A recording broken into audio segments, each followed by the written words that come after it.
specifically didn't use that word that you said. Rate Josh. my fit. Yes. Rate. What does fit mean? What clothes you're wearing, Josh? You really are you not down with the aren't you? kids, Josh? Josh, you're Do you really not, where's your Riz? Yeah, where's your Oh, Riz? man. Yeah. Rate my... He also used Riz in the wrong context. No, it means charisma. It kind of works. It kind of means chatting up girls, I guess. I thought it was Rizzlers was about... You can't Riz Josh unless you're gay. Anyway. What? What's going on? This is... I'm out of my... A demographic that doesn't watch this show is getting this. Go on. Yeah, exactly. That's very true. So yeah, interestingly, yeah, people on Christianity is cool again. Or at least it's having its moment. I think people are in their Christian era, which is what young people say. Well, that's it. Look, the wheel turns, and this is sort of TikTok. TikTok people have been embracing, younger people have been embracing more right-wing politics as well. Yeah. On there's the whole trad femme or whatever it is. Yeah. And also, I guess it's a way of rebelling. But the other thing, of course, is it might just be nice for people to reconnect with some form of spirituality. I mean, and I'm saying this as an atheist. I think it's quite nice if people are culturally Christian, they see some values in that, and it brings people together as a community, and it's helping other people out. Why not? Well, it's great. Let me be clear. I obviously think it's great that Christianity is coming back. I just think it's slightly weird the way the article's selling it as a kind of what crazy thing the influencers are doing. You know what I mean? That's my only problem. But there's Bear Grylls. He's always allowed to say the big popular Christian. Dermot O'Leary. This is cool, guys. It is worth to say that the ONS, the Office for National Statistics, has said though that since 2021, the religious Christianity has fell from 59% to 46%. So it's still. Oh yeah, we know we're not winning. But let's do the Telegraph and why the King just needs a big hug, Adam. Yeah, so this is the story from Telegraph. Why the King is in favour of the healing powers of the hug. And to be honest, if you were going to hug someone from the royal family, probably not the worst person to hug, is it? So, call back to the previous one. Oh, yeah. Plaque. Anyway, I think the reason why this has been such a big story is famously the Queen, may she rest in peace, she was very much known for not being wanting to be touched, sort of at all. She didn't want to get a cold. Yes, exactly. And she had this system where she would extend her hand first, and then only a very brief handshake. So to see to King Charles even embrace someone so physically with a hug it kind of humanises him a little bit. And you see those cute little sausage fingers behind the hug. It's kind of nice. I wouldn't hug anyone on this panel, though. I just want to say it. Well, being hugged 4 times a day basically can save your life. That's what they're saying. That's what I read. Up to 12 times a day, you can thrive with a hug. And there's a whole article about all of these things. Let's just give it a go. Come on. Yeah. You smell good. Nice, he smells good, but it only counts when it's That's the last thing they're expecting on GB News. Guys, we've got to go. I need a hug after this show, but the show's over. Thank you very much. But let's have a quick look at Saturday's front pages. Let's see if we can get them. Oh, there we go. The Telegraph has the secrets of how 5 Tory MPs were felled. The Times goes with Zelensky. Putin burns our cities as West delays. The Eye, surge in private UK healthcare as record numbers turn away from the NHS. The Express, PM, please keep promise to change cruel law. The Mirror, a tear for Sven. The Daily Star has Out of Order, and that is all we have time for. Thanks to my guests, Josh and Adam. We're back tomorrow at 11 p.m. Thanks for the hug, Josh. If you watch at 5 a.m, stay tuned for breakfast. See you soon. See ya. That warm feeling inside from Boxed Boilers, sponsors of weather on GB News. Hi there and welcome to the latest forecast from the Met Office for GB News. Following a topsy-turvy week of weather, it's been a reasonable end to the working week for many of us, and it stays clear over the next 24 hours in the south. A chilly start to the weekend there. But further north, there will be an increase in the cloud overnight as this weather system moves in. That's going to bring the thickest cloud and the more persistent and at times heavy outbreaks of rain to western Scotland through the evening and Northern Ireland. However, the rain does turn lighter and more patchy through the night, and by the end of the night, even in the north, it will be mostly dry, albeit cloudier and milder compared with how we started things on Friday. The clearest skies will be further south, and again, temperatures approaching 0, so a bit of a chill in the air for southern counties of England, parts of South Wales, into the Midlands and East Anglia. I think in main towns and cities, temperatures at 8 or 9 Celsius. In sheltered rural spots, more like the low single figures. However, for Northern Ireland, Northern England, parts of Scotland, a very different story first thing Saturday. 10 to 13 Celsius, with an awful lot of cloud out there and some outbreaks of persistent rain and drizzle over the hills of western Scotland. Otherwise, actually eastern Scotland seeing good shelter from that and some brightness coming through, and it's going to feel milder with the winds picking up from the southwest. Meanwhile, for much of England and Wales, a bright, albeit relatively cloudy afternoon to come. The best of the sunshine will be in the south, and with lighter winds, 18 or 19 Celsius, feeling perfectly pleasant. Now, the rain that will increasingly arrive in the northwest on Saturday night will spread south by Sunday so that it's across Cumbria, North and West Wales during the day. Still some sunshine to be had in the south and southeast, and some brighter skies for Scotland and Northern Ireland, albeit with a few blustery showers around. Monday starts off drier for many of us, and then increasingly sunny and increasingly warm through next week. Looks like things are heating up. Boxed boilers, sponsors of weather on GB News.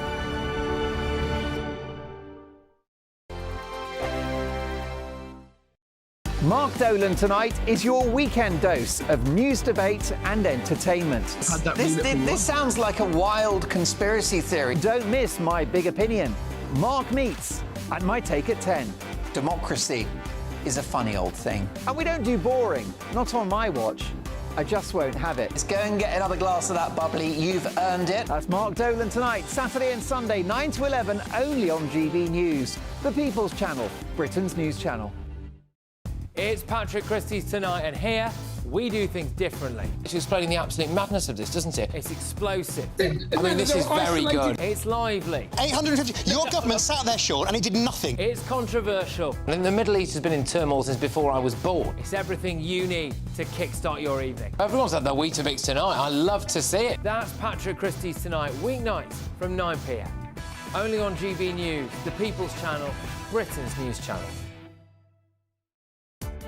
Welcome to State of the Nation, daily plunge into the stories shaping our country. I'm Jacob Rees-Mogg, and Monday to Thursday we bring you the insights, the facts, the truth about how our country is being governed. Because what happens in Downing Street matters down your street. Tune in to State of the Nation every Monday to Thursday, 8 to 9 o'clock.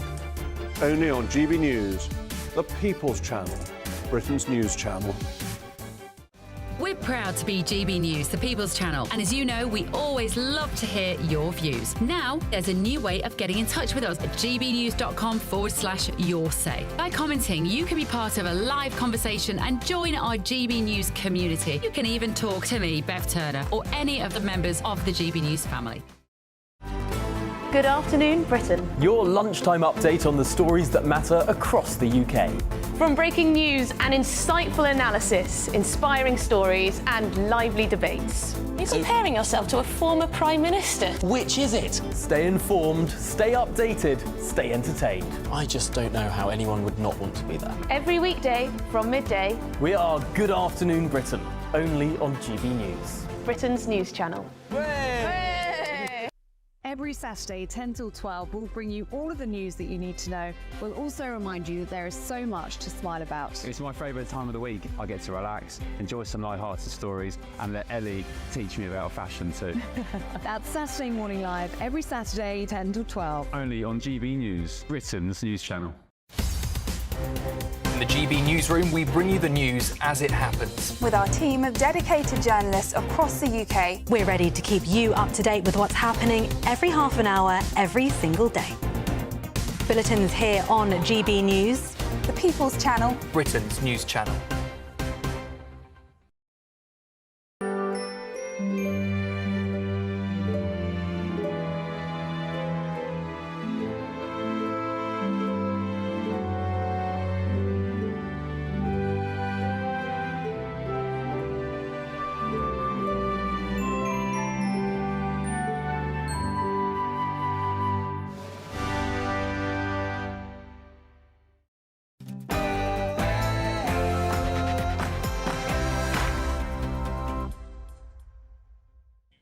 Good morning. Shocking new figures show that 7 in 10 disabled pensioners will lose their fuel payments this winter. The Department for Work and Pensions admits 1.6 million disabled people who rely on the benefit will miss out. And that's just days after more than 50 Labour MPs defied Sir Keir Starmer to abstain from the crucial vote to scrap the payment that so many have come to rely on. A stalemate for Starmer as he and Foreign Secretary David Lammy leave Washington after failing to persuade US President Joe Biden to give Ukraine access to our long-range missiles. The Lib Dems party conference kicks off after their most successful election yet this summer. Lib Dem Chief Whip Wendy Chamberlain will be joining breakfast later this morning. And 10 years on from the independence vote in Scotland, a hope over fear rally reminds the United Kingdom some are still demanding another referendum. And as a new season of Strictly Come Dancing starts tonight, we ask whether it's time the BBC hang up their dancing shoes and call it all a day. David Beckham was among the mourners, saying a final goodbye to Sven-Göran Eriksson in his native Sweden will reflect on an emotional farewell for the former England manager. Meanwhile, in tennis, US Open semi-finalist Jack Draper couldn't save Britain from defeat in the Davis Cup. Not quite as cold as recent mornings, but it's still pretty fresh out there this morning. For many of us, though, it is going to be a fine day. There is some rain to tell you about, particularly tonight and tomorrow. So join me later for a full weekend forecast. It's just gone 6 o'clock. I'm Anne Diamond. And I'm Dawn Newsom, and this is GB News Breakfast.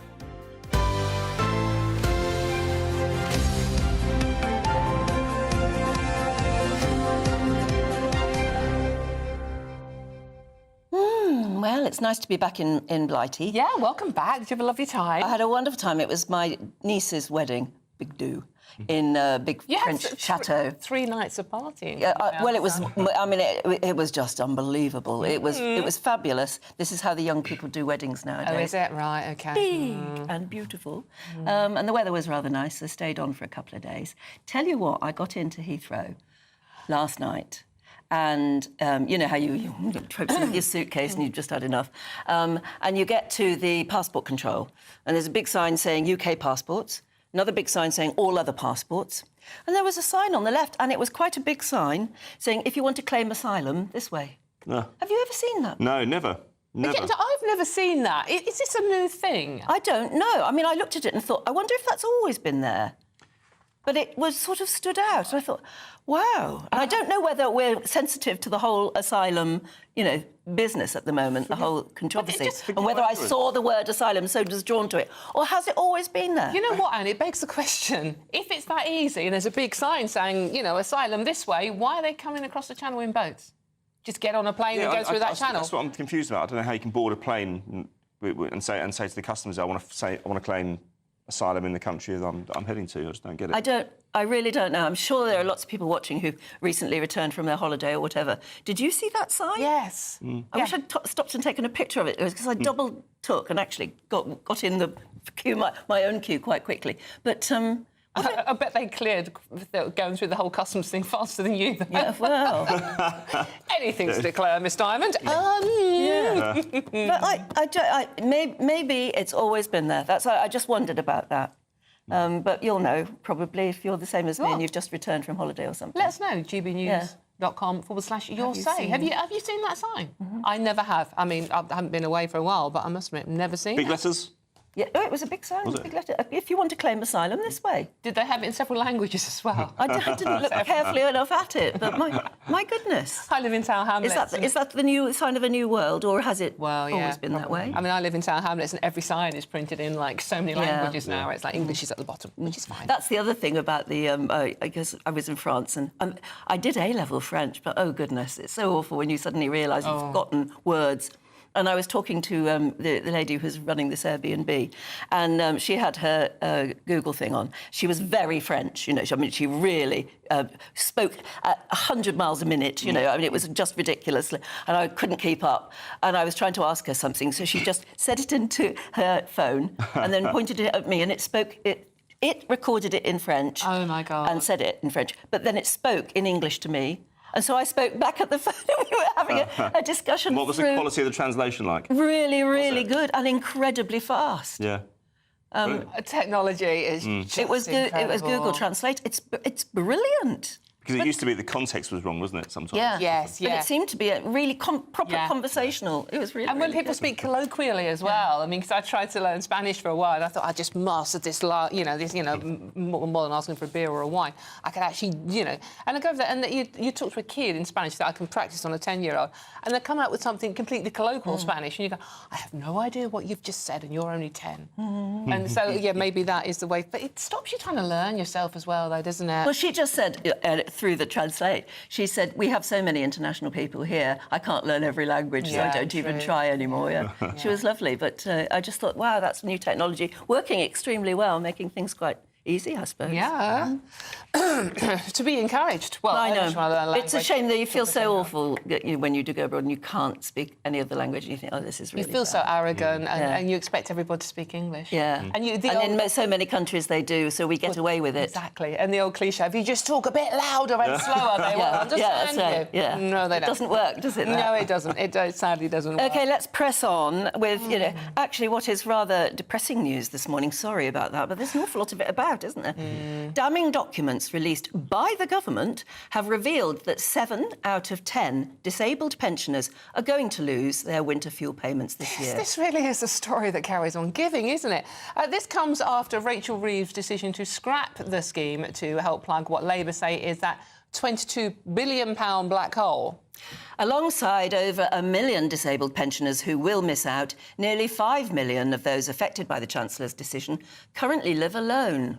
And this is where we are, isn't it? We are now joined by the editor of Spiked, Tom Slater, to explain how can this story get any worse? Tom, good morning to you. Thank you very much for joining us. In a story that just horrifies me personally and many, many of our viewers on a daily basis, this just seems to be getting worse. What's the latest line on this one?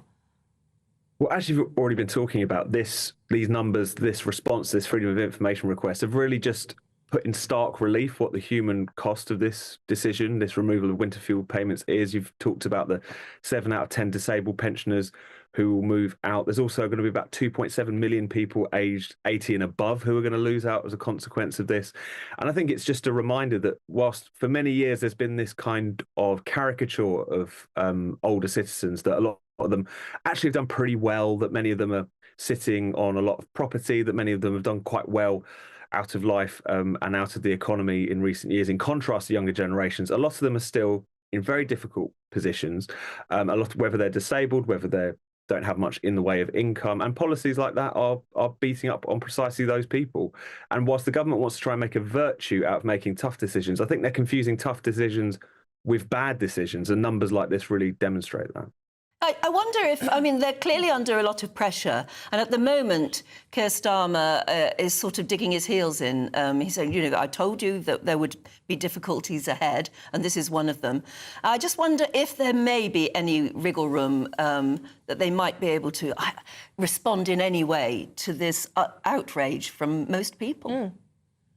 Well, that's what is the really difficult thing here, because part of the reason why they wouldn't try and implement some kind of more sophisticated means testing, looking at how much income pensioners have and trying to work it out on that basis, is because that's actually very expensive. And that's part of the reason why these kind of more crude measures are sometimes favoured. But at the same time, they do have choices. If you think about the amount of money that they're trying to save here, 1.4 billion a year. Last year, the government spent 1.8 billion on climate aid around the world. I think many people in this country, I'd say the vast majority, would think that things like that would be the first thing you would trim before going after pensioners who are not in a position to take out a second job, particularly if they're disabled, in order to get themselves through the winter. So governing is about choice, governing is about making choices. I think people are just being confronted by the fact that the Labour Party are making a hell of a lot of bad choices at the moment. Tom, what they've said is over 1 million pensioners will continue to receive the winter fuel payment, never mind the 9 million that won't. And through our commitment to protect the triple lock, those on the full state pension will receive an extra £400 in the new year. But, that doesn't sort of like get around the fiscal drag that more pensioners will be paying more tax now. They're overlooking that, aren't they? No, absolutely. And I think they're overlooking it because in the same way that maybe sometimes the Conservative Party were tempted to ignore some of the issues confronting young people because they didn't tend to vote for them. I think exactly the same is true of Labour. Pensioners were one of the few age groups to remain very firmly in the Conservative column at the last election. And also, I think there's been this general myth, as we've been talking about, that the older generation, they're barely ever on dry land for all the saga cruises they're on, that all of them have done fantastically well out of life. That's just not simply true. We've made a lot of progress on pensioner poverty in recent years, but it's still a very difficult problem, and policies like this are only going to exacerbate it. Yeah, and it's interesting you saying that that they're not terribly worried about pensioners because pensioners traditionally don't vote Labour so much. But I'm the mother of young boys. I was going to say young men, and their generation, where the generation that is trying still to think of buying a house one day, a generation that is thinking of getting married, they all sat back this weekend and said, "We'll never have a pension, will we, Mum? There will be no pension by the time we need one. How are we going to cope?" So actually, everybody's worried about this, and everybody's got an auntie or uncle or a gran and a grandma who may be living on their own and worried about the cold weather this winter. No, absolutely, and rightly so. I mean, this is another one of the headlines that have really troubled Labour this week, is that their own assessment of cutting this policy back in 2017 would have suggested that 4,000 pensioners would have been at risk of serious illness or death as a consequence of this. And you're absolutely right, Anne. This is something that touches across society because we're not atomised individuals in our own respective generations. We all have families, we all have grandparents, and this is something which I think for a lot of maybe younger voters is a reminder that there's been this kind of caricature of the Tories evil, the Labour Party will come in and they'll just sort out everything. They really are as bad as each other on a lot of these issues. They just tend to prioritise some issues and some concerns over others, as is often the case. And that's such an important, just quickly, Tom, we're running out of time, just such an important point that Anne just made, though, about single people. Pensioners who have lost their other half are, and are facing this double whammy. And then there's a threat hanging over them of the council tax and the single person allowance being taken away. Again, that's going to disproportionately affect older people. No, absolutely. And the fact remains that every winter there is always going to be that concern with cold homes leading to people, dying early, frankly. And this is for that to go completely by the wayside in this discussion, just in the midst of talking about plugging the black hole, I think is really quite striking and shameful in many ways. And also, they never mentioned this in the campaigning pre-election. They never mentioned this. Makes you wonder what they're going to come up with next, doesn't it? No, completely. And I think many people are looking at the Labour Party in a new light as a consequence of all this. Very much so. Lovely to see you so early in the morning. Thanks for joining us. Thank you. Yeah, they forget, don't they, that everybody knows somebody who's probably going to be affected by this. Well, this is, your lads are right. By the time people their age get to retire, you're not going to retire. Yeah. Honestly, they moan. I know, and they look upon me as the boomer generation, don't they? We had it all. We are boomers. Yeah, but and they say not only, we're never going to be able to afford our own home, are we, Mum? And we're never going to have a pension, are we? So what are we going to do? Well, they said by the time they get there, it'll probably be 70. And how many people are physically able to carry on working beyond 70? Well, that's it. They were saying that we're going to have to work till we're 80 at least, aren't we? And I said, well, that's why you've got to keep fit. But honestly, it's the state of the world. We're not the only country suffering in this way. But suddenly, after 14 years of Tory rule and just sort of blaming everything on them, the tides have turned. I just hope things could only get better, to paraphrase what someone once said for the Labour Party, but, that things can only get worse. It does seem to be happening sooner rather than later. Let us know what you think. Now, it's 14 minutes. In fact, it's exactly 14 minutes past 6 now. A very good morning to you so early in the morning.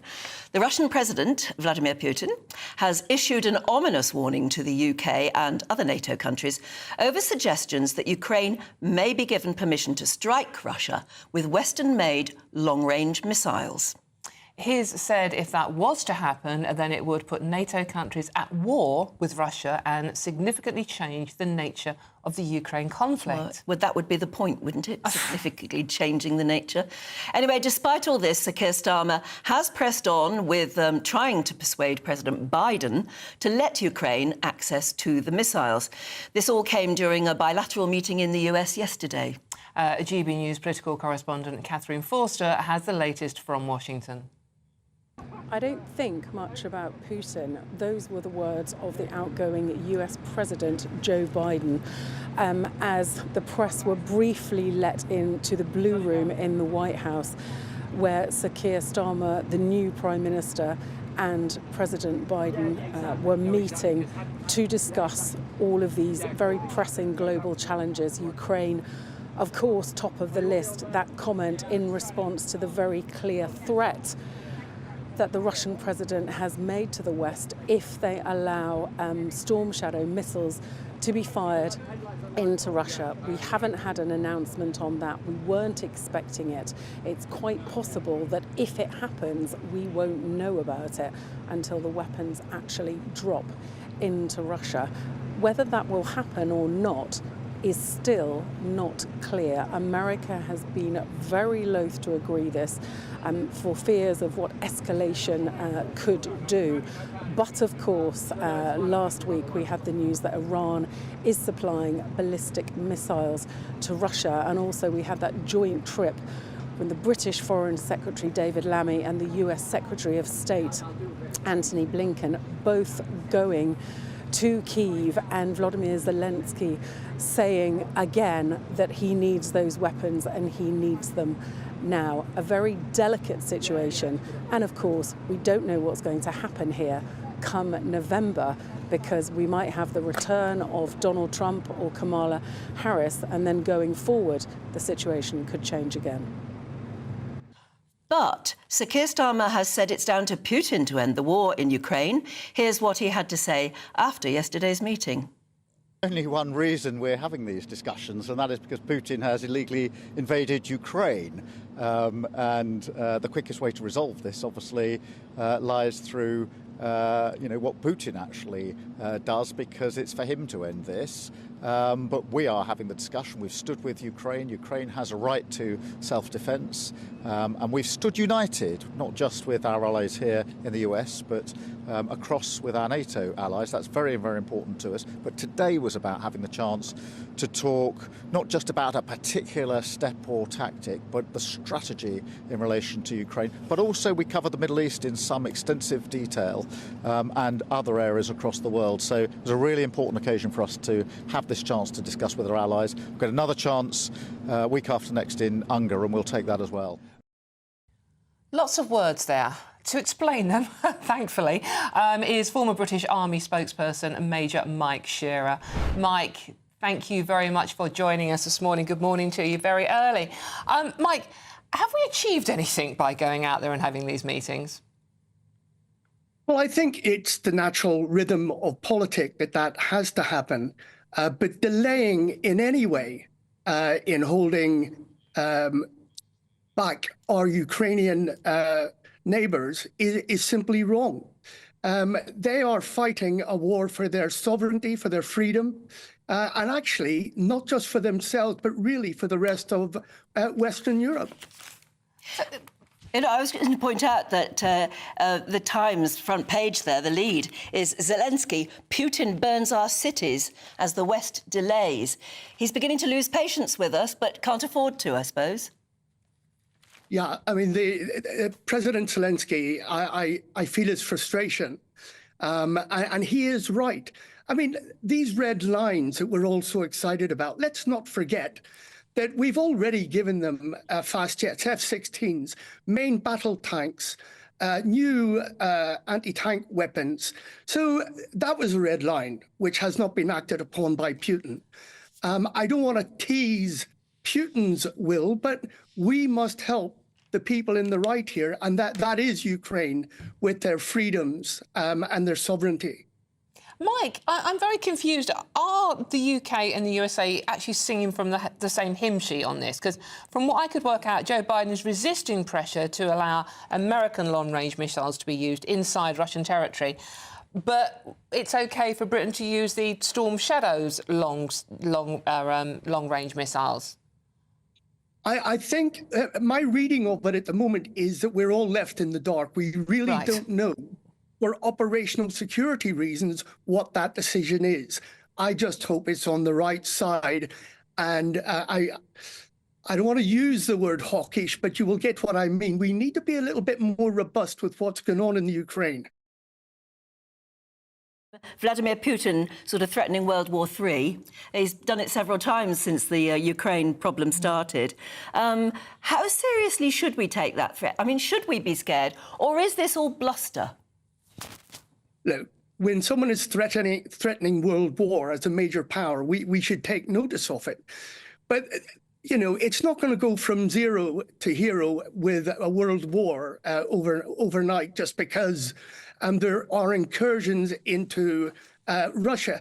I mean, let's think about what the aim is here for the Ukraine. They want to target command posts, and they want to target munition dumps. That is a very legitimate, within customary law, international law, that is a legitimate target. So I cannot see Putin striking up a world war on the basis of another nation trying to defend itself. And these weapons that we're talking about, how accurate can they be? I mean, if Zelensky wants to do that, he wants to specifically target, obviously not civilians, specifically target the sort of places you're talking about. How good are these weapons, and how safe would that assumption be? They're very good. I mean, they have a range of 250 kilometers, about 155 miles. And their accuracy is pinpoint. They're very good. They've got a payload of 450 kilograms. You know, that's going to give you a headache.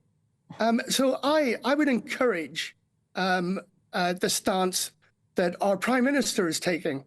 Very rare that I will ever agree with him on anything, but he is right that we should be pressing to give the Ukrainians whatever they need.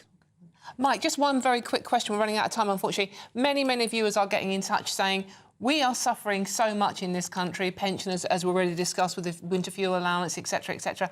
We are spending billions on the Ukraine. Is it time to put a stop to it? What would you say to them? I would like to waken them up. Look, the NHS, schooling, everything else that's competing for budget won't matter in the fullness of time if we're all speaking Russian. If you want peace, you need to prepare for war. I mean, the sad reality is it is expensive. It's an expensive business, but it's worth paying for if you value your freedoms. OK, we'll leave it there for the moment. Yeah, thanks. Thank you very much. Thank That's Major Mike Shearer. Yeah, there you are. Oh, you'll have a view on that, no doubt. Right, let's move on at 22 minutes past 6 and have a look at some of the other stories coming into the newsroom this morning. Indeed. Pope Francis has publicly criticised both US presidential candidates, claiming the Democrat and Republican tickets are against life. The Pope did not refer by name to either Kamala Harris or Donald Trump, but did say not welcoming migrants is a grave sin. He also commented on abortion rights, comparing pro-choice to killing babies.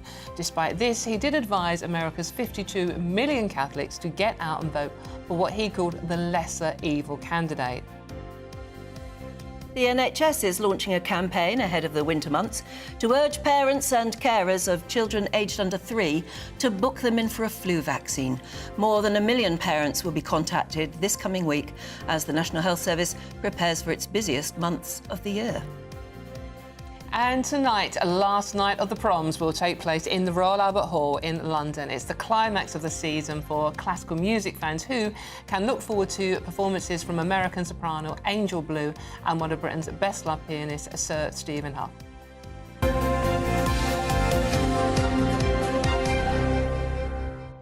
Ever been to the last night of the Proms? No, I haven't. I've always wanted to. Have you not been either? No. I'd love to go. Always wanted to.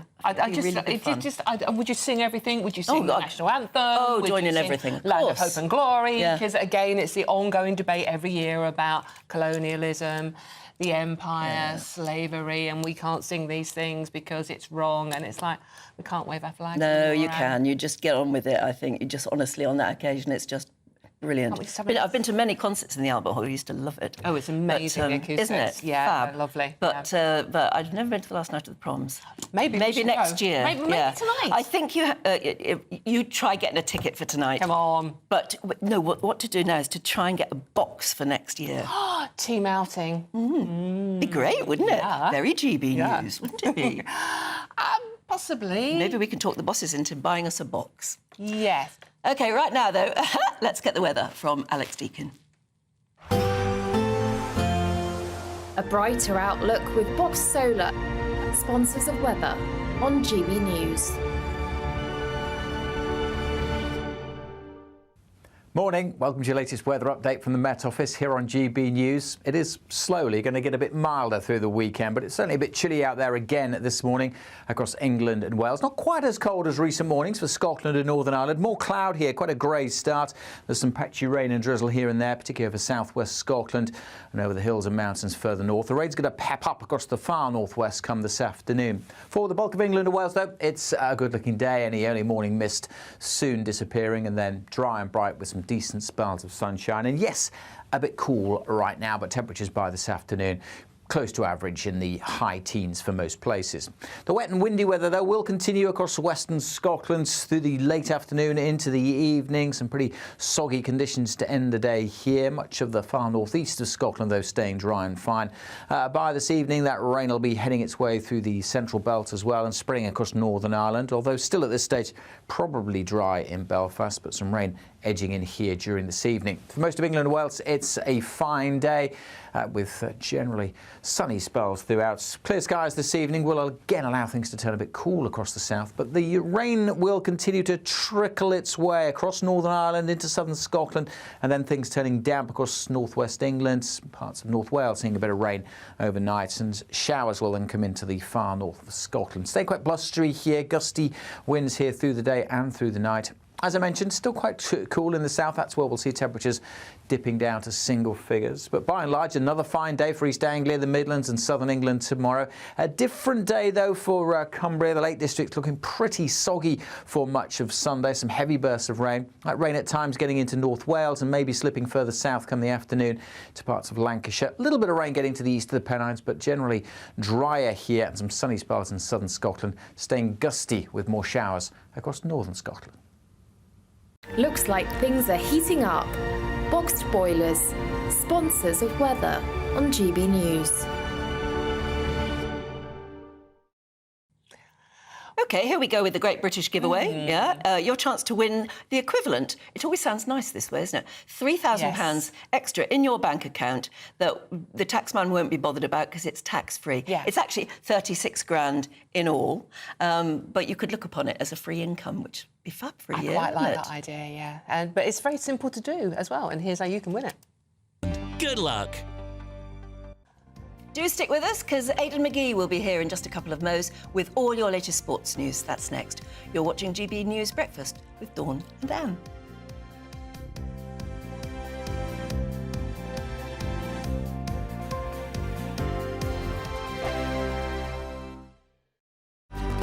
Good afternoon, Britain. Your lunchtime update on the stories that matter across the UK.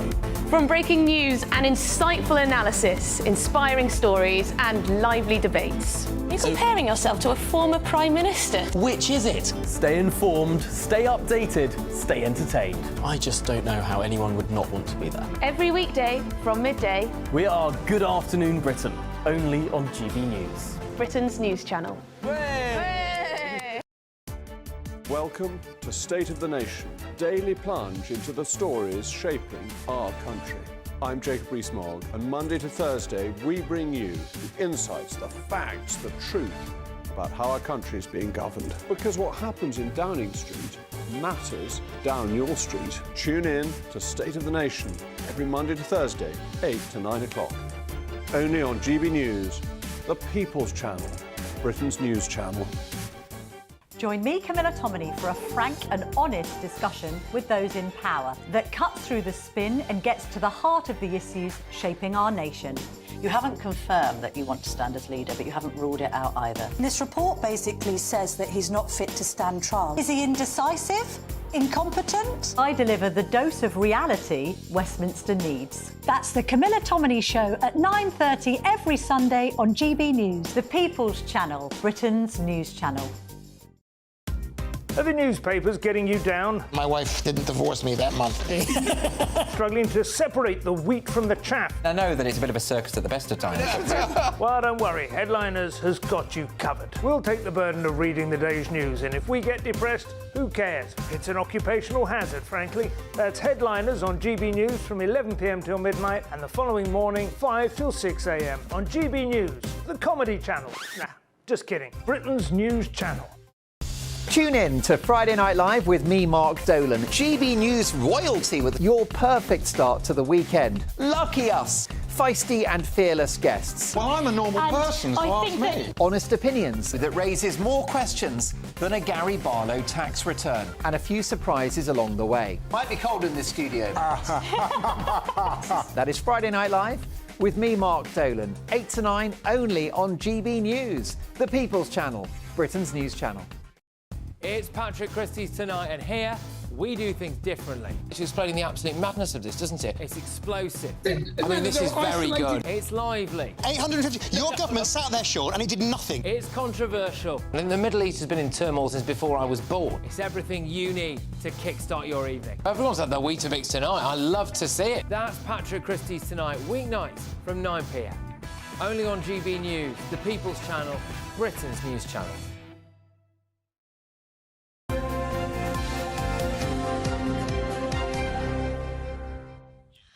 Good morning again. Thanks for getting in touch. We were talking about pensions earlier. Yes. And whether, you know, today's young people will ever have a pension when they get older. Ben says, I'm Generation X, and I've never expected that I would get a state pension. Now, the next question is, what is Generation X? Yeah, I think is it 30s and 40s? It's people born between 65 and 80. So they would be aged between 44 and 59. Yes, so close, yeah. Well, I mean, I think you might be, Ben, in with a shout of 66, 67 getting your pension. Possibly 68. You think it will still exist by then? Happy Saturday morning, everybody. I know. Yeah, I know. hope you're having a lovely week. Oh, and about the asylum sign in Heathrow. Oh, yes. Philip says, thanks for getting in touch, Philip. He said, I used to work at Heathrow. Oh. The asylum sign has always been there at Heathrow. There are signs also before you reach passport control about claiming asylum. So that just goes to show how, to the forefront of all our minds, the asylum... The word asylum suddenly, because it's in the news, it suddenly comes out. Mind you, Anita says, I've never seen it, Anne, either, but with Labour in, the sign was made even bigger, because they really don't want to stop migrants, especially when you have Yvette Cooper in charge. Yeah, well, we shall see. 5 years of interest. Aidan's here, though. Bring us down to ground with what's happening in the sports front? Of course, there was. Cheer us up, Aidan. Well, there was fabulous in blue. Sven's funeral. Yeah, the funeral. Which I think even people who have never really been that interested in football watch, because he was a character. He was always around. He was a big deal character. You met him around, yeah. And he was utterly charming and lovely. I mean, I didn't know a thing about football to ask him. Well, I think when you're the England manager, it's an office that transcends the sport. Most people know who the England manager is at a given time, particularly if England are doing well, and probably more so when they're doing badly. But yeah, it was a ceremony yesterday. Quite a I wouldn't say a grand ceremony, because the population of Torsby, where he came from in the west of Sweden, is not particularly big. It's only up 4,000. Nonetheless, there were 200 inside the church, including, interestingly, Sven's father. He's still alive, aged 95. Yes, that was amazing. Who is also called Sven. We've got some pictures here of the casket being carried. Now, those lads carrying the coffin there are actually members of the local Torsby football team. And as we can see, there's a congregation there, members of Sven's family on the front, on the right-hand side. David Beckham made an appearance quite early on, and he was seen hugging members of Sven's families. There would have been FA dignitaries there as well. Adam Crozier, who appointed Sven-Göran Eriksson, lastly worked at the post office and has had other senior roles within industry. He was in attendance. David Dean, the former Arsenal CEO, who struck up a close friendship with him over the last 30-odd years or so. Tord Grip, his number 2 at Manchester City and everywhere, including England, where he worked at club level and international level. Derek Fazackley, who's also a trusted member of his backroom staff. And, of course, Roy Hodgson, who knows him going back to the 70s, because Roy Hodgson took English football to to Sweden, and they became quite close back then. They share in common the fact they're both England managers. And Roy Hodgson just had a word with assembled media afterwards and said he counted him as a friend as well as his... Well, and there were family there as well. Yes. His son and daughter were there. His present wife, or at least partner. Partner, yeah. He was never married. And Nancy Delolio was there. She was, yeah. There's David, we can see there. I mean, we saw David Beckham at the end with Nancy Delolio. Just having a chat. And she was quite emotional, wasn't she? She said, I sort of like, you know, I miss him, but I miss our love as well. Yes, absolutely. There was a medley of jazz songs as requested by Sven. Is that right? So there's a great interest in jazz. We saw Diana Ross's version of Candle in the Wind. There was Voltaire. There was My Way. There was a musical procession for about half a mile down the hill as the road was lined with just locals from Torsby. He was known as Svenis of Torsby. He was, and it actually the kind of the semi-rural nature of the area shows how far he came. I mean, this is a guy who managed in Portugal, he managed in Italy, he managed in Mexico, he managed here in Britain, he managed in the Premier League, of course, and he was managing just like Bob Robson, another one of his England predecessors, and Roy Hodgson, managed into his 70s as well. And we will remember somebody he brought. I never met someone so English, I would say. It's really interesting because in football in particular, it can be such a cutthroat business, and yet Sven seemed to be genuinely liked by everybody. Yes, really did. I remember when he arrived at Manchester City, so this would have been, a year and a bit after he left the England job. He was still uppermost in people's mind. He hadn't faded from consciousness at all. Man City was a big job before the really big money went in there. But I remember him, he arrived at the Etihad and he met all the so-called nemesis that he had in the English press. He shook their hand, looked them in the eye, and someone said to me, it was good of him to do that. And I was thinking to myself, well, they haven't managed Lazio. They haven't managed England. No, why should you be fearful of those guys? But nonetheless, you could wind him up and he'd still say good morning to you. Yes. And I remember when he left Manchester City, and this may not seem like a grand gesture, but I've never known anyone else in football or elsewhere to do this, but when he left Manchester City, I mean, you're talking a couple hundred staff here, he bought everybody a massage treatment at the hotel that he'd been staying at for the previous year, the Valentino suite at the Radisson Edwardian. He bought everyone a massage treatment. It became known as a Swedish massage because he's Swedish, but it wasn't really. It was some kind of hot stone thing. But nonetheless, it was. He treated everybody to that. He didn't have to do that at all, and they're all very appreciative. Apparently, some of his friends and associates were saying that.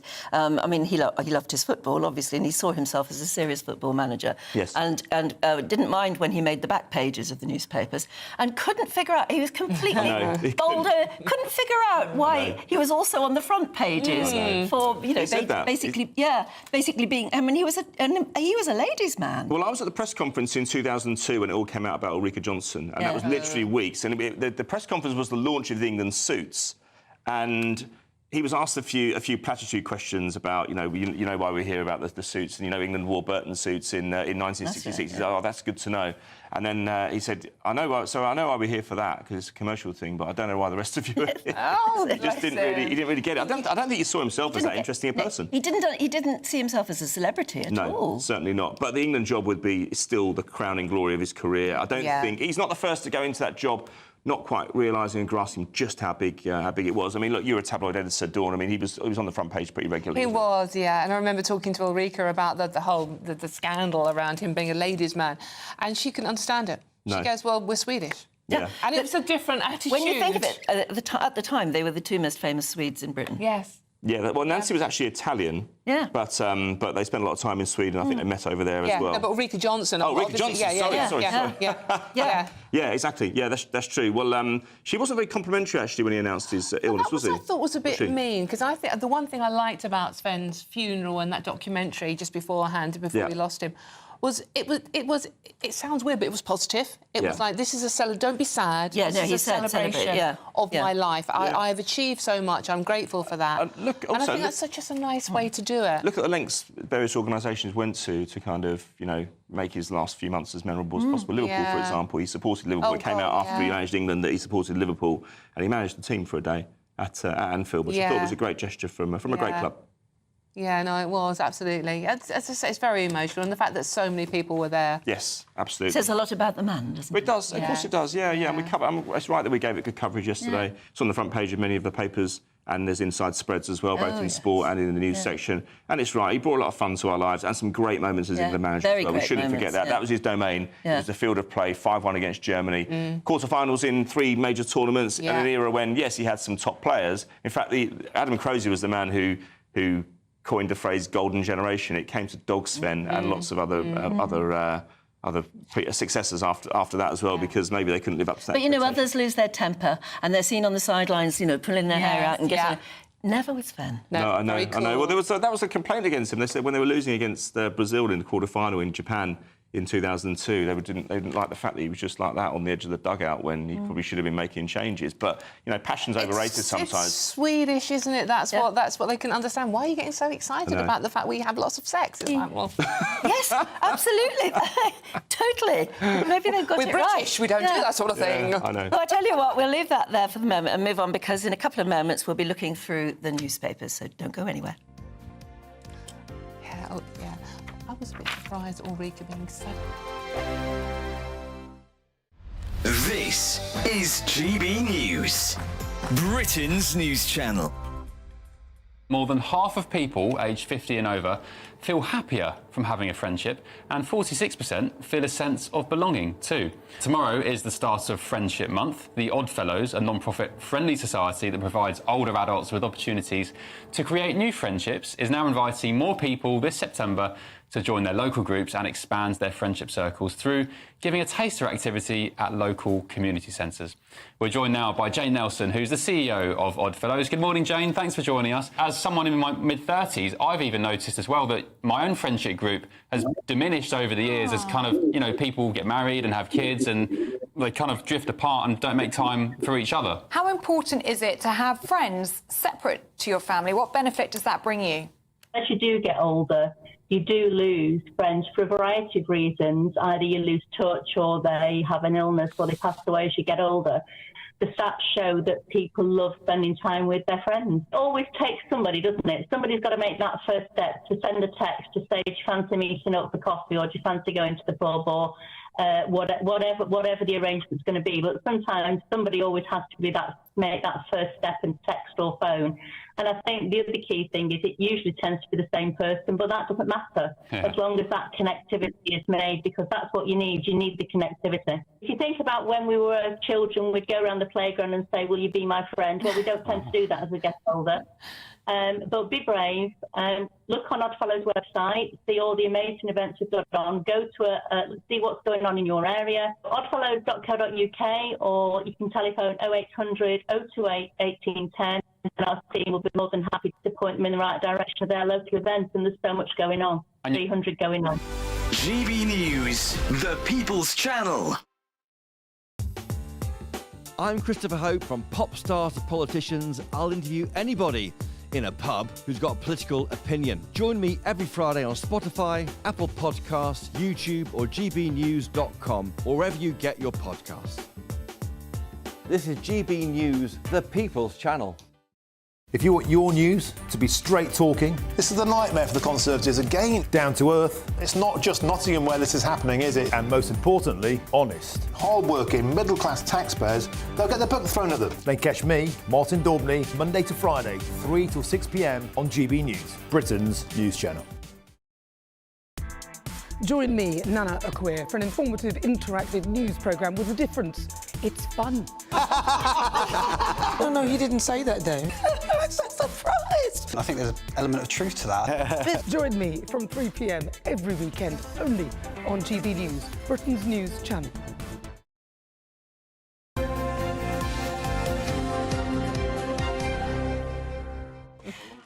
Welcome back. Let's take a look at some of the newspaper front pages this morning. OK, The Times leads with Zelensky putting pressure on the West to allow Ukraine to use British long-range missiles. The Daily Telegraph leads with the confessions of former chairman of the 1922 committee, Graham Brady, Lord Brady now. His autobiography is released and it's quite juicy. Interesting. And the I Weekend. Now, that's a Guardian. The Guardian is leading on school academy claims to ban mobile phones like they have in Australia. So we do go to the Eye now. Leads with a dirge in private UK healthcare as a record number of people turn from the NHS. And finally, the Daily Mirror reports a tear for Sven. It's very simple. Well, joining us to go through what's making the news, Kevin Schofield and Stephanie Tetchin. It's lovely to see you both. Good morning. Right, let's get stuck in, because, Kevin, I find this fascinating. The Daily Telegraph front page, Graham Brady, the Kingmaker. That's what he's called the book, actually, is the Kingmaker, talking about all the machinations behind the scenes, behind the various Tory leadership contests. So, yeah, exactly. So, of course, Graham Brady was, for many years, the chair of the 1922 committee. So he was the guy who had to go to all these Conservative Prime Ministers and say, the game's up. The Tory MPs have turned against you. I've got all these letters of no confidence. But as a journalist, Graham was very frustrating because he told you nothing. He was very polite, but every time there was all these rumours about Theresa May, letters of no confidence, you would text him and say, is this true?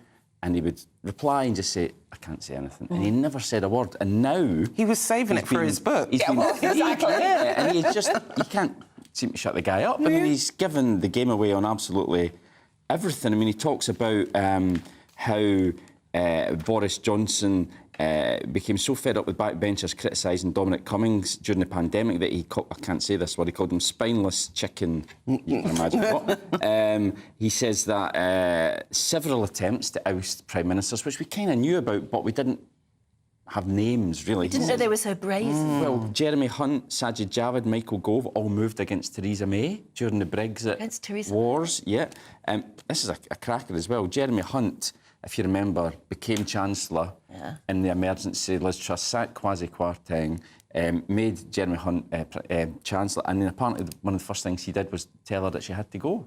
She'd literally just made him Chancellor, and he told her, you're going to have to resign. And she did very quickly afterwards. And the other thing he reveals is that one of the rumours of why Rishi Sunak called the election, no one could really understand why he did it when he did. And one of the rumours was it was because there was a lot of letters of no confidence in. That's right, we were sort of saying it was nearly 50 letters or something. Exactly, well, it turns out there was only 10. So he was nowhere near the threshold. And he says, when Rishi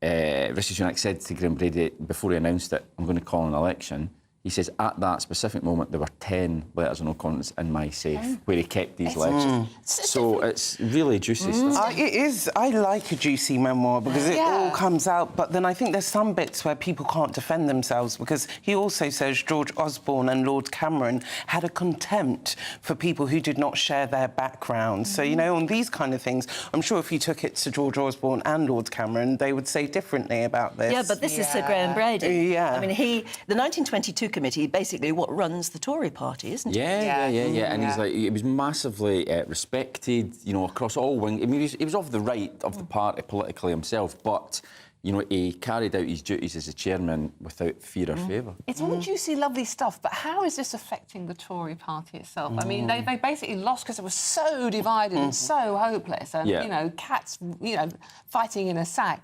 This isn't going to do them any favours, is it? No, it's not. It's the first time we've actually talked about the Tories in quite some time, and it's to basically lift the lid on all the horrible stuff that's been going on in the background for years and years and years, which explains why they're in the mess that they're in, why they've only got 121 MPs, why Labour have got this massive majority, because the Tories were just a basket case for such a long time. And, and right now, they're effectively, they don't have a leader, although Rishi Sunak is leader in name only. They're going through this leadership contest, and they're just off the pitch at the moment when, you know, there's a lot that they could be opposing Labour on, winter fuel payments, etc., but they're just nowhere. Still infighting and stuff like that. Steph, should we move on to social media? I mean, everyone's on their phones 24/7. How long is that? You just see people having their face down to their phones, but ministers are now considering to ban social media for children. It's a move that's also been brought in Australia because they feel like the way children use social media, almost addicted to it. Now you meet children as young as 6 who are constantly on their phones, but it is fueling a mental health crisis, because if you think about it, for teenage girls, they have unrealistic beauty standards. They have that pressure to look a certain way, or even to go for surgery, the Love Island surgery effect, I call it.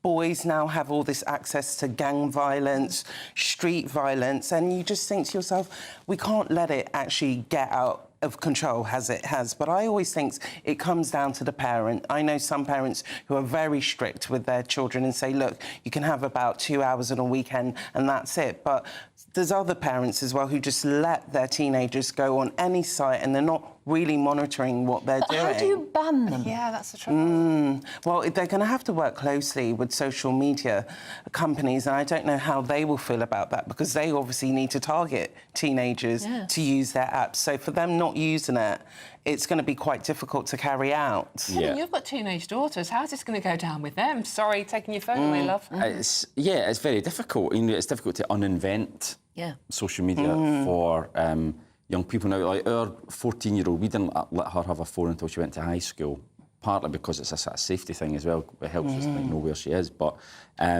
you have to, you know, you hammer it into them about the dangers of social media, and you try your best to monitor what they're looking at. You take TikTok off their phone or whatever as a punishment. We have to do that quite a lot, I have to say.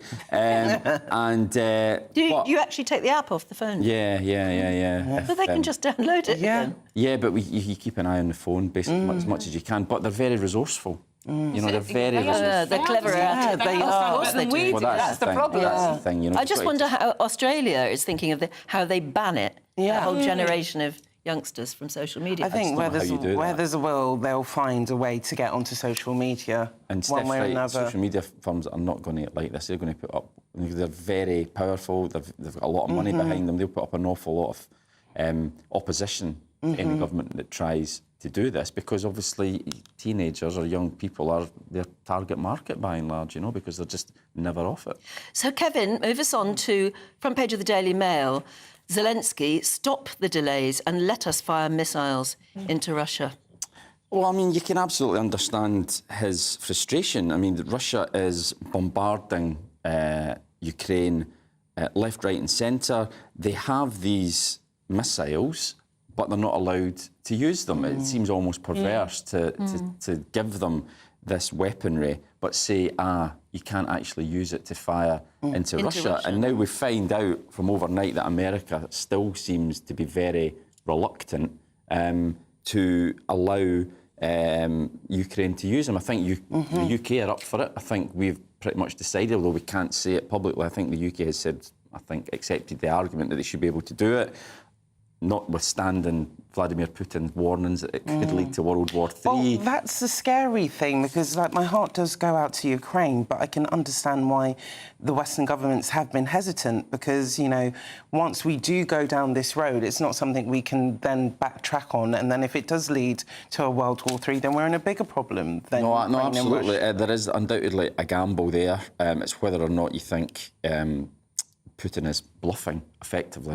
He has said it several times, hasn't he? He has said it, and one argument is, he was supposed to have taken over Ukraine by now. It was meant to take days, and here we are pushing on for 3 years later, and he still can't. So how is he going to wage war with NATO? He can't even defeat Ukraine, which is, it's a fair enough argument, but as you say, it is a big gamble. You don't want to risk a global conflict. So, but I can absolutely understand Zelensky's frustration, but ultimately, America holds the key here. It won't happen unless America supports it. OK, Steph, we'll be talking about this later anyway, but just briefly, we've only got about 30 seconds left.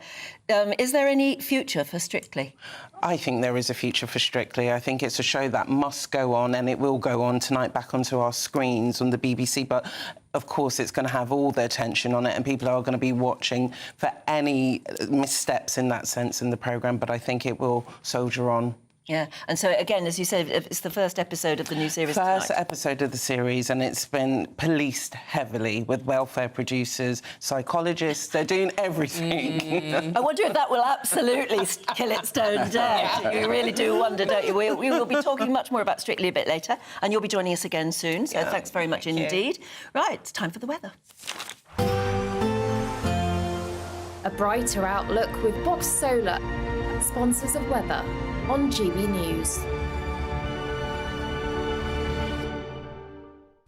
Morning. Welcome to your latest weather update from the Met Office here on GB News. It is slowly going to get a bit milder through the weekend, but it's certainly a bit chilly out there again this morning across England and Wales. Not quite as cold as recent mornings for Scotland and Northern Ireland. More cloud here, quite a grey start. There's some patchy rain and drizzle here and there, particularly over southwest Scotland and over the hills and mountains further north. The rain's going to pep up across the far northwest come this afternoon. For the bulk of England and Wales, though, it's a good-looking day. Any early morning mist soon disappearing and then dry and bright with some decent spells of sunshine. And yes, a bit cool right now, but temperatures by this afternoon close to average in the high teens for most places. The wet and windy weather, though, will continue across western Scotland through the late afternoon into the evening. Some pretty soggy conditions to end the day here. Much of the far northeast of Scotland, though, staying dry and fine.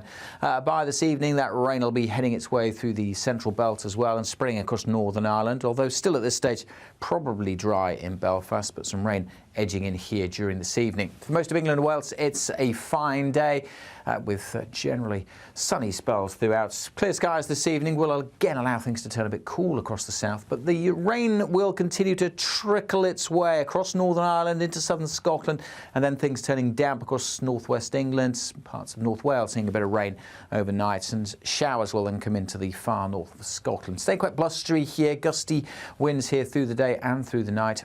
As I mentioned, still quite cool in the south. That's where we'll see temperatures dipping down to single figures. But by and large, another fine day for East Anglia, the Midlands and southern England tomorrow. A different day, though, for Cumbria. The Lake District looking pretty soggy for much of Sunday. Some heavy bursts of rain. That rain at times getting into North Wales and maybe slipping further south come the afternoon to parts of Lancashire. A little bit of rain getting to the east of the Pennines, but generally drier here, and some sunny spells in southern Scotland, staying gusty with more showers across northern Scotland. Looks like things are heating up. Boxed boilers, sponsors of weather on GB News.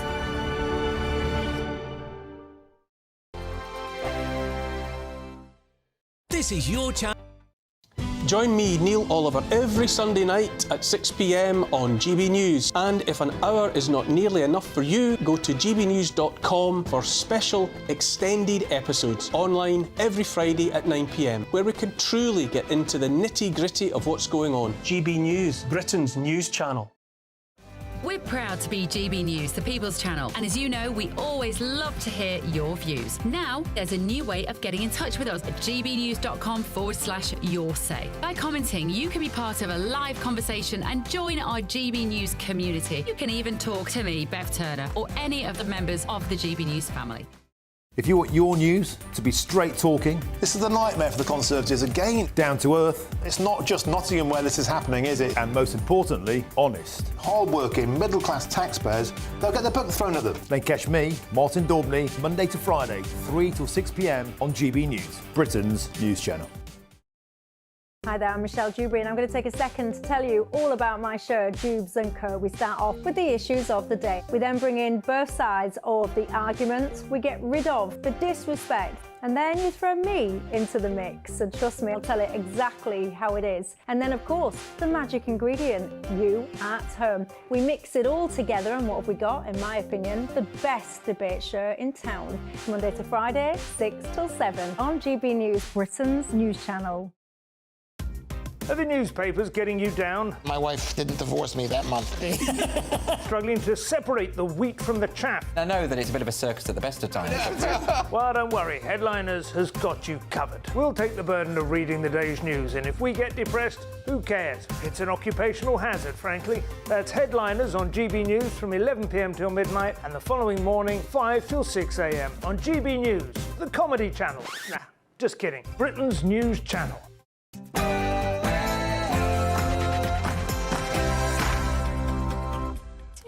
Good morning. Shocking new figures show that 7 in 10 disabled pensioners will lose their fuel payments this winter. The Department for Work and Pensions admits 1.6 million disabled people who rely on the benefit will miss out.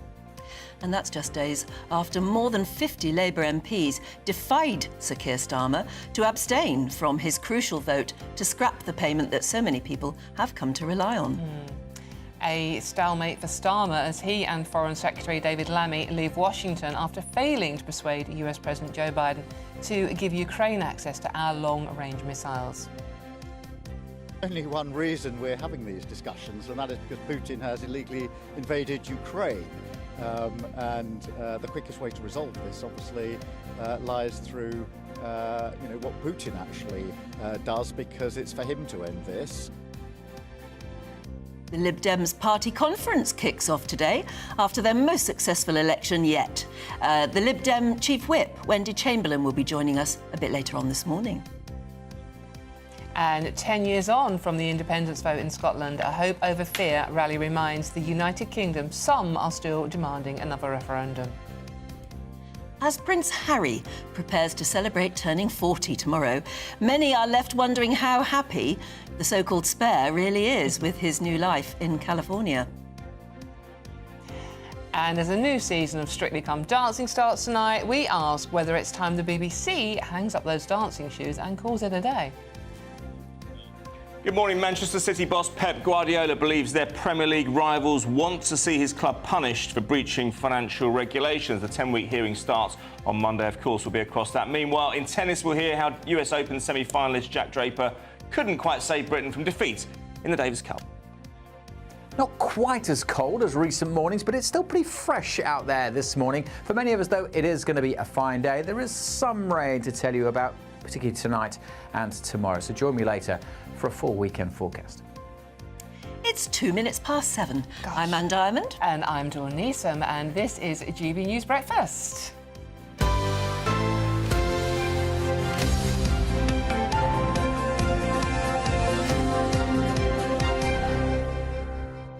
It's a shame about the Davis Cup, isn't it? It is. Because we've done so well in it before when Andy Murray was captain. I know. Well, this is the first period after Murray's retirement, actually. And there had been complaints early in the weekend that the atmosphere hadn't quite been as raucous as we've been used to in the Davis Cup. If you've got home ties and it's in Manchester, which doesn't see a lot of tennis, not a city that sees a lot of tennis, it's the AO Arena, only 6,500 people turned up. And you need... The Davis Cup is famous for the animation of the crowd. And because it's all about the team. Exactly. And there's bound to be at least one member of the team that you really like watching. And I'm surprised it didn't fill up. Maybe they didn't make enough of a fuss of it. I just think it's possibly... I mean, the scheduling's been a real problem for this year. If you think about the French Open, May into June, then you've got Wimbledon straight after. That's perennially a problem anyway. And then you had the Olympics. Straight after. Then the US exhausted Open. a lot of people. Yes, then the Davis Cup. Yeah. I mean, it's been unrelenting. Maybe there's a bit of fatigue involved, I don't know. You know what? I had no idea it was even happening. I'm sorry, I don't do tennis. Oh, I love that. No, the Davis Cup was when Andy Murray was captain, and he was a good captain because he had the charisma and everything, and people went to watch him. But the whole team was brilliant, and he was very proud of being part of that team. Well, it was a golden time, that was. He was such an elite performer that he inspired everybody else around him, didn't he? You saw players who played above themselves to get Britain over the line, and it was amazing when they won it. But Draper's good. And I think the issue was just fatigue with him. I mean, it's the mental fatigue as well of going deep into the US Open. Which he wouldn't have expected to do, in all honesty. And he suffered illness, he suffered anxiety as well, and he didn't play in some of the earlier ties in the Davis Cup when he might ordinarily have been. I know this is a really stupid question, but it's been played indoors, isn't it? It's in an arena. See, this is how little I know about it, because I just wanted to mention the weather quickly. It's a great event, isn't it? This is such a lovely message coming from John. Good morning, John. This is the second morning on the trot. I've had to put the heating on for 10 minutes so my wife wakes up to a warm room and a warm cup of tea. John, I love you. Thank you so much for that. And if the husband's watching, that's how you do it. That's how you do it. And what are you going to do? I mean, do you rely on your winter fuel payment as well? Because if we're going to get more...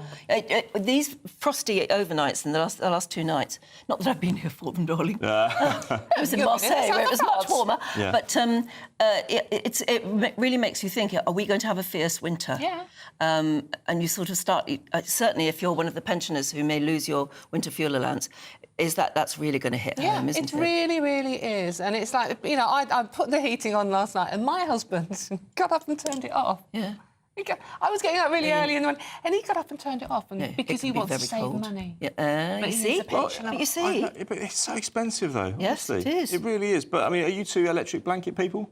Yes. But I haven't thought of getting it out yet, but I mean, I'll have to. I have mine in all year round. I just turn it on when I need it, because you don't, it's not like the old days. My mum and dad were like slaves to mod-cons back in the 80s. They had a teas made and all that kind of stuff. Yeah. Teas. Do you remember that? Yeah. I wonder if anyone watching has still got a teas. You can still buy them. You can still buy them, you know. Yeah. Yeah, but no, I've got electric electric throw as well. Yes, I've got It's lovely over my knees and my toes. It's a fluffy thing that you put on top of the bed. Yeah. And it's electric, you plug it in. Yeah, or I put it over me when I'm watching television. Yes, exactly. You can wear it anywhere, can't you? Absolutely. They're brilliant, these things. I really need to get a life, don't I? I tell you what, have you ever experienced the Mistral, the very notorious cold wind that sweeps through the south of France at this time of year? Right. Apparently, it's usually later in the year, but I was in Marseille, and the temperatures should have been something like 32 degrees. The sun was up there and it was beating down, but you couldn't feel it because of the cold wind. And I don't think I've ever experienced a wind that you can't walk in. You cannot walk, because you are fighting against this wind. And if you're walking the other way, but with the wind behind you, you can seriously get blown into traffic or something. Wow. I remember being in Africa, in Ghana, back in 2008, and there was this thing I'd never heard of called harmattan, where it's very hot, and you can vaguely see the sun, but they've got this layer of thick cloud in the early part of the year, which stops any sun getting through, so I wasn't able to get a suntan. So is it natural cloud or is it smog? No, it's natural cloud. It's natural cloud. Yeah, it is. It's just called harmattan. It's the first 2 months of the year. I suppose it's winter over there. We don't see it that way, but it is. But yeah, I came back a bit pasty. Oh, absolutely. That's not going to happen, Aidan. That's never going to happen in Planet Aidan, is it? It's always tanned. Do let us know where you're watching and whether you've got any freak weather happening where you are. But I know the Mistral isn't a freak. It's something they expect. All of the lovely restaurants along the quayside and everything like that, they all had battened down everything. All of the parasols taken down, the tables and chairs stacked and then battened down. That's something they were obviously used to. Yeah. But it took me by surprise. Yeah. The Mistral. Yeah. What was it like this time of year? Was it good? Good time? It was lovely, other than the Mistral, which I hadn't expected. It's early. Yeah. OK, on to news. Yes. Damning documents have revealed that 7 out of 10 disabled pensioners are going to lose their winter fuel payments this year. I'm so angry about this story. The Department of Work and Pensions has admitted roughly 1.6 million disabled pensioners will miss out on the payment this winter. Yeah, that's along with almost 5 million elderly people who live alone and will also miss out. And to top it all, Downing Street has now confirmed it carried out no impact assessment before making this decision, with medical experts warning that people will die this winter as a result of the cold. I know they always do, but now they won't even have had a chance of helping with their fuel payments. I'm sorry. I am so annoyed. Let's see what editor of Spiked, Tom Slater, has to say about this latest revelation that disabled pensioners now are going to be suffering as well. Tom? No, absolutely. I mean, it just puts into stark relief, doesn't it, how terrible a policy this is. I understand that there has been a lot of discussion in recent years of the fact that there are some pensioners who have done pretty well in life, and therefore this winter fuel payment is just an extra, a kind of added extra luxury, really. But that's clearly not the case for the 7 in 10 disabled pensioners who will lose out. It's also clearly not the case for the roughly 1.6 million pensioners who are actually below the poverty line, but will still miss out of this because they don't quite qualify for pension credit.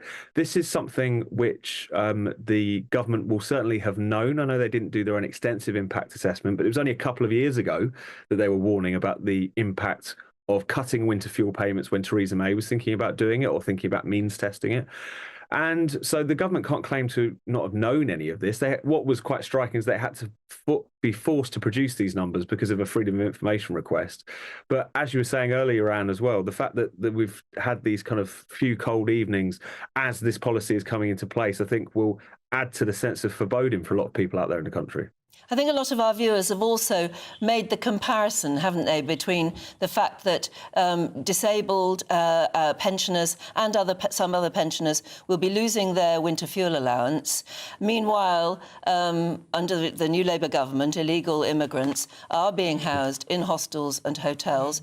They'll probably have the heating on, won't they, and 3 hot meals a day. John says this. I mean, it's John's view, but he says you really should be going on about how illegal immigrants will be nice and warm with their radiators going full blast this winter and 3 hot meals a day, whilst pensioners and disabled people are sort of left to freeze to death. Not to mention also, Anne, the suggestion that the prisoners that have been released recently also get accommodation in budget hotels that have heating. Tom? No, go on, Tom. It's one of those reminders, isn't it, that this government seem, aside from anything else, aside from the rights and wrongs of this, they're just absolutely terrible at politics as well. They didn't seem to see the rebellion and the controversy on this particular issue coming, nor the kind of comparisons that some of your viewers have been making there. And also at the same time, if they wanted to do something to try and bring down energy prices in general, which wouldn't be something that would help this winter, but something that could help in the years to come, they don't seem particularly interested in that either, because they're wedded to a lot of these green policies, the green levies on energy bills and so on. It's one of those things where whatever way you look at it, if you do have to make difficult choices right now, do you really start with disabled pensioners? Doesn't seem to me that you would. I mean, the amount they're trying to save with this cut would have been more than made up for with the 1.8 billion that we spent in climate aid last year, which, as far as I can tell, was helping no one, even the people that it claims to help. And also, if your concern is more the broader issue, how do we sort out the economy, the public finances, and bring down energy bills for everyone, you wouldn't be going the Ed Miliband route as we currently are. So from whatever way you look at it, this seems to me like a policy which is doomed to blow up in their face. They go on, of course, about the £20 billion black hole. But since they keep bringing it up again and again and again, and justifying the winter fuel allowance thing with it, more and more questions have been asked about, well, can you explain the £20 billion black hole? Can you show us the figures? And they've refused to. And that's another thing that's really starting to cut through, I think, which is the caginess of the government on a lot of these particular questions. I know that they're keen to try to, as the coalition government very successfully presented the issue of the public finances as basically just a terrible inheritance from Labour. They're trying to do very much the same thing with this £22 billion figure. But at a certain point, it's just going to continue to look like a deflection. It's going to continue to look like a bit of a con, like a bit of spin, because those numbers have been called into question from the beginning. And they've also been called into question the notion that Labour weren't aware that the public finances were in a bad state, even though they were making that point pretty forcefully in the press, the House of Commons beforehand. Tom, considering how dramatically, I think is putting it politely, this Labour government have started, this one policy with the winter fuel allowance has caused so much anger and so much upset and so much resentment. Do you think there is any chance that they will abandon it? It would be very difficult for them to climb down, I suppose, not least because it seems that Rachel Reeves in particular is very keen to stick by this. She hasn't really relented whatsoever, was very, very keen to politely deflect a lot of the concerns that were raised by the Parliamentary Labour Party earlier this week. And I think what they've bet on is this idea that it's more important to appear fiscally responsible than it is to actually make the right decisions. And that seems to be an approach that they're willing to test to destruction in this case, it seems. I mean, it's a sad fact, but it happens every year. Vulnerable people do die during the winter. It's always been there, and it's terrible because some of them are older people who get old and cold. I mean, you hear so many reports, don't you, every winter. One wonders how this government is going to cope if the figures get worse because of this. No, absolutely. I mean, there's always that concern every year, as you say. Various charities will constantly make the point that there's often each year in the region, sometimes about 7,000 completely unnecessary deaths as a consequence of cold homes, many of those being older people. You know, the Labour Party was bandying around similar figures just a few years ago about the winter fuel payment. And yet this is something which seems to have completely evaporated in this context. And also, it's just a reminder that in terms of the point of various kind of welfare state policies and whatever, you know, one of the primary reasons for that was to look after people in old age, and yet that seems to have been a little bit lost in the discussion recently. Just finally, V has just messaged in saying Rachel Reeves has claimed £3,300 for heating her second home. GB sounds like a third world country ruled by dictators. Rachel Reeves is on an annual income of £163,890. Your average pensioner who's relying on the winter fuel allowance is on £11,500. Can anyone make that make sense? Because I certainly can't. How does she have a heating allowance? The expenses, if they have a second home, they can claim for from the taxpayers, including pensioners, to heat their second home. See, that's not a good look, is it, Tom? But they don't seem to care about the look. Are they just... is it because they feel so safe with their whopping great majority that they can do anything? I think there's a large part of that. They've got a tremendous arrogance for a government that was actually elected on a pretty thin mandate in terms of votes. I mean, that's been talked about a lot, this loveless landslide, a very low turnout and a quite historically low vote share in that last election. And also, I just think they're also really tin-eared and bad at politics, aside from anything else. They're both very rigid thinkers. They're both, I think, kind of cut off from a lot of the concerns of ordinary people. And they're both really gripped by this idea that as if almost appearing mean-spirited might be good for them in some sort of way, because it will dodge that claim that Labour are fiscally irresponsible. But I think that has clearly not worked. And you see that from the snapshot of the views from your own viewers that you'll be getting this morning. Yeah. Tom Slater, thank you very much there. But please let us know what you think. So many of you are messaging and we will get through as many as we can. gbnews.com/your say. So many of you very, very angry. And this is Mo has said, my pension is just over $8,000 a year. How am I meant to survive? Well, you can, as Rachel Reeves keeps pointing out, you can claim pension credit. That will actually, if all the pensioners, 800,000 that are entitled to it, suddenly claim it, then that is going to wipe out any profits they make. So why do it in the first place? And that form is 245 questions. It's 245 questions. Yeah, to claim the pension credit. Yeah, because you've been looking through it. I looked through it for my mum, who's in her mid-80s. My mum got through to, I think, question 5 and then gave up. Yeah, well... Pensioners are just not... Couple of reasons, Anne. A, it's very complicated to do. They make everything as complicated. And people of that generation... Don't like having to do it. Benefits. No. They don't like dealing with authority. And I certainly think there's going to be trouble ahead because of the illegal immigrants who have not been... they've shut down the Bibi Stockholm and other places like that. And instead, they are putting up illegal immigrants in hotels again.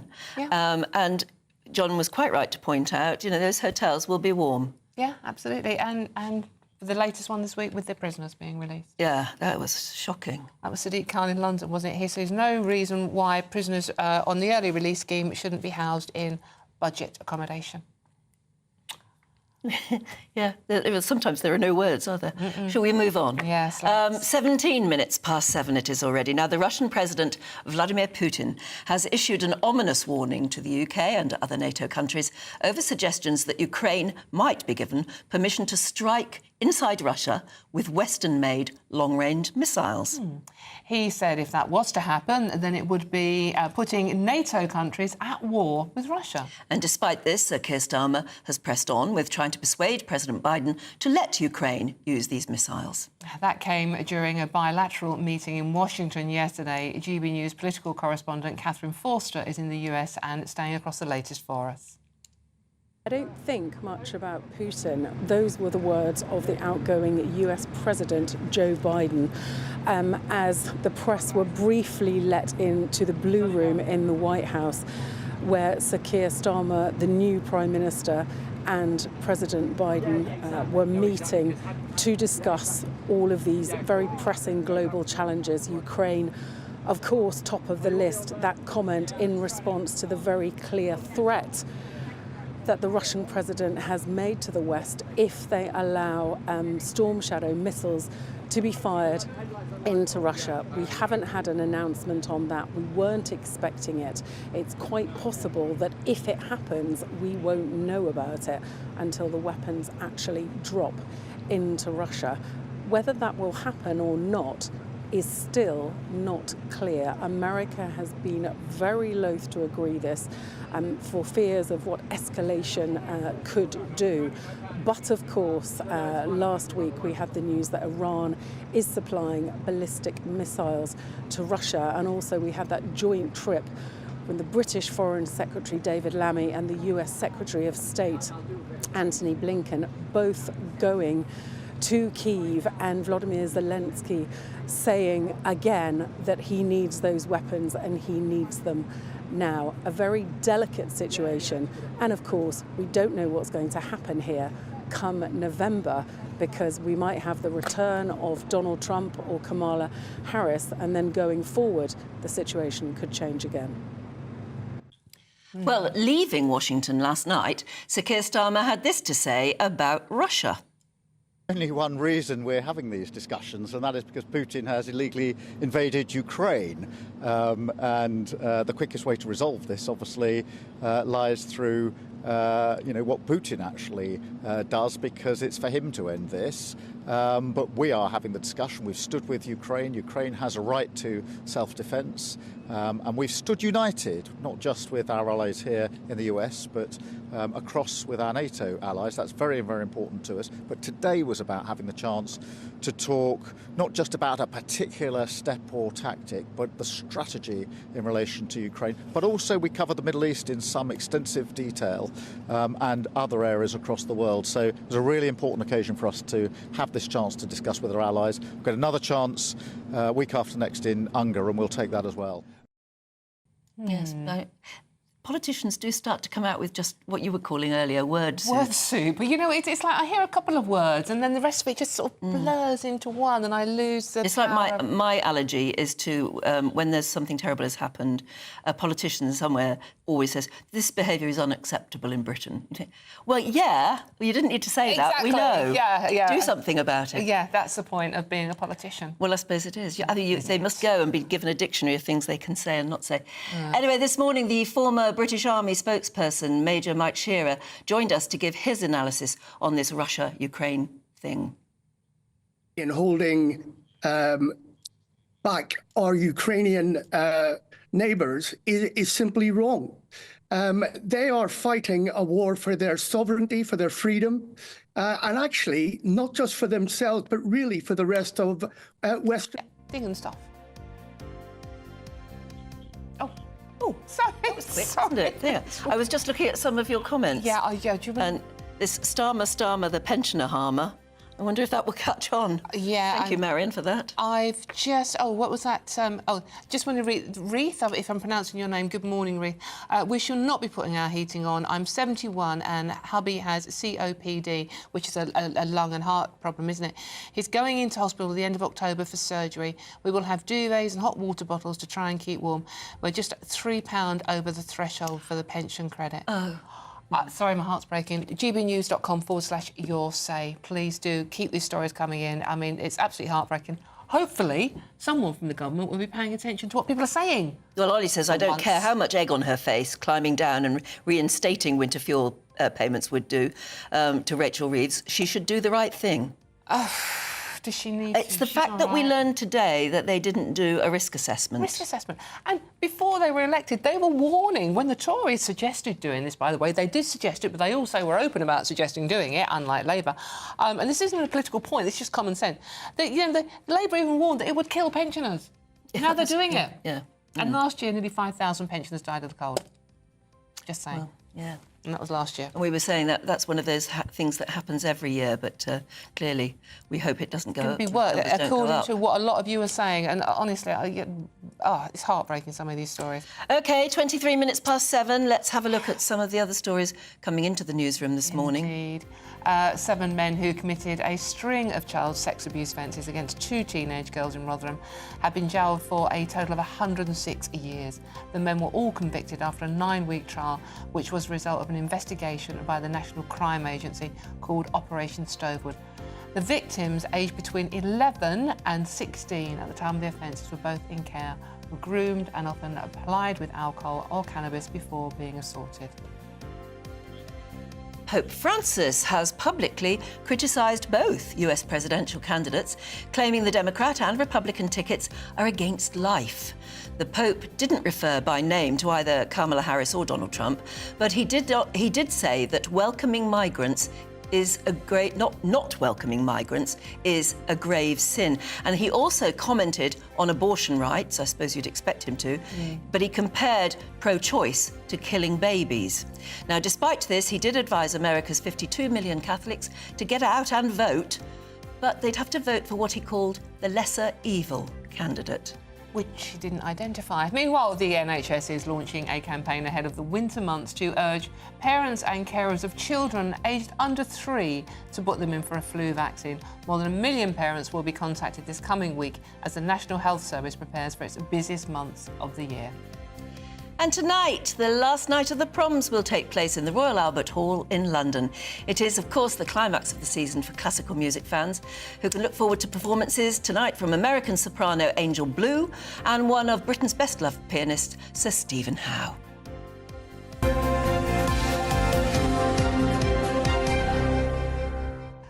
Yeah, we're still arranging our outing, aren't we? It's the last night of the Proms. Last night of the Proms, yes, like to go to that. Yes. Next year, maybe. Yes. Yeah, I've got my flags ready, because I'm going to wave the flag, and not one of the Euro flags. Well, they banned them, didn't they?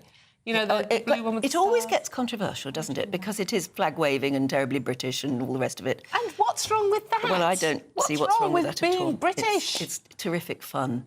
Anyway, right now, shall we get... Oh, 25 minutes past 7. We better move on. Yeah. Let's get your weather with Alex Deakin. A brighter outlook with Box Solar, sponsors of weather on GB News.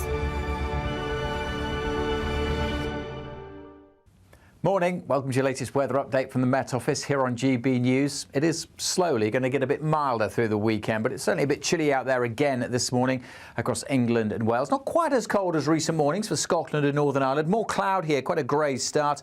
There's some patchy rain and drizzle here and there, particularly over southwest Scotland and over the hills and mountains further north. The rain's going to pep up across the far northwest come this afternoon. For the bulk of England and Wales, though, it's a good-looking day. Any early morning mist soon disappearing, and then dry and bright with some decent spells of sunshine. And yes, a bit cool right now, but temperatures by this afternoon close to average in the high teens for most places.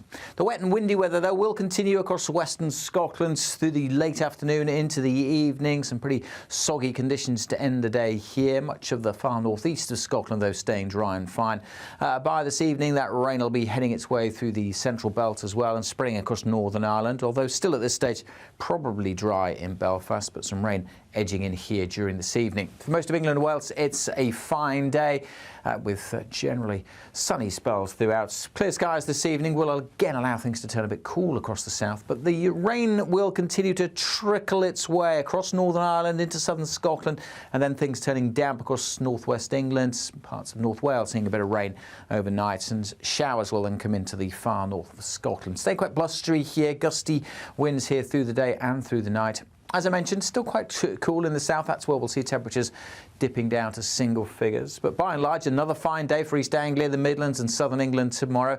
A different day, though, for Cumbria. The Lake District looking pretty soggy for much of Sunday. Some heavy bursts of rain. That rain at times getting into North Wales and maybe slipping further south come the afternoon to parts of Lancashire. A little bit of rain getting to the east of the Pennines, but generally drier here, and some sunny spells in southern Scotland, staying gusty with more showers across northern Scotland.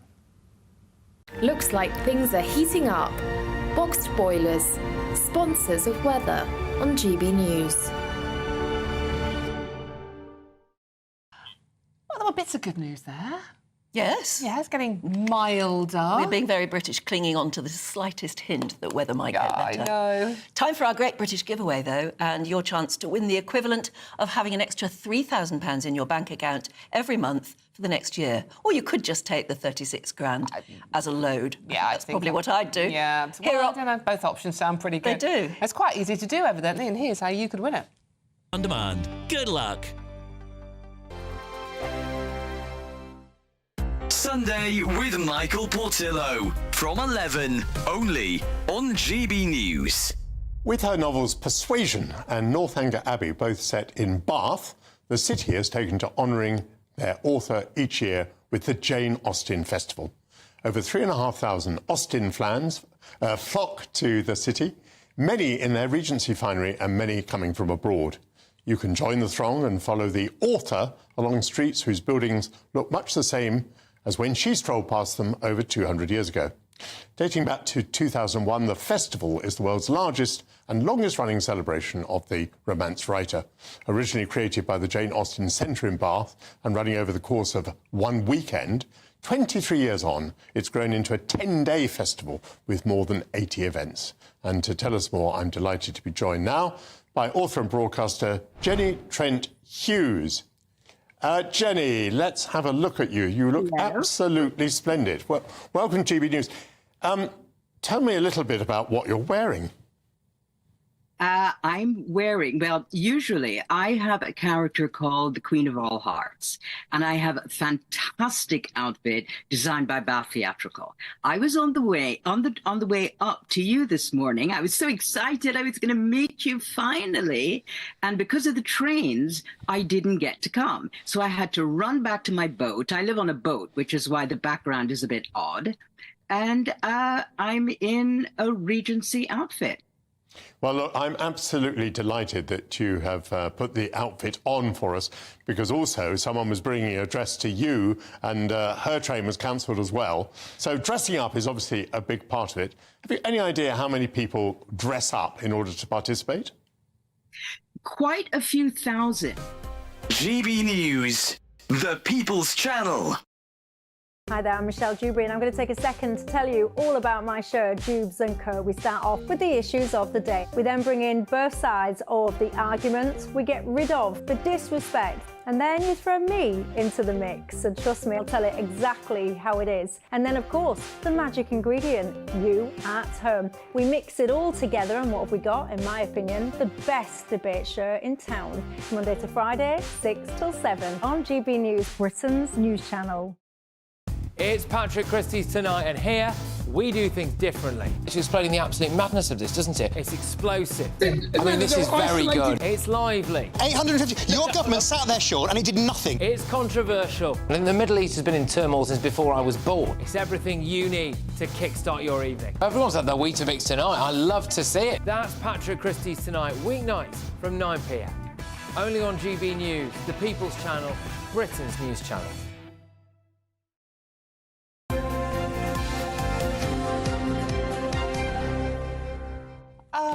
Right, OK, welcome back. You're watching Listening Breakfast. We're the Dawn of the Night, and Anna's just been revealing where she keeps her credit card. But I can't divulge it for security reasons. Actually, I think Stephen's already let people on, but we won't go into that again. Let's talk about Strictly, because Strictly Come Dancing is making a comeback to our screens tonight.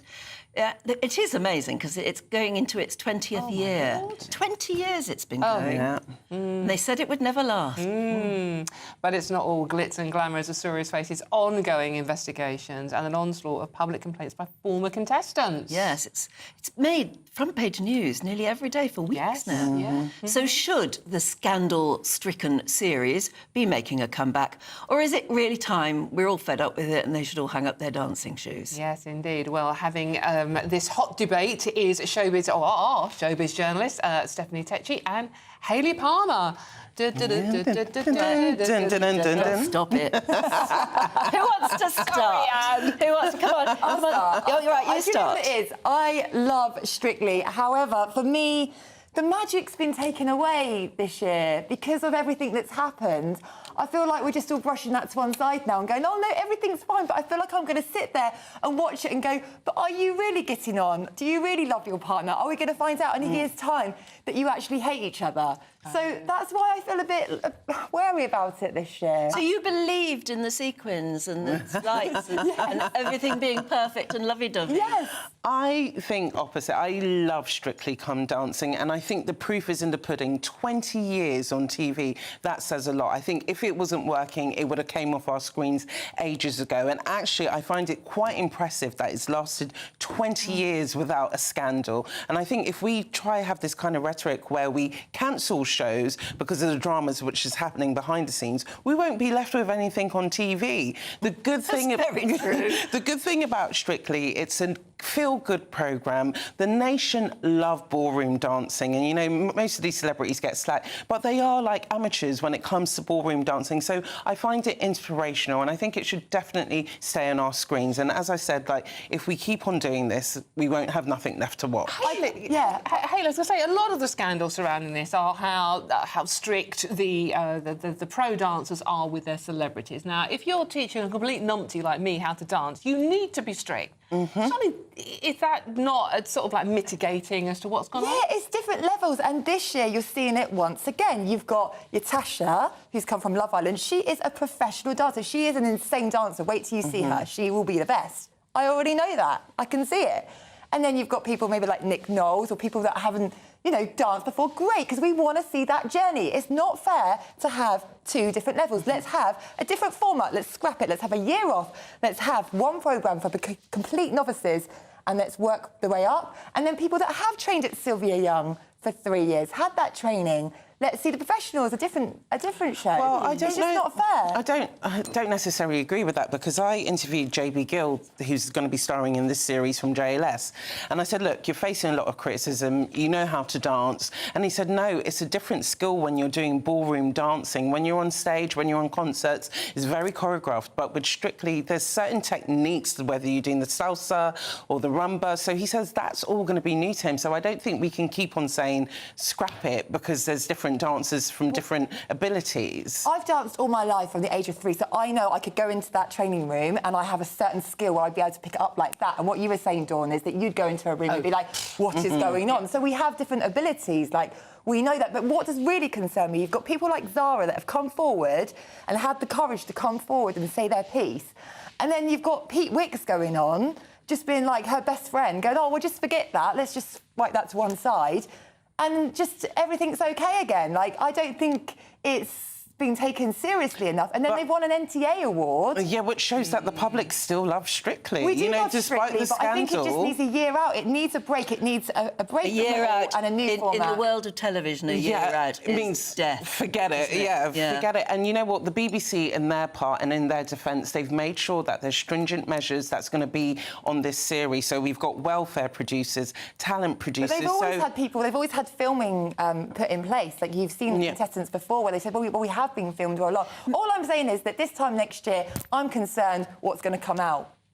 But I think as well, you can tell the true strength of a show is how they handle the backlash and how they handle the criticism. So I think if they bow down and said, yeah, we're taking Strictly off the screens, how does it get back on the show without people thinking what's happened? Let's get over the controversy. Let's keep it on screen. I tell you what will be interesting to watch is to see whether these new councillors and people that have been brought in, and equality and safety and goodness knows what they're called, whether, you know, the dancers would be even allowed to hold each other while they're waltzing around the floor. Where is the line? Yeah, where Because do you as when I was a dance teacher, you could maybe turn someone's arm around, but now you wouldn't even be able to, like, touch a student or whatever. You know, things have changed. So, is there a token politician?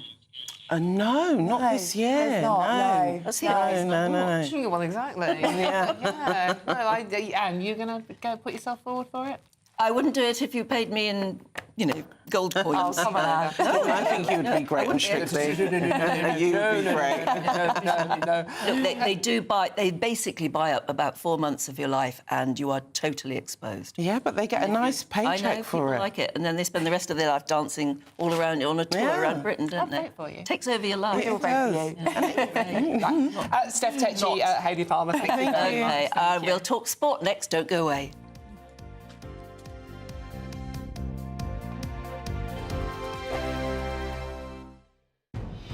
Good afternoon, Britain. Weekdays from midday. Luis Elizondo says that he worked at the Pentagon and that he knows that they have recovered material that is not from this Earth. He resigned after believing his government wasn't taking the threat of UFOs seriously. So have they been covering up alien material from us? I don't think the claims that are being made in Luis Elizondo's book, Imminent, are new, but I think what we have to pay attention to is the seniority of, one, Luis Elizondo, and two, the people who recruited him, and indeed the people he worked for, which was the Department of Defence and the Pentagon. You think that he was in a position to know about this? Yeah, he would have been. He would have been speaking to the individuals who were taking part in these investigations. You're showing some of those clips just now that potential incursions by objects controlled by a non-human intelligence, potentially. We're not saying alien necessarily, but something non-human. Seems a bit far-fetched to me, Andrew. I'm a sceptic. When people say sceptical, I think as a species, we're relatively new in terms of what we do in space. But right now, we've got a robot on Mars that drives about and has a little helicopter drone that every so often comes up, flies about away 10 feet from it to collect samples and comes back. Now, a species a couple of hundred years down the line from us would have far better technology than that. So who's to say what we're encountering aren't just really advanced probes from something else that's just slightly ahead of us in the technological scale? I don't think that's too far stretch of the imagination. When you do see things like what we just saw there, which was made public, the New York Times did a big expose on all of this, and actually, you know, the world didn't end. We weren't all outside fighting each other for scraps of food and burning down the nearest Lidl, were we? We just thought, oh, that's quite cool. I think now we have to look at it and maybe take a step back, look at the people coming out now, talking about UFOs and thinking, is there something to this that we've maybe been overlooking? News, the People's Channel. Mark Dolan tonight is your weekend dose of news, debate and entertainment. This sounds like a wild conspiracy theory. Don't miss My Big Opinion. Mark Meets at My Take at 10.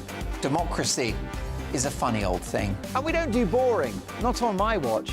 I just won't have it. Let's go and get another glass of that bubbly. You've earned it. That's Mark Dolan tonight, Saturday and Sunday, 9 to 11, only on GB News, the People's Channel, Britain's news channel.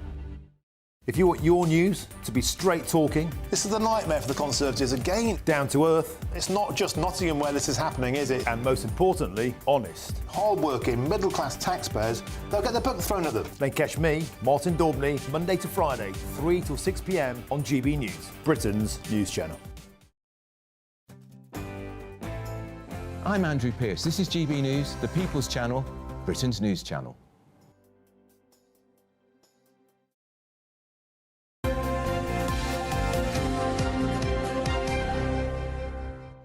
Welcome back. Time to talk sport, and Aidan's here.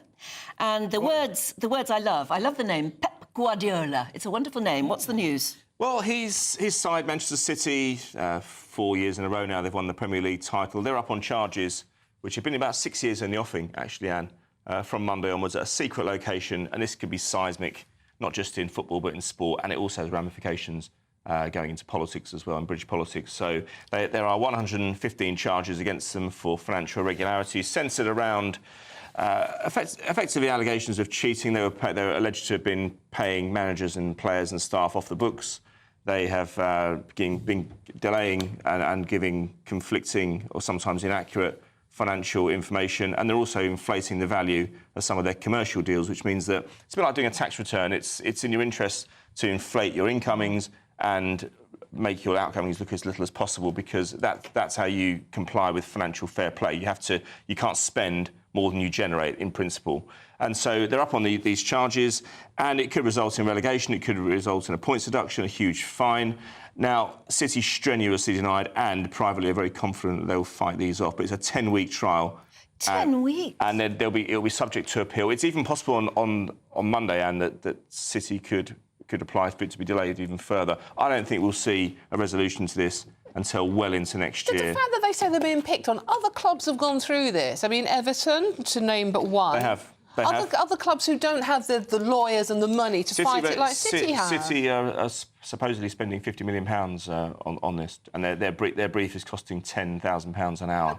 So they're fighting this, but the political ramifications could be that we all know, or it was often suggested about 3 years ago when Newcastle were taken over by the Saudis, that Boris Johnson helped that deal go through. It won't look good for a key trading ally. United Arab Emirates, City are owned by Abu Dhabi. If their reputation seems to be besmirched. The whole point of them investing in British football clubs, Anne, is that it improves the image of that particular region. They're a key trading ally, of course, as we know. But it wouldn't be anything to do with the players, would it? Nothing to do with the players, no, it's not. Look, they're signed, and as far as they're concerned, everything is above board. And if they get relegated, they'll pay the price. Well, not necessarily. They'll move on to other clubs because they're good players. Oh, but it's the club that pays the price. But Pep Guardiola yesterday... All right, the fans then. The fans, without doubt. So Pep Guardiola was saying yesterday, in response to some reports came out of Spain, where he's from, yesterday, saying that, we've heard, it was ahead of the Spanish La Liga, saying, we've heard that the Premier League clubs are expecting them to be thrown the book out. And so he said, well, look, he's not a lawyer, neither the rest of the Premier League clubs, and actually let's wait for the panel to adjudicate, an independent panel, and as far as I'm concerned, none of the rest of anybody knows anything that we don't, so let's just see it play out, and I think all the rest of the teams that we're up against would like to see us punished. It's a little bit of jealousy, that's what he's saying. Oh, as one of those teams are up against them. But it'll be seismic. Get over yourselves. When it comes out, it'll be seismic, honestly. Look, forgive us for calling a halt to sport there. We'll do more in the next hour, but we'll never get any papers done, will we? And I know everybody at home really gets cross if we don't. So let's go to a break very quickly. Back with the newspapers in just a moment.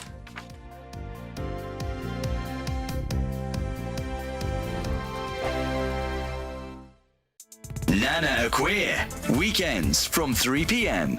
So Prince Harry, apparently, Operation Bring Harry In from the Cold. Do you feel there's any truth to this?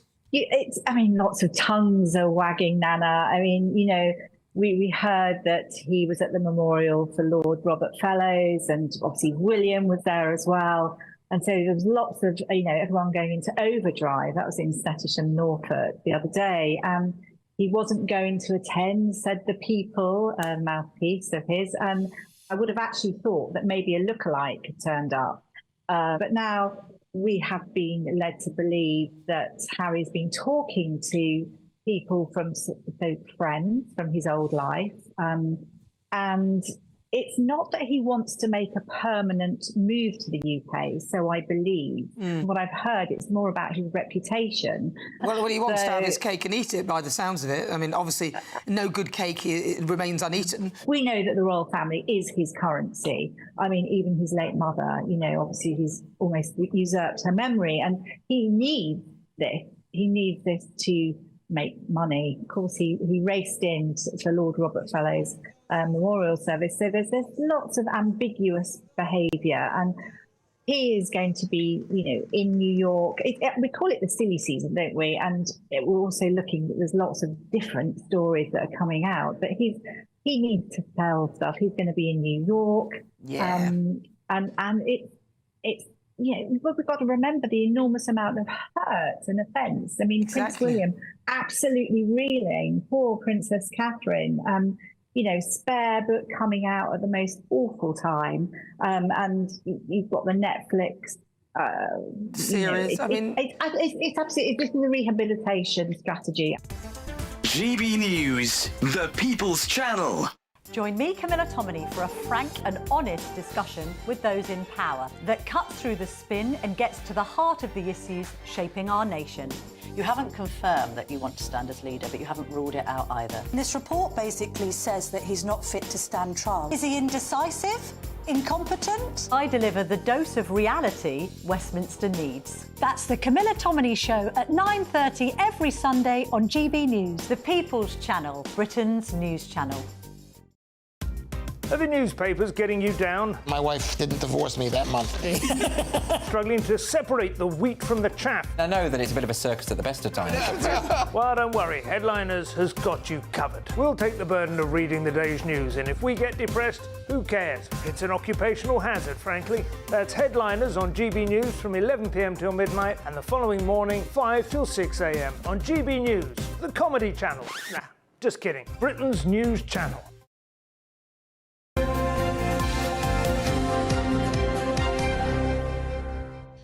Right, we're very lucky because Kevin Schofield and Stephanie Tetchy have joined us to have a quick look through the newspapers. Welcome both. Yes, indeed. Kevin, Daily Express front page. Now, they've been campaigning long and hard with Dame Esther Rantzen about the assisted dying thing.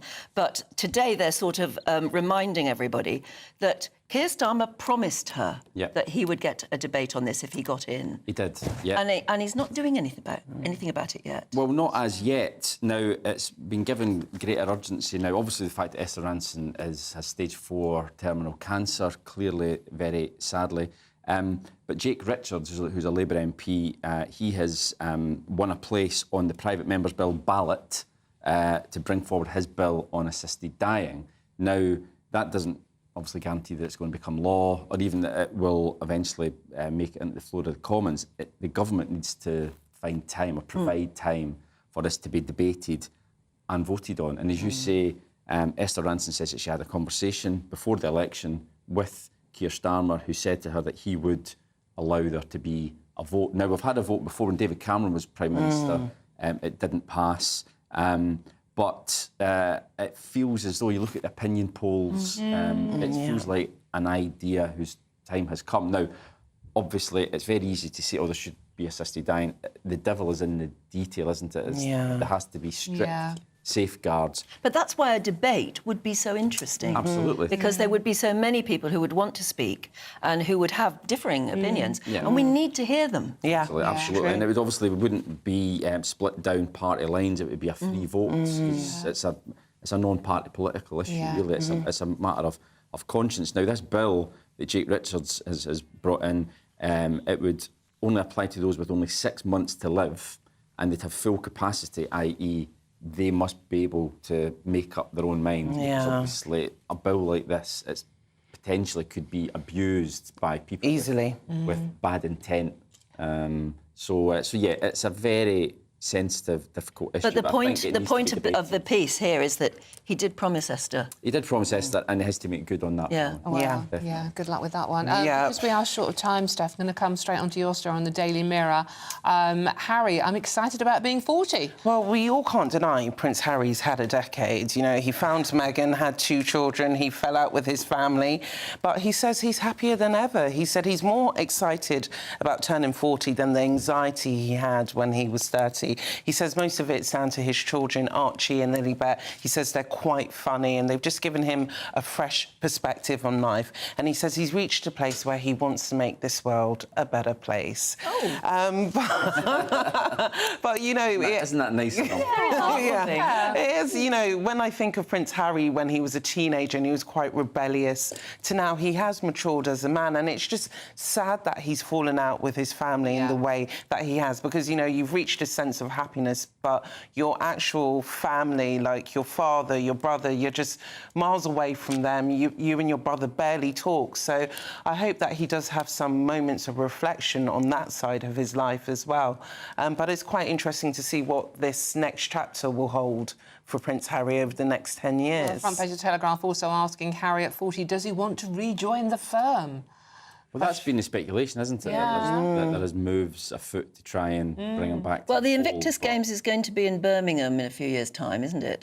So we'll be seeing an awful lot more of him. And that's a reminder of just what a good influence he can be. And we'd just love to see him doing more, but I don't know whether his family are going to forgive him quickly at all. Well, I mean, as you say, he's been through a lot in the last 10 years. I think it would take an awful lot over the next 10 years for that damage to be repaired. I don't think William, at the moment anyway, from what I can gather, is of a mind to let him back. There seems to be an awful lot would Meghan let him?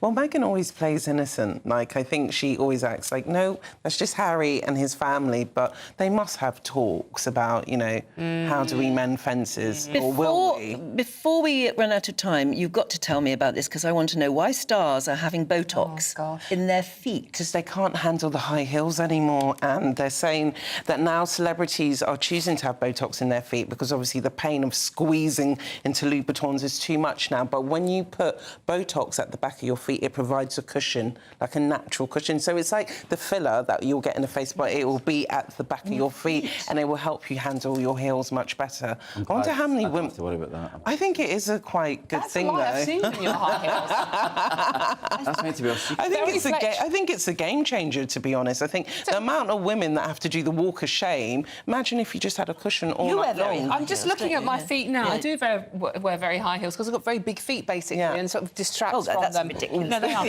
But I'm just wondering... Would you get Botox in your feet? I don't think I need it yet. OK, you're good with heels. Not ruling it out. I think I would, because I think I'm quite curious, because I always do that end-of-night walk of shame where I can't walk in my heels anymore, and if I could have something long-lasting, I think it'll be a good investment. Trainers in your handbag. Yeah, I do, but it's so heavy to carry sometimes. I just want to be in heels all day. So you'd rather Botox your feet? Yeah, I will, gladly. Extraordinary. There you go. What people will do for the red carpet. Vanity. OK, chaps, we'll leave it there for the moment, but we'll give you more time next hour, I promise. On my heart. Yeah. Right now, here's the weather. A brighter outlook with Box Solar, sponsors of weather on GB News. Morning, welcome to your latest weather update from the Met Office here on GB News. It is slowly going to get a bit milder through the weekend, but it's certainly a bit chilly out there again this morning across England and Wales. Not quite as cold as recent mornings for Scotland and Northern Ireland. More cloud here, quite a grey start. There's some patchy rain and drizzle here and there, particularly over southwest Scotland and over the hills and mountains further north. The rain's going to pep up across the far northwest come this afternoon. For the bulk of England and Wales, though, it's a good-looking day. Any early morning mist soon disappearing, and then dry and bright with some decent spells of sunshine. And yes, a bit cool right now, but temperatures by this afternoon close to average in the high teens for most places. The wet and windy weather, though, will continue across western Scotland through the late afternoon into the evening. Some pretty soggy conditions to end the day here. Much of the far northeast of Scotland, though, staying dry and fine. By this evening, that rain will be heading its way through the central belt as well and spreading across Northern Ireland, although still at this stage probably dry in Belfast, but some rain edging in here during this evening. For most of England and Wales, it's a fine day with generally sunny spells throughout. Clear skies this evening will again allow things to turn a bit cool across the south, but the rain will continue to trickle its way across Northern Ireland into southern Scotland, and then things turning damp across northwest England, parts of North Wales seeing a bit of rain overnight, and showers will then come into the far north of Scotland. Stay quite blustery here, gusty winds here through the day and through the night. As I mentioned, still quite cool in the south. That's where we'll see temperatures dipping down to single figures. But by and large, another fine day for East Anglia, the Midlands and southern England tomorrow. A different day, though, for Cumbria. The Lake District looking pretty soggy for much of Sunday. Some heavy bursts of rain. That rain at times getting into North Wales and maybe slipping further south come the afternoon to parts of Lancashire. A little bit of rain getting to the east of the Pennines, but generally drier here, and some sunny spells in southern Scotland, staying gusty with more showers across northern Scotland. Looks like things are heating up. Boxed boilers, sponsors of weather on GB News.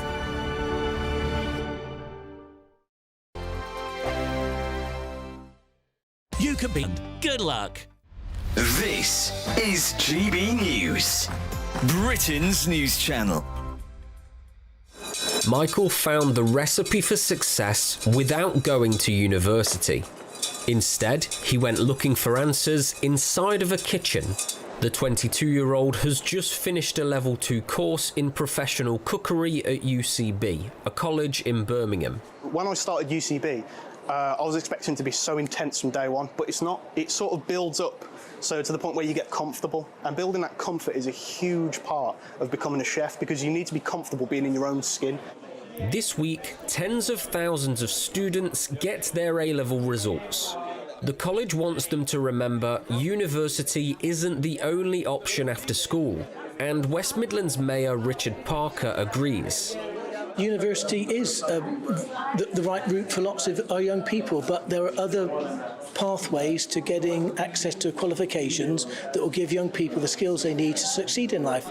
Further education principal Rosa Wells says apprenticeships and technical courses are also great routes to a career. Here at University College Birmingham, we offer vocational courses. These are hands-on technical courses that can give people a different opportunity, something different to school. So we've got brilliant facilities that really give students industry standard training. A skills shortage across the UK means youngsters learning trades are desperately needed. 36% of job vacancies are due to shortages. The Labour government's new body, Skills England, has been created to bring training providers and businesses together with local and national authorities plus unions to target trade gaps and regional requirements. Michael's now finishing his qualification. Where he goes next is down to him. GB News, the People's Channel.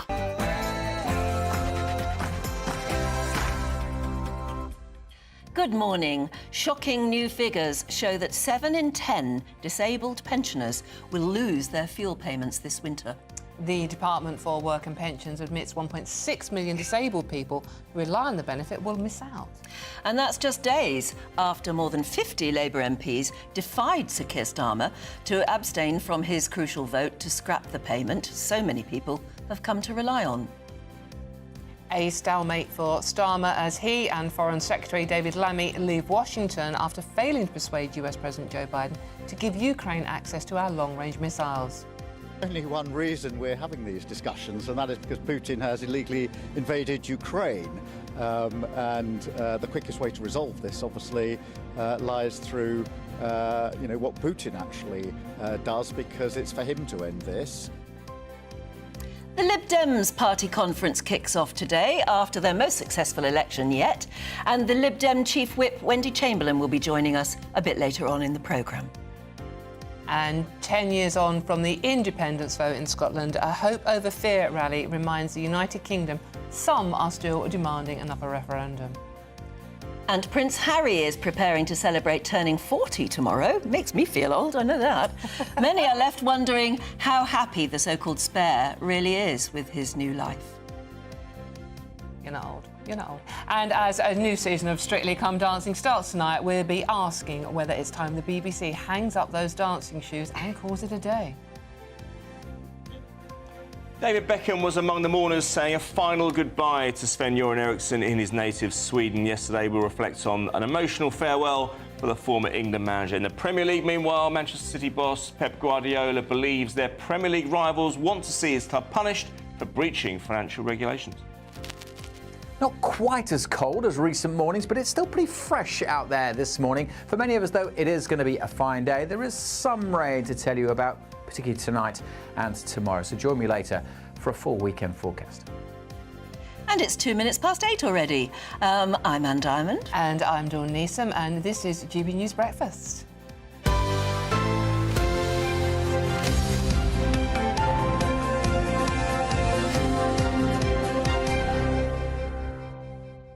Yeah, well, they do say, don't they, that, you know, policemen get younger and younger, you get older and older. Well, Prince is turning 40. When I remember him being a toddler, you know, you just think, oh. I actually was lucky enough to interview Diana when the boys were very, very young, and she was so proud of them and how William looked after his little brother, and she goes, oh, look at the relationship.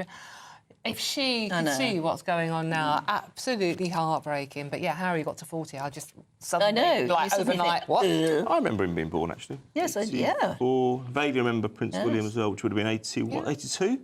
Don't put me on the spot. That's my homework. Yeah. But it's time is flying. But yeah. And she came out on the steps of St Mary's Hospital in Paddington. Yes. Both next door. Actually. Yeah, that's right. Yeah. Oh, gosh, it was. With a big swept hairdo of that era. That was amazing. She'd just literally given birth, and the hair and makeup were immaculate. And showed everybody the baby, and that was lovely. So, but he's 40 now. It's amazing how time flies. Oh, don't stop it. It's but you're obviously old as well, Aidan. So that's fine. We'll take that one, won't we? Yeah. Well, I was off last weekend, and I've come back. Oh yeah, older. It's dreadful that. Just happens like that. You come back into every show older. And that 50th birthday is a real trauma to go through, absolutely, especially when you've done it twice. Yeah. Looking forward to mine. OK, but actually this is interesting because we're talking about people as they get older worried about whether they'll ever have a pension, ever. And today's pensioners worried about whether they'll ever be able to afford to keep warm this winter. In fact, we've had quite a lot of you coming in with your views on this.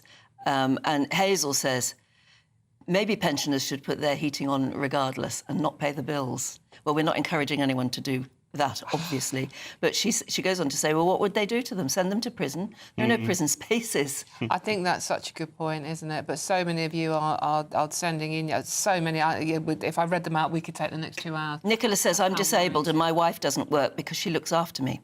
And we can't afford to put the heating on. Heating is to heat the person, not the home. I'm 52, my wife's 61. This scrapping of the heating allowance is going to kill people this winter. But Labour knew that. Labour warned of that happening when they were in the opposition. 4,000 deaths, is that what they said? Something like that. I mean, as we made the point before, there are always horrible statistics every winter about people who are literally old and cold, people who die of the cold. Yeah. And we know that, and there are terrible stories. And that happens every year, no matter who's in government. Yeah. But one does wonder this winter. And, of course, at the moment with this cold snap, you wonder how cold this winter's going to be. So I think people are extra specially scared. Well, we seem to have skipped autumn and gone straight to winter, don't we? I mean, autumn was cancelled. I think we've got 2 days coming up, and that's it. And the other thing is, a new government, no matter what your political persuasion, surely you hope when you get a new government, you get a sort of clean sweep and breath of fresh air, something new to consider, maybe something to hope for. And it sort of doesn't feel that way. We're all very optimistic, including people like my mum, you know, working class, dyed in the wool Labour voter, you know, back in the day, old school Labour, and suddenly, her generation are the ones getting a kicking. I think people just don't understand that. No. Anyway, now we've got damning documents that reveal that 7 out of 10 disabled pensioners are going to lose their winter fuel payments this year. As if it couldn't get any worse. The Department of Work and Pensions has admitted roughly 1.6 million disabled pensioners will miss out on the payment. And that's along with almost 5 million elderly people who live alone. And to top it all off, Downing Street has confirmed it carried out no impact assessment before making the decision, with medical experts warning people could die this winter as a result of the cold. This all comes as Keir Starmer leaves the US in a stalemate with the US president after failing to persuade Joe Biden to give Ukraine access to our long-range missiles. Only one reason we're having these discussions, and that is because Putin has illegally invaded Ukraine. The quickest way to resolve this, obviously, lies through what Putin actually does, because it's for him to end this. But we are having the discussion. We've stood with Ukraine. Ukraine has a right to self-defence. And we've stood united, not just with our allies here in the US, but across with our NATO allies. That's very, very important to us. But today was about having the chance to talk not just about a particular step or tactic, but the strategy in relation to Ukraine. But also we cover the Middle East in some extensive detail and other areas across the world. So it was a really important occasion for us to have this chance to discuss with our allies. We've got another chance week after next in Unger, and we'll take that as well. Well, that was the president.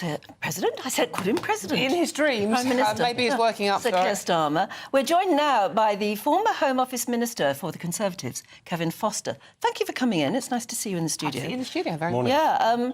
Right, we've got so much to deal with. Keir Starmer's clearly got a lot on his plate. But what about, first of all, our pensioners, particularly our disabled pensioners, who are really, really worried about this axing of the winter fuel payment?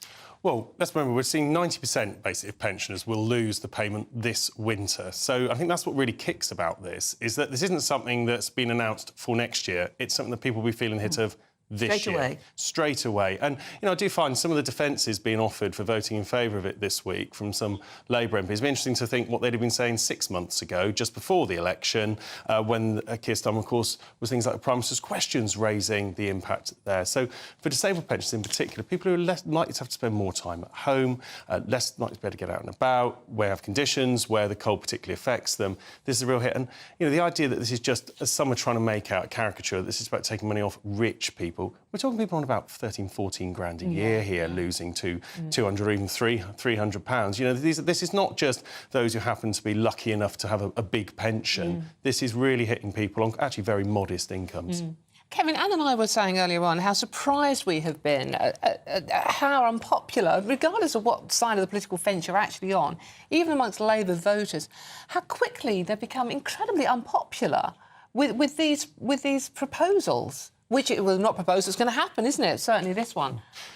Does it make any sense to you how they're behaving? Well, it's quite odd because, of course, remember, just before the election, I think it was Rachel Reeves who was talking about the fact that we wouldn't be able to claim there were unexposed black holes after the election because they've had special access to the figures since about January, which is common for oppositions in the run-up to a general election. But this was inevitably going to make them popular, particularly paired up with actually some quite highly paid public sector workers getting inflation-busting pay deals. So I think this has been I think many people have been surprised, but it also has to be said that, and this is where the Conservative Party needs to have its review, is that this wasn't a particularly amazingly popular party going into the election in terms of Keir Starmer. And let's be honest, it was probably the failures of my party that led us to the result that we got more than necessarily the popularity of Labour. Frankly, you enabled an enormous landslide, didn't you?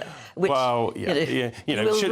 should have gone to D-Day. Shouldn't have announced it in the rain. A manifesto that talked to people. Let's be honest, 2 years of arguing amongst ourselves in Westminster, it's there. But even then, who could have predicted where we are now? Steel industry virtually closing down, and pensioners, particularly disabled pensioners, being hit for their winter fuel. Do you think they really think pensioners are rich? Or is this a cynical ploy simply because they actually don't care very much about pensioners, because pensioners traditionally don't vote Labour? Well, I suspect it's a bit of both, really. I think, one, there's a caricature that pensioners all own their own homes, they've got a big pension. There's been a bit of that on social media, if you have a look. Suddenly a lot of left-wing tweeters think that every pensioner aged over 80 is a millionaire. Well, they're not. And even if someone is on paper because they own a property, that doesn't mean they'll have a big day-to-day income. It's probably a property they bought about 40 years ago in London on an ordinary working salary. And I suspect it cannot have been avoided somewhere in the Labour Party's thinking that actually a lot of people aged over 65 vote Reform or vote Conservative in the last election, therefore they wouldn't be hitting that much of their own vote. Meanwhile, Starmer and David Lammy, our Foreign Secretary, have been over in Washington playing statesman and trying to get America on the same side over the Ukraine situation. How do you think they've fared out there? Well, you never really know with these types of discussions because, for obvious reasons, no one's going to walk out of a meeting like that and say, look, here's all our secret plans or here's our strategies for the future. So therefore you have to look at some of the briefing coming out, and it doesn't seem to have gone particularly well. You know, if you remember, actually, us in the US are on the same side in wanting to see Ukraine repel the aggression that it's been subject to by Russia. So the briefing doesn't sound like this was a particularly successful engagement, but, you know, this is a very tense situation. And, of course, they're talking to someone who, whatever the outcome of the US election in November, will not be president at the end of January. It's difficult to talk very much with him at the moment. Yeah, so for Biden himself, it'll be how much he commits to when we're less than 2 months away from a presidential election and when he's in very much the end of his term. Certainly when you listen to what people care about, overwhelmingly the people who get in touch with us throughout the programme this morning, they care about the winter fuel allowance, they really do. They care about pensions. Yes. And they don't want us to tighten up the wall with Ukraine. They don't like it. And the other thing they care about, Anne, is immigration. And Kevin, you were a former Minister for Immigration. We've got Yvette Cooper saying smash the gangs on a daily basis. Are we seeing any success in that area? Well, smash the gangs is a great slogan. It's probably not much of a strategy, because what do people think the NCA have been doing for the last few years? And I came on GB News the day of that great summit they held, and as I reflected then, you know, you're literally telling law enforcement agencies to go and enforce the law. Well, great, they've been doing that for a while. You need a wide-ranging strategy to what is one of the most difficult problems being faced by governments, actually, not just here but across Europe, in the US and Australia. And just a catchphrase and a slogan, I think Yvette is already starting to realise that was great from the opposition benches. It's not so useful from the government ones. But Kevin, the Conservative government did have a long time to try and sort this problem out, and it just got worse. Well, we've actually seen some numbers start falling. Of course, getting the Rwanda plan off the ground would have made a difference in terms of a deterrent. But, you know, there's no one single magic bullet to this. There's some things I might have wanted to see us go a bit further and a bit faster on. But still, this is not something that anyone who thinks, you know, a quick slogan, a quick solution is going to solve it. But again, what our viewers are reflecting on is the fact that Bibi Stockholm's completely junked now. Obviously, flying to Rwanda, completely gone now, and other building projects who at least house illegal migrants completely flawed. Instead, they're going back into the hotels. They will be warm this winter. Yeah, and of course... And a lot of pensioners and disabled pensioners won't. And that's, again, what our viewers seem to be caring about. Yeah, it seems completely unfair, and particularly... And, you know, the laughable attempt to rebrand them as irregular migrants rather than illegal migrants just says it all. But people will feel that it's about a sense of fairness. And actually, those who also come to this country lawfully, who play by the rules, who pay the fees, again, similarly feel aggrieved to just see people circumvent it by paying a smuggling gang. When you talk to your other Conservative friends, what's your view on this government so far? Well, I think a lot of us are just surprised at how unpopular they've become quite so quickly. Now, it doesn't excuse us from having to really focus on what was wrong with our party and get ourselves sorted out. You know, we're not just going to win by default in 5 years' time. But it's been extraordinary. If you looked at it, and you said to someone 30 years ago, a new government's going to come in, pretty much try and shut down the oil and gas sector in the northeast of Scotland, is going to shut down Virgin steelmaking per capacity here in the UK, and is going to kibosh the first new mine in about 30 years. You can imagine if you then said to that, and you said to that person, and that will be a new Labour government, people's jaws would have just dropped. You know, some of those industries, the absolute foundation of the modern Labour Party, the trade union movement that then became the Labour Party, and here they are wanting to shut those down to appeal to, let's be honest, those who are wealthy enough to worry about how many vehicles drive past their house each day. Kevin, one final quick question. Obviously, the Tories were in power for a very long time. You messed up in spades. We're seeing on the front page of the Telegraph today how 5 Tory PMs were felled.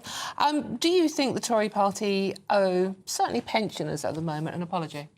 Well, I'm not necessarily sure we owe an apology for a Labour Party policy. But for not actually being stronger and as united as you should have been. Well, I think certainly over the last 5 years, we do have to reflect on where we were, what we were doing. I think the very fact that the 22 process meant we had numerous PMs got rid of. I think there's a whole debate, actually, for the 22 itself about should we carry on. That's the 1922 committee. I tell you what, can we talk about that a bit later? Because you're coming back, absolutely. So for the moment, that's great. Yeah. Thank you very much. Yes. Now, an independent review into the NHS has concluded that fundamental reform is needed to fix the health service. The report by Lord Aradazi has led to the Prime Minister to promise the biggest reimagining of the NHS since its birth in the form of a 10-year plan. Well, here's what Lord Darzi had to say about his findings. Well, the NHS is broken. It's unwell. I've been working in the NHS for nearly 30 years. After doing this review, I thought it's bad, but I must say I was surprised. I was shocked, if I could use that word, in terms of the state of the NHS. Well, joining us now to discuss this is Dr. Mohammed Al-Ubaidli, and a very good morning to you. What was your reaction when you first sort of heard some of the details of this report? Would you agree that the NHS is broken? I think the report describes lots of things that we all knew about in the general public and working in the health and tech industry. The report was really great in terms of just spelling out the data and the details so we all understand the problem to the same level, and then someone can start working on what the solutions would be. So I thought the report was great in documenting what's happening. But did the report actually come up with any solutions that you can see happening anytime soon? The report was focused on documenting the problems and also saying that the solution should be a long-term one, because one of the problems has been short-term revenue spending rather than long-term capital spending. But the problems that, and so the following stage will be to come up with solutions. But the kind of problems that they were identifying were overinvestment in hospitals and underinvestment in primary care. And what that means is the money is not as well spent in terms of doctors' talents and time, and the capital and technology that makes them more productive hasn't been spent. So I suspect part of the solution will be what the government has already been hinting at in terms of investment in community rather than hospitals, investment in technology, and investment in prevention. Now, technology, that word will alarm a lot of people because they'll think, I can't get to see a human being, doctor, as it is now. The last thing I want to do is spend more time trying to get online to talk about my health. So technology is lots of things. If you need an operation, what matters to you isn't booking your appointment easily or seeing your test results after the appointment. It's getting to see the surgeon. But technology is also remotely monitoring you to make sure that you're okay at home. And it's also having a CT scan that will pick up your problem before you go for the operation. So it's really all about things that make the healthcare system more productive and things that allow the people at home to look after themselves whenever it's possible. It makes just everyone more productive. It's not about just having another app that gets in the way of seeing a human. Dr. Mohammed, do you think that it is time to completely reassess where we are with the NHS and maybe introduce a system that seems to work very well in, say, Australia and Germany, where it's partly funded by people taking out small private healthcare insurances as well? That seems to work for them. You can get a doctor's appointment on the same day in Germany, whereas here, as we know, the waiting lists are through the roof, over 7 million people on them. Is it time to maybe consider that kind of system? So the report does show that in comparison to similar healthcare systems that we want to be comparing ourselves with, like the rest of Europe or Australia rather than the USA, the UK has gotten worse outcomes as well as spending more money. However, the report doesn't say that the problem is the single payer model. It says there's other problems that can be fixed, and they might be fixed by going to an Australian model. They might be fixed by sticking with the traditional model. But really, it's about where is the money going? Is it on productivity and capital, or is it on hospitals and individuals with revenue? OK, we'll leave it there. Thank you very much indeed for your wise words. Certainly that's something Lord Darcy said. It's not just a question of pouring more money in, it's how you spend it. We've invested more in the NHS than we ever have. But that's what they always say. That's what politicians always say. Yeah. And yes, they may be right, but it doesn't appear to be doing something. The thing is, with West Streeting and Keir Starmer coming out and saying something needs to be done, we need to reform it, we need to change it. They're Labour. They can say that. Can you imagine the Tories have said that? You're privatising by the back door. Again, it's... So maybe you could argue that Labour is the only government that could actually tinker with the NHS, or maybe more than tinker, reform it. Well, let's hope so. But there was a report today as well about many doctors being resistant to change with new technology. the doctors themselves, the BMA in particular. And of course, the people would say, as we all do, all I want to see is a human being GP, frankly. Yeah, that would be really a luxury. Lot to unpack in that one. What do you think, though? gbnews.com/your say. What do we do with the NHS? So, big question. Let's have a look at some of the other stories coming into the newsroom. 7 men who committed a string of child sex abuse offences against 2 teenage girls in Rotherham have been jailed for a total of 106 years. The men were all convicted after a 9-week trial, which was the result of an investigation by the National Crime Agency called Operation Stovewood. Pope Francis has publicly criticised both US presidential candidates, claiming the Democrat and Republican tickets are against life. The Pope didn't refer by name to either Kamala Harris or Donald Trump, but did say that not welcoming migrants is a grave sin. And he also commented, of course you might expect, on abortion rights. He compared pro-choice to killing babies. Despite this, he did advise America's 52 million Catholics to get out and vote for what he called the lesser evil candidate.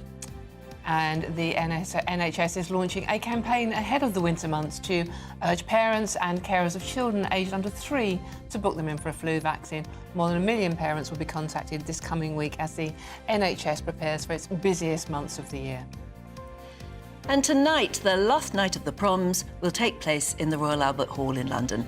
It's the climax of the season for classical music fans, who can look forward tonight to performances from American soprano Angel Blue and one of Britain's best-loved pianists, Sir Stephen Howe.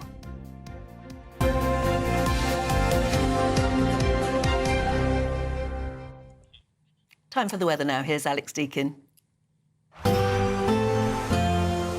A brighter outlook with Box Solar, sponsors of weather on GB News.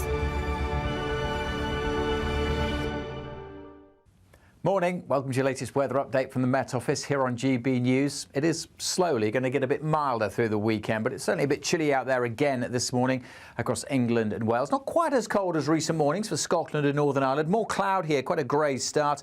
There's some patchy rain and drizzle here and there, particularly over southwest Scotland and over the hills and mountains further north. The rain's going to pep up across the far northwest come this afternoon. For the bulk of England and Wales, though, it's a good-looking day. Any early morning mist soon disappearing and then dry and bright with some decent spells of sunshine. And yes, a bit cool right now, but temperatures by this afternoon close to average in the high teens for most places.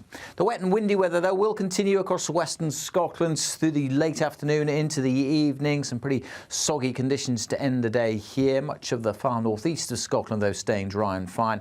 By this evening, that rain will be heading its way through the central belt as well and spreading across Northern Ireland, although still at this stage probably dry in Belfast, but some rain edging in here during this evening. For most of England and Wales, it's a fine day with generally sunny spells throughout. Clear skies this evening will again allow things to turn a bit cool across the south, but the rain will continue to trickle its way across Northern Ireland into southern Scotland, and then things turning damp across northwest England, parts of North Wales seeing a bit of rain overnight, and showers will then come into the far north of Scotland. Stay quite blustery here, gusty winds here through the day and through the night. As I mentioned, still quite cool in the south. That's where we'll see temperatures dipping down to single figures. But by and large, another fine day for East Anglia, the Midlands and southern England tomorrow. A different day, though, for Cumbria. The Lake District looking pretty soggy for much of Sunday. Some heavy bursts of rain. That rain at times getting into North Wales and maybe slipping further south come the afternoon to parts of Lancashire. A little bit of rain getting to the east of the Pennines, but generally drier here, and some sunny spells in southern Scotland, staying gusty with more showers across northern Scotland. Looks like things are heating up. Boxed Boilers, sponsors of weather on GB News. Incredible. OK, well, it's time for some fun. Well, the fun part of the morning, I think this is, the Great British Giveaway. And it's your chance to win the equivalent of, £3,000 in your bank account every month for 10 months, or a whopping £36,000 in tax-free cash. Oh, God, what could you do with that? Well, here's all the details you need to find out how it could be yours.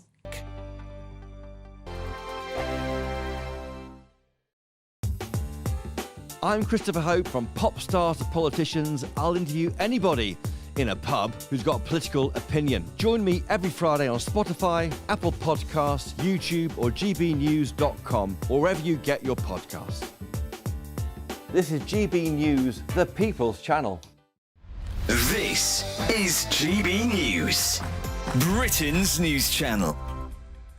70% of population will make a judgment on someone just by looking at them. And within 2-3 seconds, we make a decision if we like someone or not.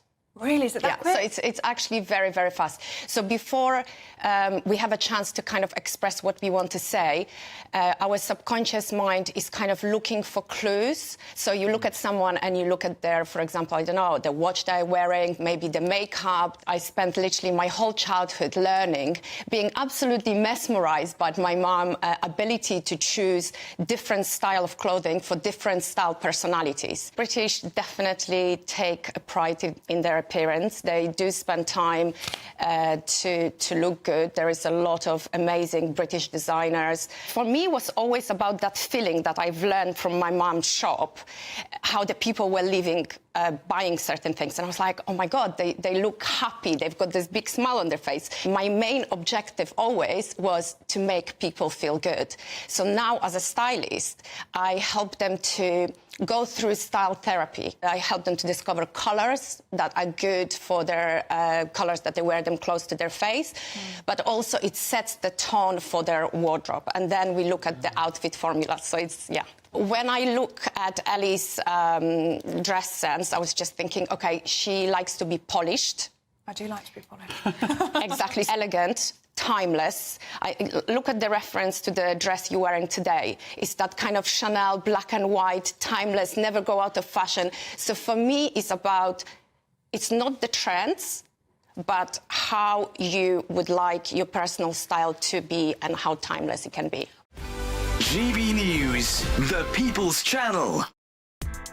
Join me, Nana Akweer, for an informative, interactive news programme with a difference. It's fun. No, he didn't say that, Dave. I'm so surprised. I think there's an element of truth to that. Join me from 3 p.m. every weekend, only on GB News, Britain's news channel. Every Saturday, 10 till 12, we'll bring you all of the news that you need to know. We'll also remind you that there is so much to smile about. It's my favourite time of the week. I get to relax, enjoy some light-hearted stories, and let Ellie teach me about fashion too. That's Saturday Morning Live, every Saturday, 10 till 12. Only on GB News, Britain's news channel.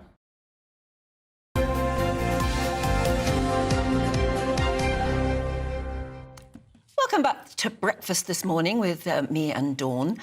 We've got lots of politics to talk about, but even more so, and we don't always talk about the Lib Dems, but they are vowing to be the party of the National Health Service and social care for the British people. OK, the party will set out their top priorities at the Lib Dem party conference later today. Yeah, Chief Whip of the Liberal Democrats, Wendy Chamberlain, will be making a speech today, but in the meantime, hopefully, she'll be speaking to us. Wendy, good morning. Ah, there you are. Good morning. Very good morning to you, yeah. Yes, so conference is going forward, and it's a very interesting time for the Lib Dems, because you had a very good election, and, you know, the talk obviously is who's going to be the best form of opposition for our present government, and I imagine that's what you're going to be pitching today. Yes, you would absolutely expect us to do that. You're right, we had an excellent general election. We've returned the most MPs that the Liberal Democrats has ever elected. When I was first here in 2018, I wasn't an MP. I was then elected in 2019, and I'm going to be welcoming 57 new colleagues here to Brighton this weekend. But yes, we want to be a constructive opposition to the new government, and I think when you look at the Conservatives, who are now in the middle of another leadership election, I think we've got a real opportunity to hold the government to account where we can and where we need to, but also work constructively on some of the things that they want to bring forward. Wendy, your vow is going to be the party of the NHS and care. Obviously, we've had the big report from Lord Darcy this week saying the NHS is basically not fit for purpose anymore. What are you going to do about it? Well, we set out a number of proposals in our manifesto in relation to the NHS and what needs to happen. What for me was quite light in the Darcy report was talking about social care, and Ed Davey spoke very passionately about his own experiences of care during the general election. And the fact is that without sorting social care, and we've been very clear that we are keen to work on a cross-party basis to solve it, because no matter what party is in power, social care as an issue is not going away. But if you don't sort social care, you're not going to fundamentally sort the problems within the NHS. I think I can certainly, as a constituency MP, and any MP of any party, can certainly talk about casework they've had where there's been bed blocking, where people aren't able to leave hospital because the social care is not in the right place for them. And if we want to get people fitter, healthier, if we want to grow the economy, these are the kind of issues that we need to be tackling. I mean, you may be very willing and able to join in with the government on a cross-party basis and I think an awful lot of people, us consumers of the National Health Service, would quite like that, a cross-party workshop on the NHS. But the Labour government doesn't really need you, do they? They'll just press on with what they want to do. We're already seeing that, aren't we?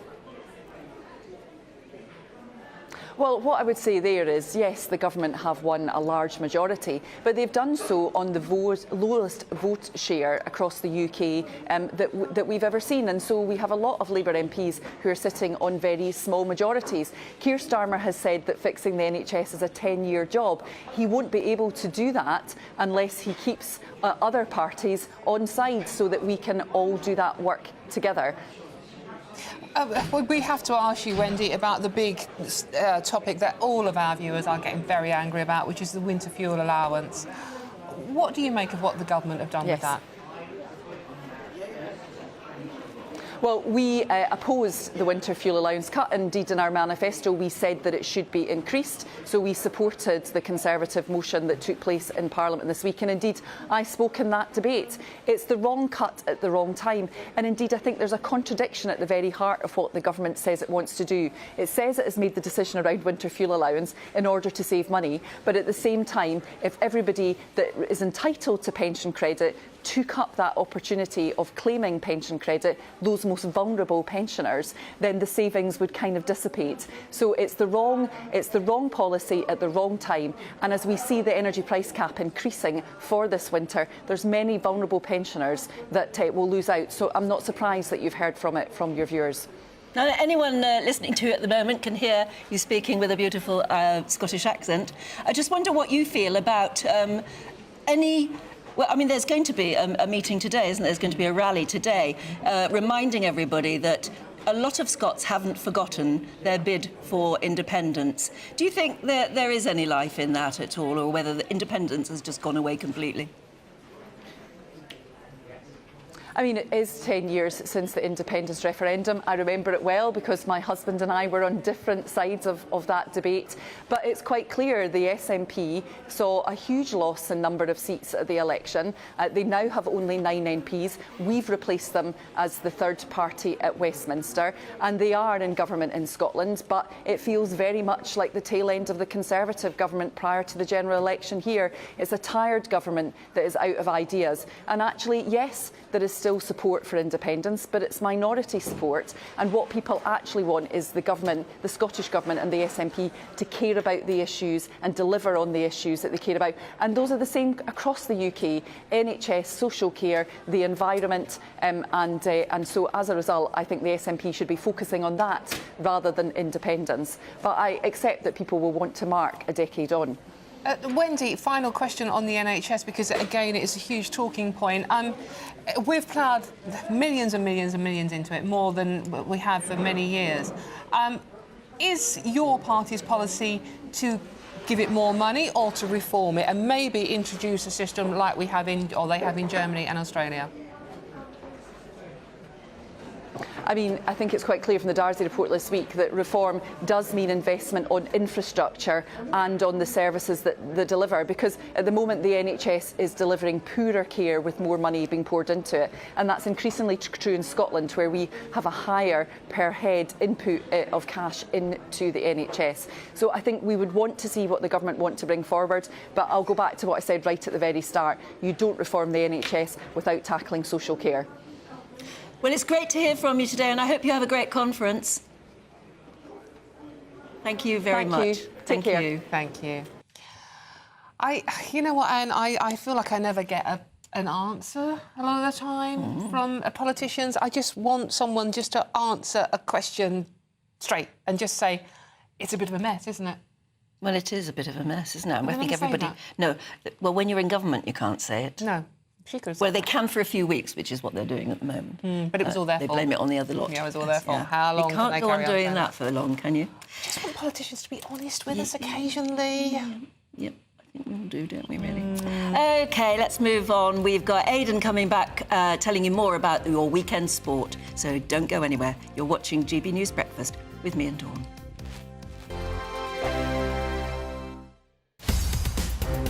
In the GB Newsroom, we bring you the news as it happens. With our team of dedicated journalists across the UK, we're ready to keep you up to date with what's happening every half an hour, every single day. Bulletins here on GB News, the People's Channel, Britain's news channel. Join me, Neil Oliver, every Sunday night at 6 p.m. on GB News. And if an hour is not nearly enough for you, go to gbnews.com for special extended episodes online every Friday at 9 p.m, where we can truly get into the nitty-gritty of what's going on. GB News, Britain's news channel. This is GB News, Britain's news channel. Many happy memories, and 9 in 10 Brits say certain foods evoke feelings of childhood nostalgia, with the mousse-like powdered dessert, Angel Delight, the most loved. Joining us now... I'm surprised by that. Yeah, what, Angel Delight? I'm surprised it's number one. Yes, very surprised. Well, to talk us through all of this is creator of the Crazy Sexy Food podcast, Hannah Harley-Young. Morning. Hi. I've brought a selection of things that really define my childhood, particularly the Viennetta ice cream.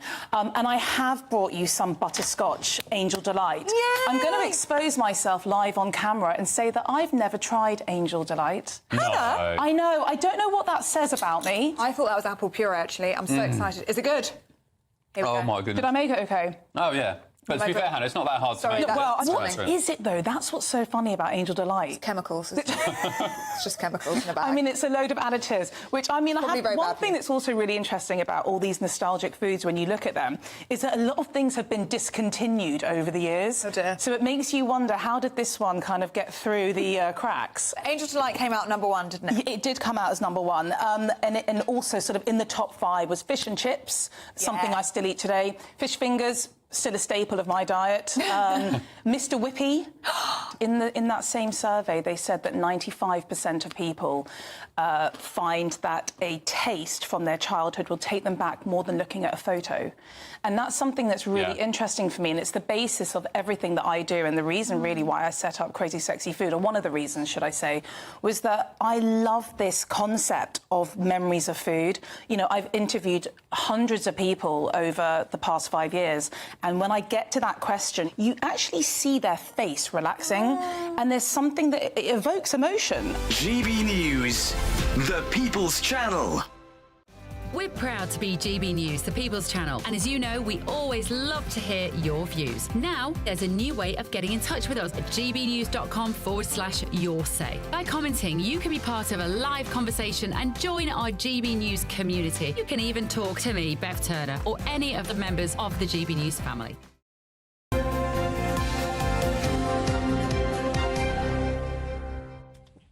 Hi there again. Time to go through all the latest sports news with Aidan here. We're starting off... It would be sad, except that he said the right things before he died, which was, don't be sad, celebrate my life. And this is Sven-Göran Eriksson. Well, I actually recorded an obit for him back in January. And, I mean, even from then, when he announced that his condition, he said it was, he has an infinite time left, and he timed it exactly right. I mean, he said probably about between 6 to 12 months. And the way it was just done from start to finish, and it was a real celebration of his life over a number of years, wasn't it? It was done in such a dignified way. And the ceremony yesterday was class. Oh, it was lovely. It really Very was. classy. David Beckham made the trip over there. We saw Roy Hodgson, the former England manager, a great friend of his, going back to when he coached in Sweden back in the 70s. And we've got pictures here as well, you can see, for the benefit of our radio listeners. There's the casket being picked up. Those guys there are members of the local football team in Torsby. So not exactly celebrated team footballers, certainly not the level that Sven played at, but 4,000 population is the number of people inhabiting. That shows that he was still valued by his original community. Without doubt, and it shows how far he came. It's a small place, and he went a hell of a lot of places in his life. He managed in Italy very successfully, Portugal as well, Mexico, various parts of the Far East as well, and not to mention England. And we see Beckham there in the picture. He had an embrace with Sven's father, actually. I was quite surprised. That's incredible. His dad was actually at his son's funeral. He was, which is very sad in itself. That's terribly sad for him. 95 years old. His mother only died about 10 years ago. And who else do we see there? Adam Crozier, he was the guy who appointed Sven. He went out on a limb to appoint a foreign coach, which was very much against the grain. Still a bit against the grain today. Fabio Capello was the only foreign coach we've had since then, and he wasn't very successful. David Dean, the former Arsenal chief exec. Crozier, I should say, was the person who coined the phrase golden generation. And it came to dog Sven and subsequent England managers. He was basically saying we'll never have a generation of players like this again, but they didn't quite live up to expectation, largely because some of the competition around at the time was really stellar and really elite, and England couldn't quite get past the quarter-final stage. But yeah, there was a medley of Sven's favourite jazz songs. There was Candle in the Wind, Volare, My Way, and we had half a mile procession down the hill. The route was lined by just local people in Torsby. 200 people inside the church, another few hundred outside as well, looked on a Jumbotron screen. Incredibly a divisive world that Sven moved in. Without doubt. It was really heartwarming to see so many names from his past there paying their respects. Without doubt. I mean, you know, he was somebody.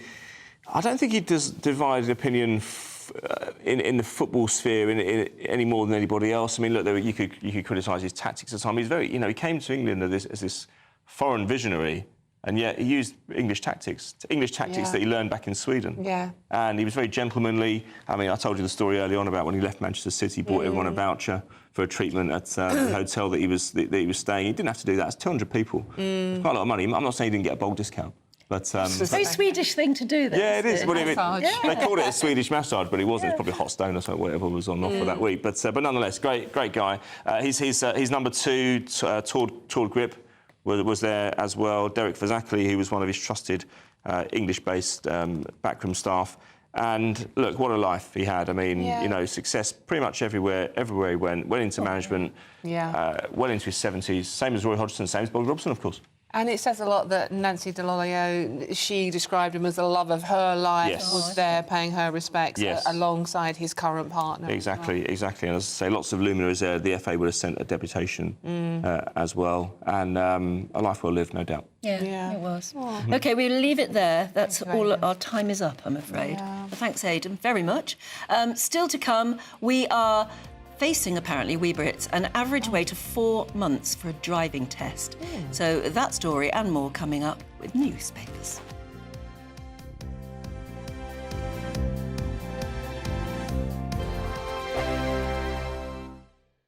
It's Patrick Christie's Tonight, and here we do things differently. It's explaining the absolute madness of this, doesn't it? It's explosive. I mean, this is very good. It's lively. 850. Your government sat there, Sean, and it did nothing. It's controversial. And the Middle East has been in turmoil since before I was born. It's everything you need to kickstart your evening. Everyone's had their Weetabix tonight. I love to see it. That's Patrick Christie's Tonight, weeknights from 9 p.m. Only on GB News, the People's Channel, Britain's news channel. Good afternoon, Britain. Weekdays from midday. A window cleaner is battling to prove he has the only portrait of William Shakespeare made in his lifetime. Yes, so owner Stephen Wadlow has been trying to validate the painting for years. He's had it x-rayed, he's had it analysed by experts, he's had it scientifically dated back to 1595 when the playwright was 31 years old. If it is the Bard, it could be worth north of £200 million. Steve, welcome to GB News. First of all, just explain how you came to have this painting in your possession. It was sat there all my lifetime sort of thing while I was growing up, above the television in the corner. It was only back about 12 years ago that a visitor, she said, I think it looks like William Shakespeare, I like your copy of William Shakespeare, and was shocked to see it was an original painting. So it was only then that I started researching, and different institutions have have helped with the X-rays and all the rest of it. But then, is it actually Shakespeare? Well, all the facial comparisons, technology, everything like that, all matches with the Droschau, which is the only known 2D image of Shakespeare. And who do you go to find that out? There's a suggestion in the Sun's write-up of this story that you've been struggling to be heard in the academic world, the lofty art world. It's all a bit snooty. Yes. It's about who you know, and you're a tradesman. Yes, yes. That is definitely true in some avenues, but then I have to say, and it's lovely to be able to have this opportunity to say it, there's other people in that world that have been fabulous. It's taken a long time to sort of get listened to. We want the discussion out there because all the evidence that we've got indicates that this really should be discussed. GB News, the People's Channel. Are the newspapers getting you down? My wife didn't divorce me that month. Struggling to separate the wheat from the chaff? I know that it's a bit of a circus at the best of times. Well, don't worry. Headliners has got you covered. We'll take the burden of reading the day's news, and if we get depressed, who cares? It's an occupational hazard, frankly. That's Headliners on GB News from 11 p.m. till midnight, and the following morning, 5 till 6 a.m. on GB News, the comedy channel. Nah, just kidding. Britain's news channel.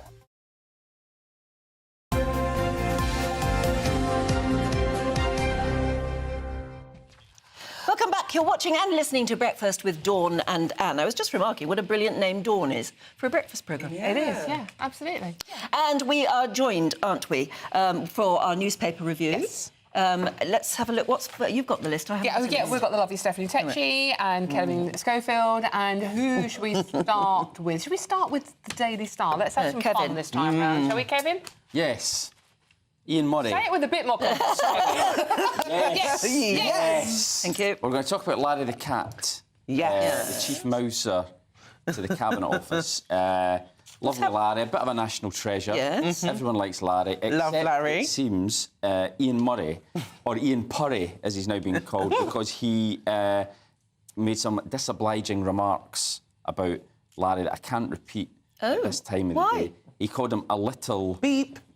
word because he says he's tried to get pictures with Larry and he just will not play ball. He's not interested in them.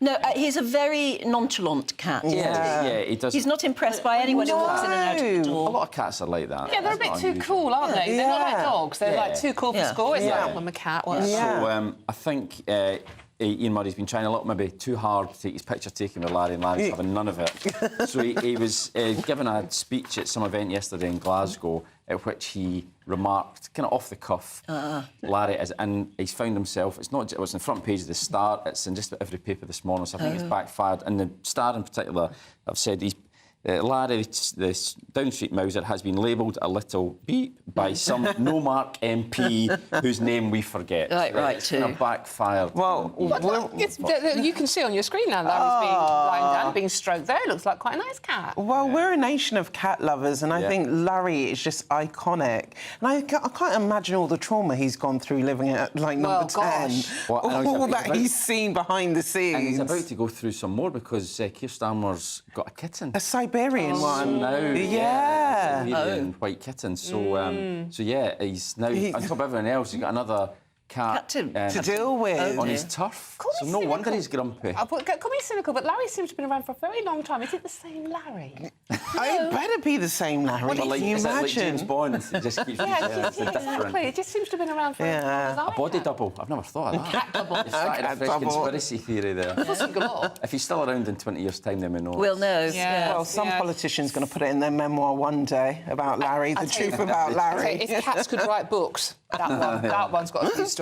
Steph, tell us about the wait you have to wait to get a driving test in this country. Well, since the pandemic, there's been a backlog for driving tests, and on average now at the moment, learning drivers are having to wait 4 months to get a test, which I can imagine during that time you've lost your motivation a bit, because the main thing you want to do is get on the roads, get your licence. But at the moment, it seems like the nearest wait time you can get is probably 13 weeks. at a London test centre. Well, that's it. My advice, because my son's just been through this, is he had to pass, it was his girlfriend had to pass a test within a certain time because they were moving. And they literally, he went online, because you have to pass your theory first. Theory first, Once you've got that, you can go for a driving test, but then you do obviously have a wait for... But what you do is you go online and you just search the country to see where they have a short... They happen to have... They could do and they did that. They went up to Sheffield, or somewhere near Sheffield. They stayed the weekend there so she could get used to the Sheffield roads. Well, that's the main thing. And she's had her test in Sheffield and passed, too. Wow. Yeah. You've got to shop around, in other words, and be prepared to drive there. Because that's really... I mean... It's the only way to do it at the moment. When I learned, it was a long, long time ago now, but your test was on the same roads. Driving on. Again and again. So you're used to it, Some people completely straight. Yeah, well, that's why they went up for the weekend and they drove around a lot. Yeah, well, you would need to. Yeah. Well, the problem with this as well is now they're saying there's now going to be a black market where bots are buying out these tests so that when people are actually looking to book a test now, they're going to be paying extortionate prices because there's already this now growing black market for it. So, and it's really expensive to learn anyway. You've already spent hundreds and hundreds of pounds. Dynamic pricing, which brings us neatly to your story, Kevin, about the Gallagher brothers again. What have they done now? Looks like they're going to be quids in again. So not... no, they're expected to earn 50 million quid from these gigs, and we all know about the chaos of people trying to get tickets a couple of weeks ago. Well, it turns out that they've struck a deal, or their management have struck a deal with the organisers, so that for every... they get a half, 50% of the food and drink sales. So for every pint... And the pints, they reckon, will be about £8 a pint at Wembley for the gigs. So for every pint, and there'll be a lot of them drunk, they'll be getting £4, assuming it's an £8 pint. The amount people have spent on tickets, Oasis should be paying for drinks for their fans, not taking money. Who would have thought that you get booked, or you book to do a gig, and you actually get a share of the beer sales? I haven't heard of that before. I've never heard of that before, but yeah, apparently it's quite... It's part of the contract. It can be, so, I mean, they're going to be rolling in it. Rolling Noel Gallagher's managed by... Liam Gallagher's managed by his other half, isn't he? So he was, It's not stupid, is she? Yep. Well, they have to go out with the bang. Gallagher household. Wow. Yeah. That's, If you want to go and listen to them, you pay for it, I suppose. You're paying for it. Well, you get £8 a pint. Yeah, take it with you in a flask. Yeah. Thank you so much. Thank you so much. And Kevin. And that's it. It's time for the weather. A brighter outlook with Box Solar, sponsors of weather on GB News. Morning, welcome to your latest weather update from the Met Office here on GB News. It is slowly going to get a bit milder through the weekend, but it's certainly a bit chilly out there again this morning across England and Wales. Not quite as cold as recent mornings for Scotland and Northern Ireland. More cloud here, quite a grey start. There's some patchy rain and drizzle here and there, particularly over southwest Scotland and over the hills and mountains further north. The rain's going to pep up across the far northwest come this afternoon. For the bulk of England and Wales, though, it's a good-looking day. Any early morning mist soon disappearing, and then dry and bright with some decent spells of sunshine. And yes, a bit cool right now, but temperatures by this afternoon close to average in the high teens for most places. The wet and windy weather, though, will continue across western Scotland through the late afternoon into the evening. Some pretty soggy conditions to end the day here. Much of the far northeast of Scotland, though, staying dry and fine. By this evening, that rain will be heading its way through the central belt as well and spreading across Northern Ireland, although still at this stage probably dry in Belfast, but some rain edging in here during this evening. For most of England and Wales, it's a fine day with generally sunny spells throughout. Clear skies this evening will again allow things to turn a bit cool across the south, but the rain will continue to trickle its way across Northern Ireland into southern Scotland, and then things turning damp across northwest England, parts of North Wales seeing a bit of rain overnight, and showers will then come into the far north of Scotland. Stay quite blustery here, gusty winds here through the day and through the night. As I mentioned, still quite cool in the south. That's where we'll see temperatures dipping down to single figures. But by and large, another fine day for East Anglia, the Midlands and southern England tomorrow. A different day, though, for Cumbria. The Lake District looking pretty soggy for much of Sunday. Some heavy bursts of rain. That rain at times getting into North Wales and maybe slipping further south come the afternoon to parts of Lancashire. A little bit of rain getting to the east of the Pennines, but generally drier here, and some sunny spells in southern Scotland, staying gusty with more showers across northern Scotland.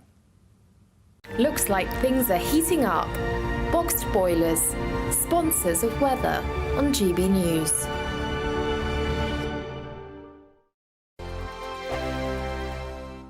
This is your Sunday with Michael Portillo from 11, only on GB News. Janice Joplin shot to fame in 1967, but after releasing 3 albums, she was dead 3 years later at the age of 27, having overdosed on heroin. Yes, very, very brief life, but towering influence. People like Pink in the modern day have said that she is the influence. But she was around so briefly, I guess, burned very brightly and a very troubled soul. And what we've got is A Night with Janice Joplin, the musical. And I think a lot of the problems, it's been getting very mixed reviews, and I think the problem is with this subtitle, the musical.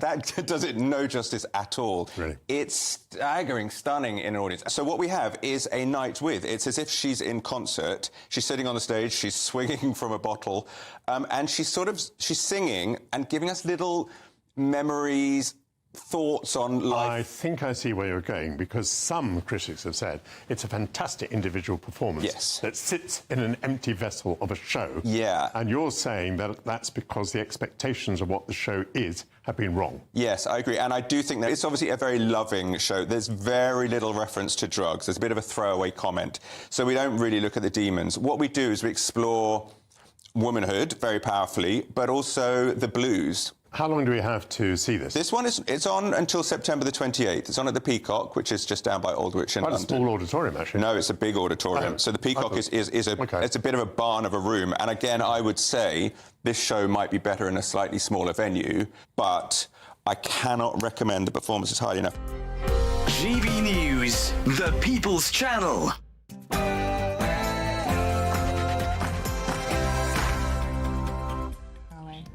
And a very warm welcome. It's just coming up to 9 o'clock. Good morning, but shocking new figures show that 7 in 10 disabled pensioners will lose their fuel payments this winter. The Department for Work and Pension admits 1.6 million disabled people who rely on the benefit will miss out. And that's just days after more than 50 Labour MPs defied Sir Keir Starmer to abstain from his crucial vote to scrap the payment that so many people have come to rely on. And a stalemate for Starmer as he and Foreign Secretary David Lammy leave Washington after failing to persuade US President Joe Biden to give Ukraine access to our long-range missiles. Only one reason we're having these discussions, and that is because Putin has illegally invaded Ukraine. The quickest way to resolve this, obviously, lies through, what Putin actually does, because it's for him to end this. The Lib Dems party conference kicks off after their most successful election yet. Lib Dem Chief Whip Wendy Chamberlain joined us earlier and told us that she's making a speech a bit later today. And 10 years on from the independence vote in Scotland, a Hope Over Fear rally reminds the United Kingdom some are still demanding another referendum. And today is National Trail Hunting Day. But with Labour vowing to ban the practice, are its days numbered? We'll be finding out shortly. And Prince Harry prepares to celebrate turning 40 tomorrow. Many are left wondering how happy the so-called spare really is with his new life in California. And as a new season of Strictly Come Dancing starts tonight, we've been asking whether it's time for the BBC to hang up their dancing shoes and call it a day. Not quite as cold as recent mornings, but it's still pretty fresh out there this morning. For many of us, though, it is going to be a fine day. There is some rain to tell you about, particularly tonight and tomorrow. So join me later for a full weekend forecast. It's 9:02 already. Thanks for watching. I'm Anne Diamond. And I'm Dawn Neeson, and this is GB News Breakfast.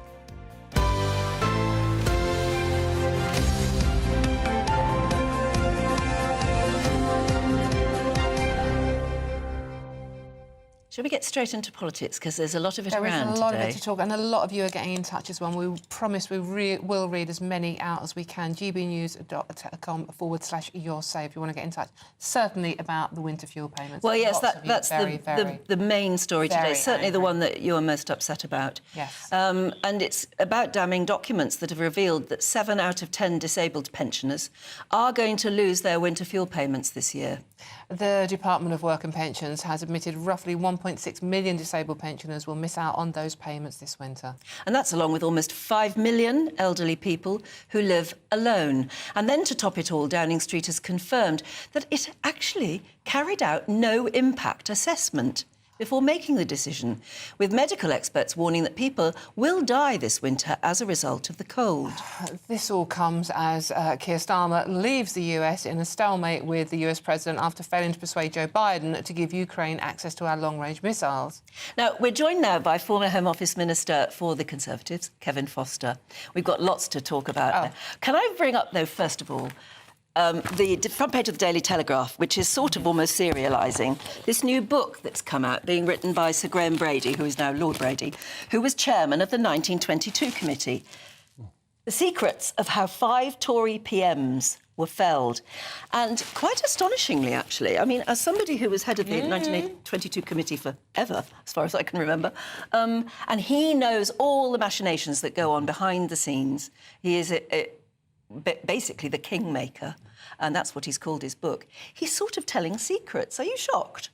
Well, it's interesting to note some of what's coming out in his book. It has to be said, it's interesting to give his full title, the Right Honourable Sir Lord Graham Brady. It's almost as if Prime Ministers wanted to give him something for some reason when MPs perhaps weren't too happy overall. It's interesting some of what's coming out. I think he says, 10 letters in the safe on the day the election. When most of us believed that 50 letters were with him. This is Rishi Sunak, under Rishi Sunak, letters of discontent.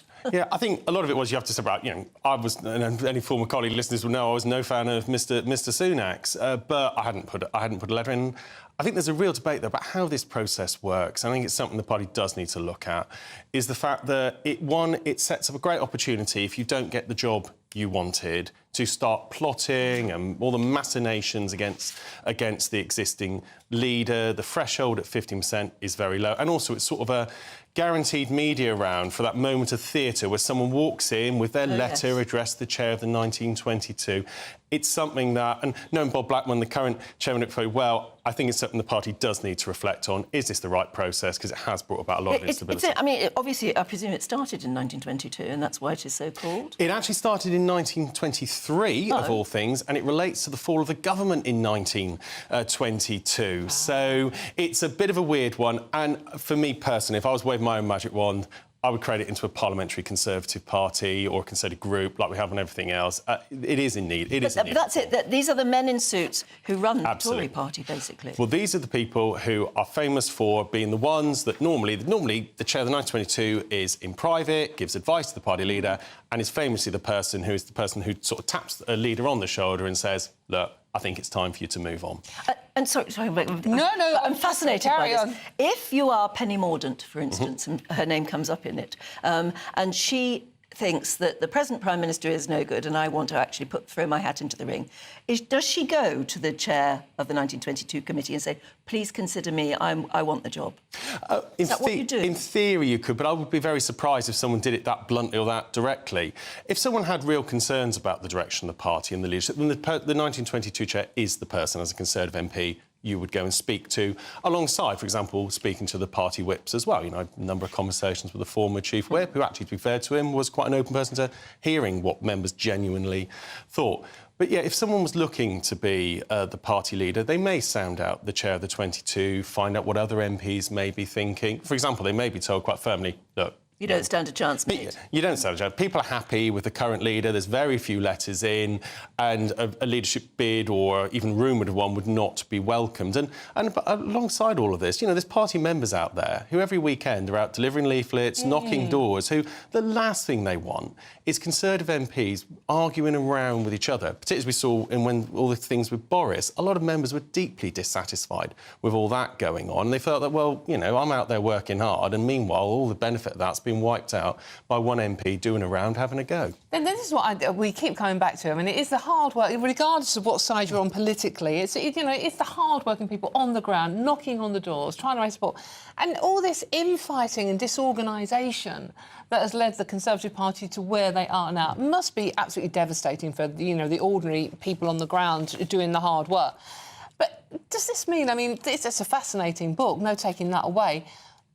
Are the Tories ever going to be taken seriously again, do you think? We will, but we've got a lot of work to do.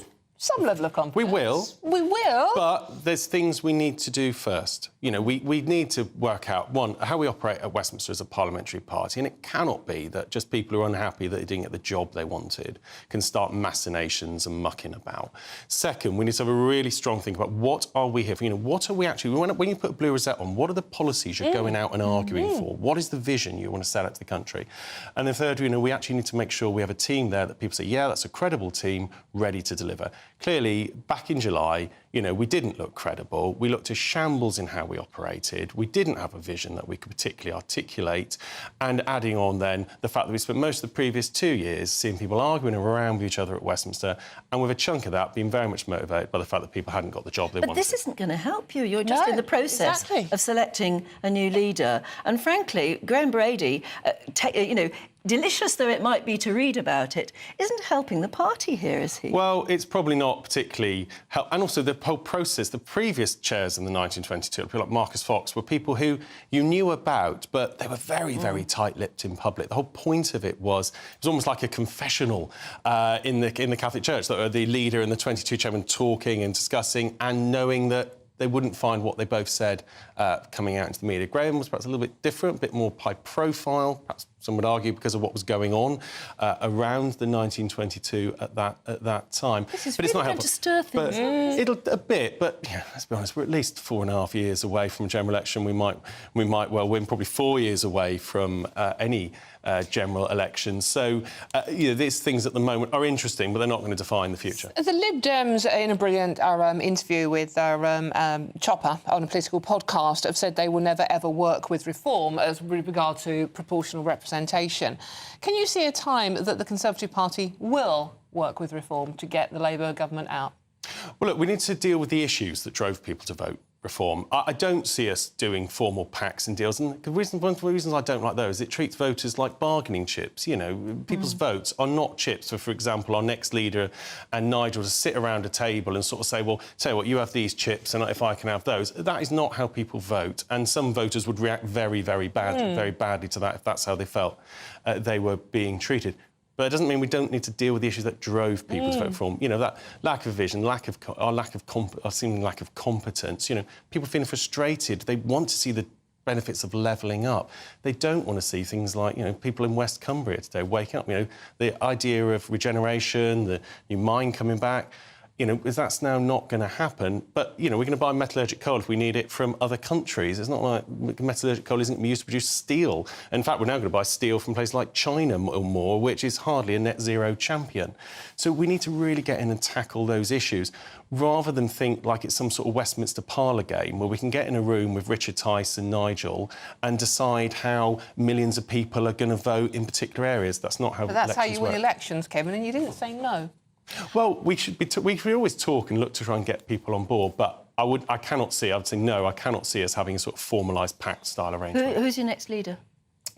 It's quite open, I think, this one. You know, the idea that there was going to be a runaway favourite was nonsense.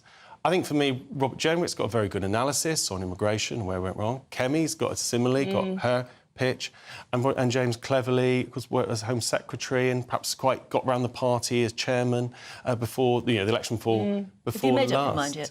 No, That sounds very much like hedging your bets there. Well, I was backing Pretty. I was on her team, and I came on a number of times on GB to talk about her campaign. And, you know, I'm genuinely one of those that sometimes, you know, I don't have to make my mind up until the members' ballot takes place. And conference, I think, is going to be decisive. And, you know, I want to hear from all four, including Tom. What is their vision? How are they going to sort us out as a party? How are they going to ensure actually at Westminster we're focused on things like winter fuel allowance, not what job you're getting or toppling the leader, all the fascinating things that go on at Westminster. That's what I want to hear. What's their vision? How are they going to get the party in shape to fight an election? How are they going to reach out to millions of voters who felt we just didn't speak for them at all in July? And then how are they going to put together a team that can actually credibly deliver what people want to see? It's going to be fascinating watching you do it, isn't it? Indeed, yeah, absolutely. A real challenge, as they say, isn't it? Just a quick one here from Tony. Good morning, Tony. There's a rumour the original Larry was kidnapped by Paul McCartney. Hi, Dawn. This is from Trevor. It's not a mouse needed in Downing Street, it's a ratter, and that applies to all the parties. Well, Larry's the male that really has made Downing Street his own over the last few years. He is quite a character when you do get to meet him, but of course he's very territorial. And as we saw when, you know, he took on, it was a fox of all things in Downing Street, you know, reversed the idea of dogs chasing cats. It was the cat chasing the dog. That says it all about politics, doesn't it? Doesn't that just? Yeah, that's a brilliant analogy there. Thank you very much. Thank you. Thank you. Very much, yeah. Now let's move on at 13 minutes past 9. An independent review into the health service has found that fundamental reform is needed to fix the NHS. Following a report by Lord Aradazi, Sir Keir Starmer has promised the biggest reimagining of the NHS since its birth in the form of a 10-year plan. But he's also said he won't be pumping any more money into the service before reforms are made. The report was really great in terms of just spelling out the data and the details so we all understand the problem to the same level, and then someone can start working on what the solutions would be. So I thought the report was great in documenting what's happening. But did the report actually come up with any solutions that you can see happening anytime soon? The report was focused on documenting the problems and also saying that the solution should be a long-term one, because one of the problems has been short-term revenue spending rather than long-term capital spending. But the problems, and so the following stage will be to come up with solutions. But the kind of problems that they were identifying were overinvestment in hospitals and underinvestment in primary care. And what that means is the money is not as well spent in terms of doctors' talents and time, and the capital and technology that makes them more productive hasn't been spent. So I suspect part of the solution will be what the government has already been hinting at in terms of investment in community rather than hospitals, investment in technology, and investment in prevention. Now, technology, that word will alarm a lot of people because they'll think, I can't get to see a human being doctor as it is now. The last thing I want to do is spend more time trying to get online to talk about my health.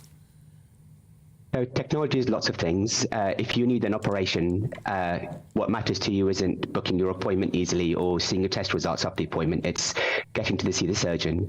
But technology is also remotely monitoring you to make sure that you're okay at home. And it's also having a CT scan that will pick up your problem before you go for the operation.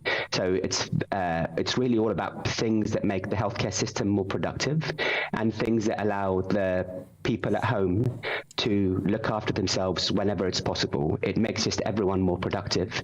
It's not about just having another app that gets in the way of seeing a human. And there you are. That was the views of Dr. Mohammed Al-Ubaidli, who joined us a bit earlier to discuss that report.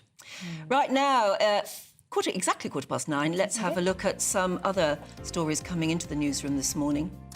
7 men who committed a string of child sex abuse offences against 2 teenage girls in Rotherham have been jailed for a total of 106 years. The men were all convicted after a 9-week trial, which was the result of an investigation by the National Crime Agency called Operation Stovewood. Pope Francis has publicly criticised both US presidential candidates, claiming the Democrat and Republican tickets are against life. The Pope didn't actually refer by name to either Kamala Harris or Donald Trump, but did say that not welcoming migrants is a grave sin. He also commented, as you'd expect, on abortion rights, comparing pro-choice to killing babies. Despite this, though, he did advise America's 52 million Catholics to get out and vote for what he called the lesser evil candidate. I wonder which one he means, though. The NHS is launching a campaign ahead of the winter months to urge parents and carers of children aged 3 and under to book them in for a flu vaccine. More than 1 million parents will be contacted this coming week as the National Health Service prepares for its busiest months of the year. And tonight, the last night of the Proms will take place in the Royal Albert Hall in London. It's the climax of the season for classical music fans, who can look forward to performances tonight from American soprano Angel Blue and one of Britain's best-loved pianists, Sir Stephen Howe.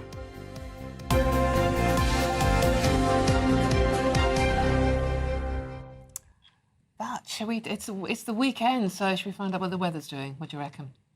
Yeah, dread to think. A brighter outlook with Box Solar, sponsors of weather on GB News. Morning, welcome to your latest weather update from the Met Office here on GB News. It is slowly going to get a bit milder through the weekend, but it's certainly a bit chilly out there again this morning across England and Wales. Not quite as cold as recent mornings for Scotland and Northern Ireland. More cloud here, quite a grey start. There's some patchy rain and drizzle here and there, particularly over southwest Scotland and over the hills and mountains further north. The rain's going to pep up across the far northwest come this afternoon. For the bulk of England and Wales, though, it's a good-looking day. Any early morning mist soon disappearing and then dry and bright with some decent spells of sunshine. And yes, a bit cool right now, but temperatures by this afternoon close to average in the high teens for most places. The wet and windy weather, though, will continue across western Scotland through the late afternoon into the evening. Some pretty soggy conditions to end the day here. Much of the far northeast of Scotland, though, staying dry and fine. By this evening, that rain will be heading its way through the central belt as well and spreading across Northern Ireland, although still at this stage probably dry in Belfast, but some rain edging in here during this evening. For most of England and Wales, it's a fine day with generally sunny spells throughout. Clear skies this evening will again allow things to turn a bit cool across the south, but the rain will continue to trickle its way across Northern Ireland into southern Scotland, and then things turning damp across northwest England, parts of North Wales seeing a bit of rain overnight, and showers will then come into the far north of Scotland. Stay quite blustery here, gusty winds here through the day and through the night. As I mentioned, still quite cool in the south. That's where we'll see temperatures dipping down to single figures. But by and large, another fine day for East Anglia, the Midlands and southern England tomorrow. A different day, though, for Cumbria. The Lake District's looking pretty soggy for much of Sunday. Some heavy bursts of rain. That rain at times getting into North Wales and maybe slipping further south come the afternoon to parts of Lancashire. A little bit of rain getting to the east of the Pennines, but generally drier here, and some sunny spells in southern Scotland, staying gusty with more showers across northern Scotland. Looks like things are heating up. Boxed Boilers, sponsors of weather on GB News. Right, it's time for the Great British Giveaway. Your chance to win the equivalent of having an extra £3,000 in your bank account each month, for 10 months anyway, of the next year. That's a whopping 36 grand in tax-free cash. Here are all the details. You can. Good luck. Yes, good luck indeed. Right, don't go too far. Still to come. Some are taking to the streets today to call for Scottish independence 10 years after the referendum. That's next. Don't go too far. We'll see you very soon.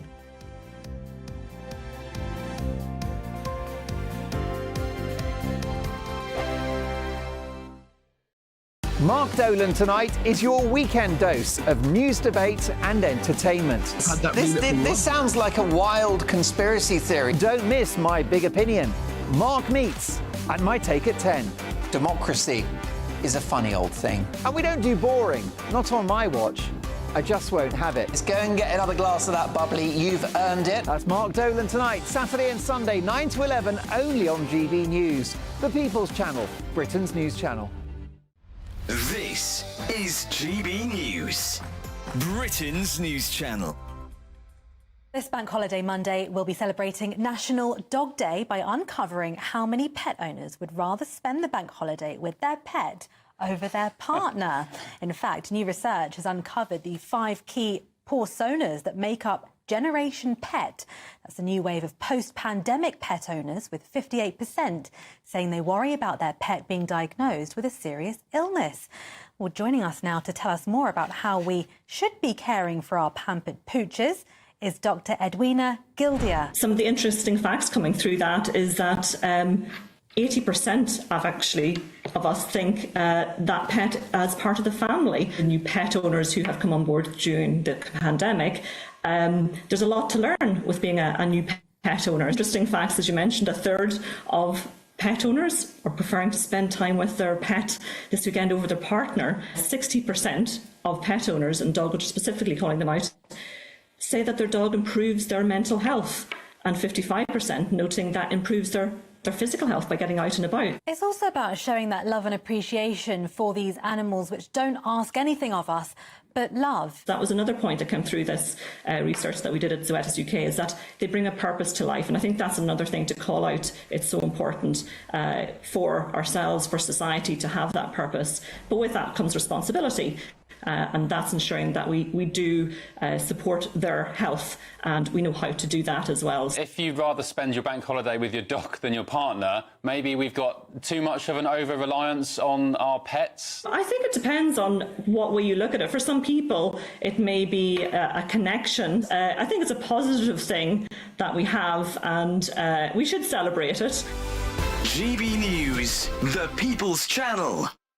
Join me, Camilla Tominey, for a frank and honest discussion with those in power that cuts through the spin and gets to the heart of the issues shaping our nation. You haven't confirmed that you want to stand as leader, but you haven't ruled it out either. This report basically says that he's not fit to stand trial. Is he indecisive? Incompetent? I deliver the dose of reality Westminster needs. That's the Camilla Tominey Show at 9:30 every Sunday on GB News. The People's Channel, Britain's news channel.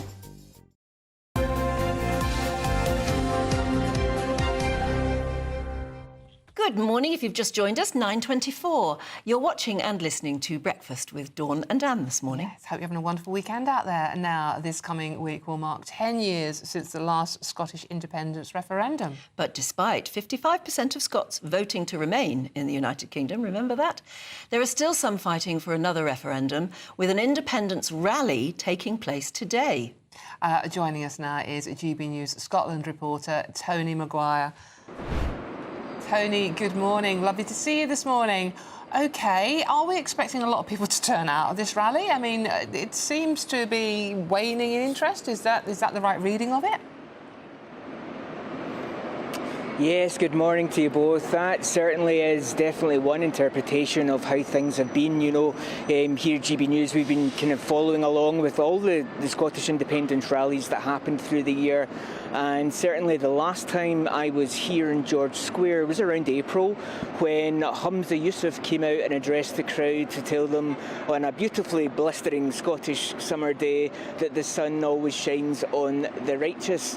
Well, it's quite overcast today, as it was in May, just 1 month later, when there was very few people in attendance, and that very much kind of speaks to the mentality of the greater Scottish public just now. It is, of course, on Wednesday next week, 10 years to the day since Scotland went to the ballot boxes and voted no. 55% of my fellow Scots voted no to that question of should Scotland be an independent country. And all these years later, well, the custodians of that yes movement, the Scottish Government, the SNP, well, they are very much kind of losing a bit of traction with the yes supporters. And of course, those splits that have happened over the last 2 years as well between other pro-independence parties of Alba and the Scottish Greens, they have all led into that same dilemma. However, the weather always plays a role in these, but I think we could still expect a sizable turnout here in George Square. Glasgow is one of the key yes cities, according to the pro-independence movement, the yes movement. And certainly here today, we're expecting that to be not quite so different, especially because of that anniversary factor. Of course, the Westminster leader of the SNP, Stephen Flynn, he's also been speaking recently to say that, you know, more needs to be done to come together to beat this impasse that has happened over the last 10 years, because of course, yes, there has been no other subsequent independence referendum, but that is very much in part to Alex Salmond, who was the Scottish First Minister, who was leader of the SNP at the time and Scottish First Minister. to say this was a once-in-a-generation vote.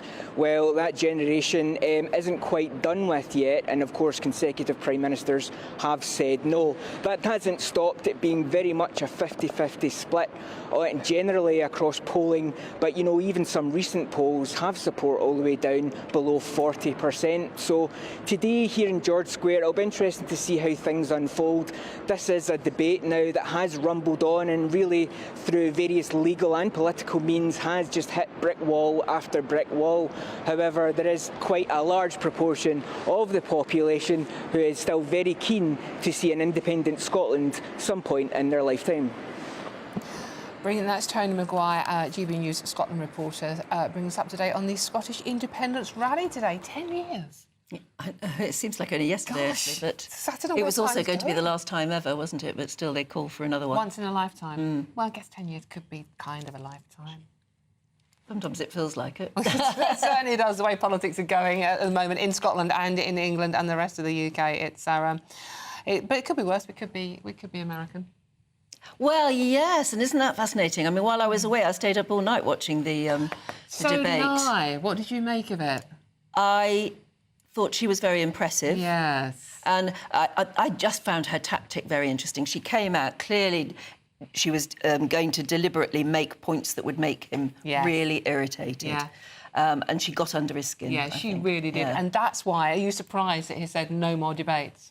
Has he said no more debates? I thought there was something in the papers today about... So he said no more debates? Yes, yes. Well, I'm not surprised because he... I think, yeah, absolutely, but that's not the right thing to do. And I can only imagine his advisors behind the scenes pulling their hair out when he started talking about Haitian immigrants eating cats and dogs. Yes. Because I think a lot of people up till then thought that he has some very good points. Yeah. But that just sort of took it to the realms of I think fantasy. he'd lost his temper, hadn't he? Yeah. And I think that, as you say, she was getting under his skin. The one that got me was when he said about our, you know, she would allow abortions after 9 months. What was that about? Like, OK. Yeah, that's murder, and murder is not allowed. Yes. And the interviewer said, no, there isn't a single state in America that allows people to murder babies. That's right, yes. I think that sort of thing makes you think, OK. I mean, I know a lot of people will always make the point that she didn't set out her stall well enough. No, well, this is the thing, isn't it? Yeah. Clearly, she'd been told just get under his skin and show him up for being irritated. Yes. And that worked. But I think we need to hear a bit more from her on policy and things like that. That's 50 days now, is it? Or slightly less than 50 days? You could argue that it would be, if she won, she's winning basically because of what the Pope said, because people see her as the least evil. Well, I mean, he didn't actually say which one was the least evil. No, he didn't. No, I think he was inviting 52 million Catholics in America to make up their mind. Because if you think about it, Trump is anti-abortion. Yeah. Kamala Harris is pro-abortion. Yes. So in the Pope's mind... Yes. Which one is the least evil? But then he's anti-migrant. And he said the Pope also said that was a grave sin. So he was just handing the decision over He really was playing his cards close to his chest. It's surprising he's got involved. Well, very involved. Yeah. Well, it is important for all of us, isn't it? Would he open the Vatican to illegal immigrants? Wow. OK, well, in any case, hunting. Yeah, we're going to be talking about that next, because you may not have known, but it's National Trail Hunting Day. What is that? How does it work? And is it time we banned it? I'm wearing the right colour, at least.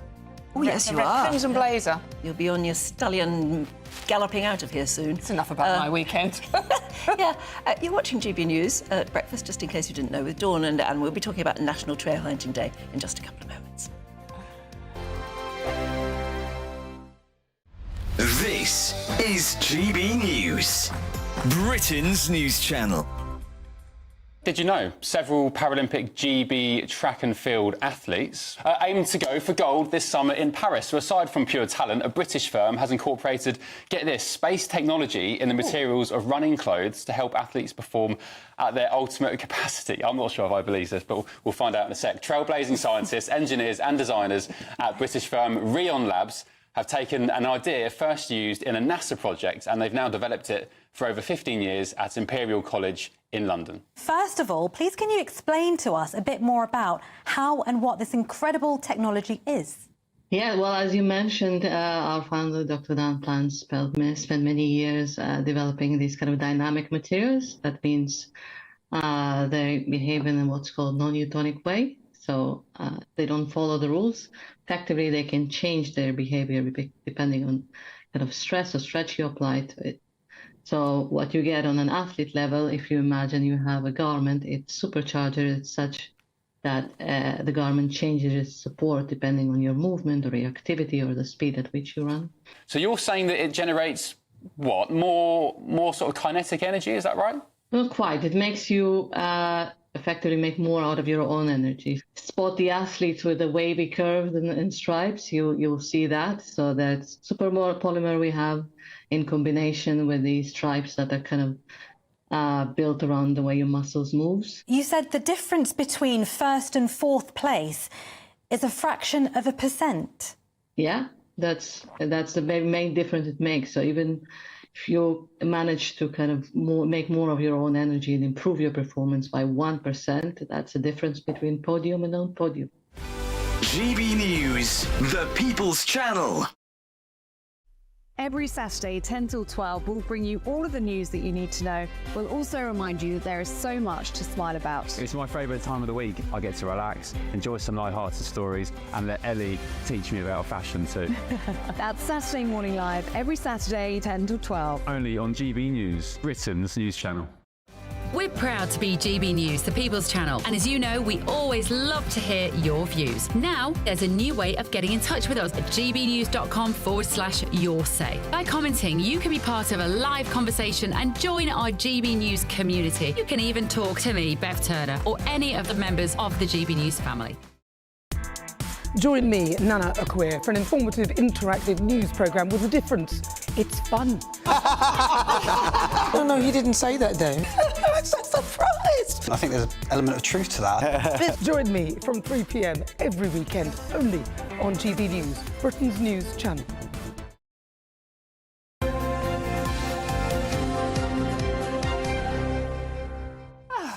Welcome back. You're watching and listening to Breakfast This Morning with Dawn and Anne.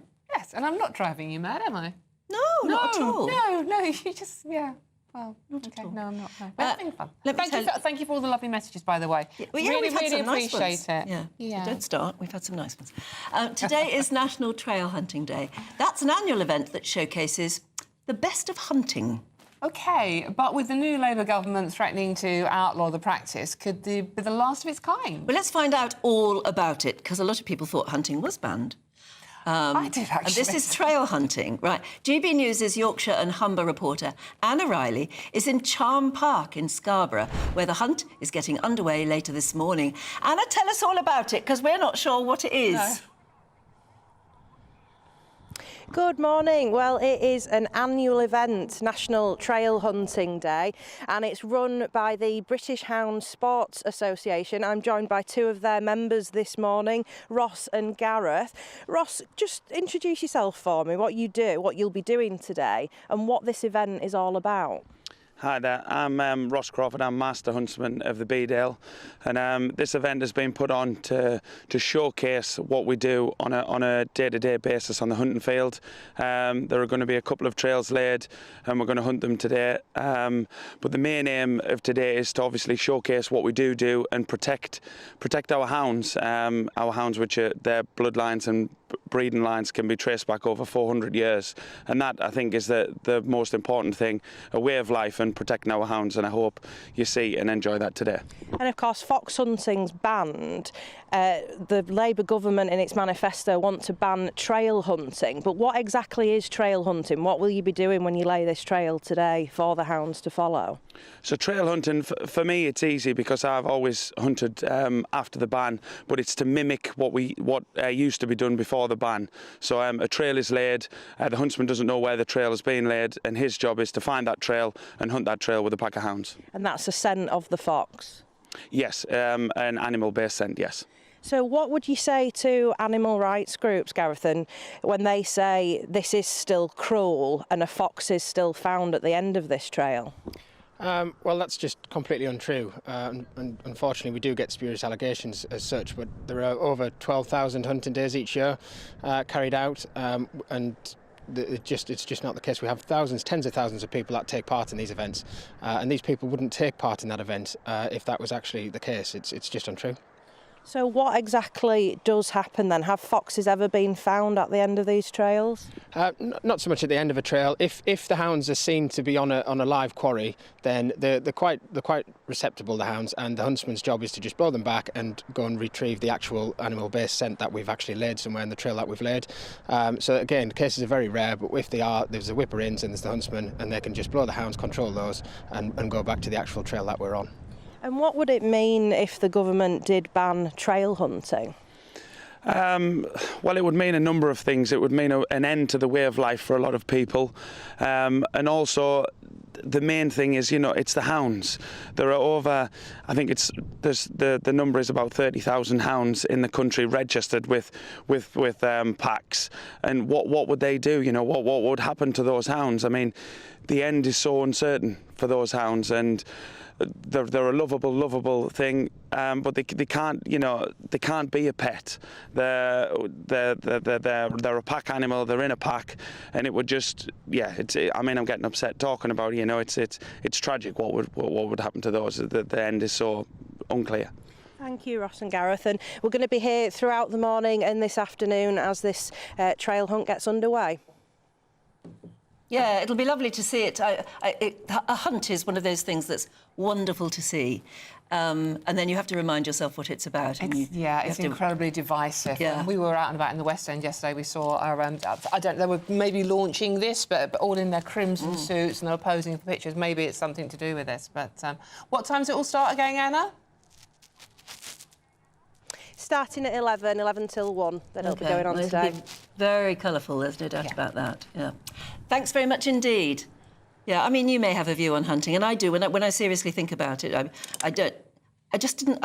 trail hunting should be all right, shouldn't it? It's incredibly divisive. I mean, people just instantly just hear the word hunting and without understanding. Look, I don't understand. I mean, I'm born and bred in East London, so I mean, me and hunting, it's like I've got no touching base with what goes on with it whatsoever. But interesting to hear. But what do you think? gbnews.com/your say. Let us know what you think. And what do you think about this? It's Prince Harry's 40th birthday tomorrow. Will you be sending him a card? How will he be celebrating, I wonder? Will he get a card from his dad? Will he get one from Meghan? I would have thought so. I would hope so. Anyway, we'll be debating that next. This is GB News. Breakfast with Dawn and Anne. Nana Queer, weekends from 3 p.m. So, for the Great British Debate this hour, I'm asking, are non-crime hate incidents a breach of your human rights? It's crazy, isn't it? Freedom of speech is now on life support here, and we've had, in the last week alone, we've had Elon Musk being threatened. He's now out of Brazil with X. We've had the founder of Telegram basically being arrested, and he's been charged in France. We're not quite sure the circumstances why he was there, whether Macron invited him to the Olympics or whatever.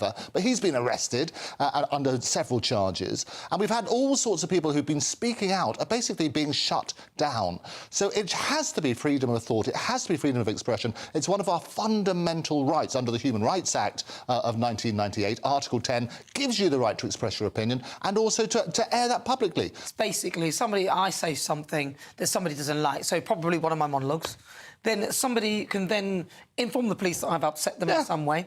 And then that goes on my record, so I now have a criminal record. Yes. Because somebody else who I've never met, who's never met me, has heard something that upset or hurt your feelings. Then if I go for a certain job or I go for my DBS check, which I do regularly because I go and talk in schools, somebody could pull that up and go, well, you did something that had hurty feelings, and so now you can't have that job. That has got to be a breach of my human rights. Oh, it's absolutely. Article 10, it's a fundamental right to protect your freedom of speech and so on and so forth. And this is what's really worrying, because it's happening around the world, as I say, in Brazil, in France, in various other countries. In America, Zuckerberg, he came out in the last few days and said the pressure that he was put under by the Biden administration, first of all about COVID, and even jokes he was told to suppress them.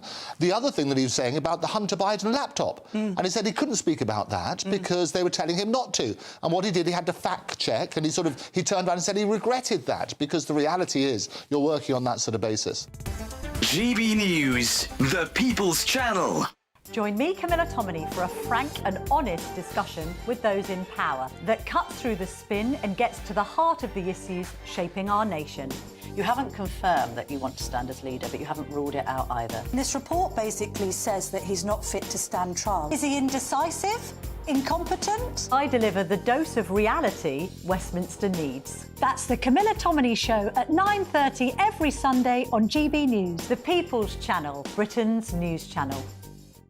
Hi there, I'm Michelle Dewberry, and I'm going to take a second to tell you all about my show, Dubes & Co. We start off with the issues of the day. We then bring in both sides of the arguments. We get rid of the disrespect, and then you throw me into the mix. And trust me, I'll tell it exactly how it is. And then, of course, the magic ingredient, you at home. We mix it all together, and what have we got? In my opinion, the best debate show in town. Monday to Friday, 6 till 7 on GB News, Britain's news channel.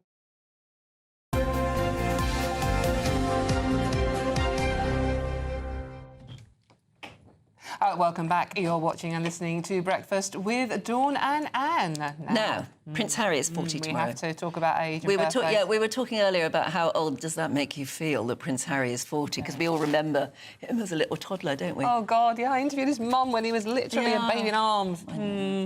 Anyway, he said that he was anxious about his 30s, but he's nothing but excited about his 40s. Well, if it's anything like his last decade, Harry will be a busy prince between Netflix projects and pseudo-royal trips alongside Meghan. Well, it'll be busy indeed. I hope so for him, actually. Yeah. We're now joined by former royal correspondent for The Sun, Charles Ray. Morning, Charles. Oh, bet you can't believe it either. That little prince suddenly being 40. I've lost the plot on age a long, long time ago. Do you think he's happy, Charles? It's a hard question. As I've said to you many times, he's made his bed, he's got to lie in it. I mean, there's an awful lot of people keep on saying that he's not happy.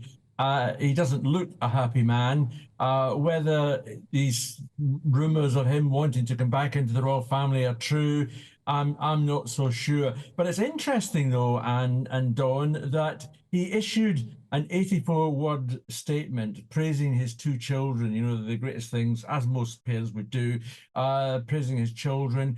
And, you know, his want for the future is to make the world a better place. Now, that just reminds me of all those Miss World contests of years ago when a presenter would stick a microphone under a swimsuit-clad young beauty and ask, what do you want for the future? It says, oh, world peace. It's that sort of, you know, we all want world peace. We all want to, you know, to be everything to go well again. I mean, he's supposed to be having his birthday soon, you know, his birthday party soon. There's no mention in that statement, no, of one word, Meghan. None. Oh, gosh, I hadn't noticed that.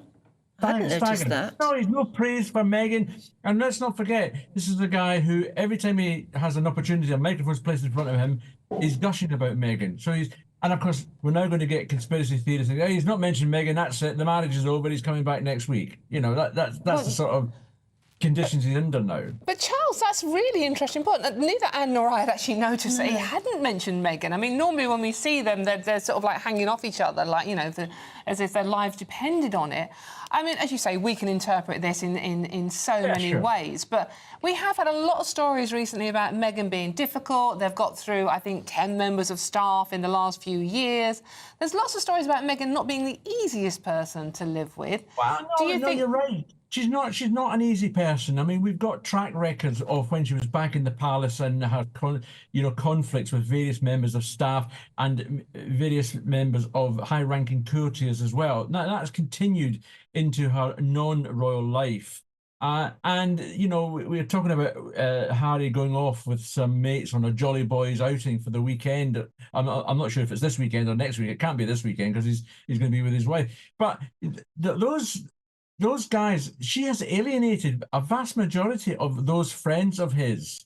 And there's only a very few left. Now, these are the ones who are putting out, oh, Harry would like to come back in some form or other and do some part-time work. Well, remember, the Queen made it quite clear before she died You can't come in halfway and half out. It's all in or all out. It's that simple. So if this is true that he wants to come back and do some, royal duties, which I cannot believe to be true, because is he going to leave Meghan for 6 months of the year or 3 months of the year or what, and travel backwards and forwards, transatlantic flights and everything else? It doesn't hold water for me. Doesn't, and a lot of people say, certainly all our viewers react by saying he's made his bed, he's just got to learn to lie in it. The problem is he doesn't have a job, does he? I mean, what does he do? Well, no, and I was reading this morning in one of the features, many features of Harry. I'm in Hollywood. Before, when he arrived, it was Prince Harry and Meghan. Now it's Meghan and +1. Oh. That tells you the state of the way things are in Hollywood. He's just there, to make up a number. And if you watch any of the clips that we ever see of them together, Meghan is the one who takes the lead and goes forward to greet hands and everything else, whereas it should be the member of the royal family. It's all just protocol and everything else, but it's quite noticeable that he sits in the background quite a lot. Charles, I mean, zero birthday, as I'm coming up to one, is notorious for making you assess where you're going, where you've been.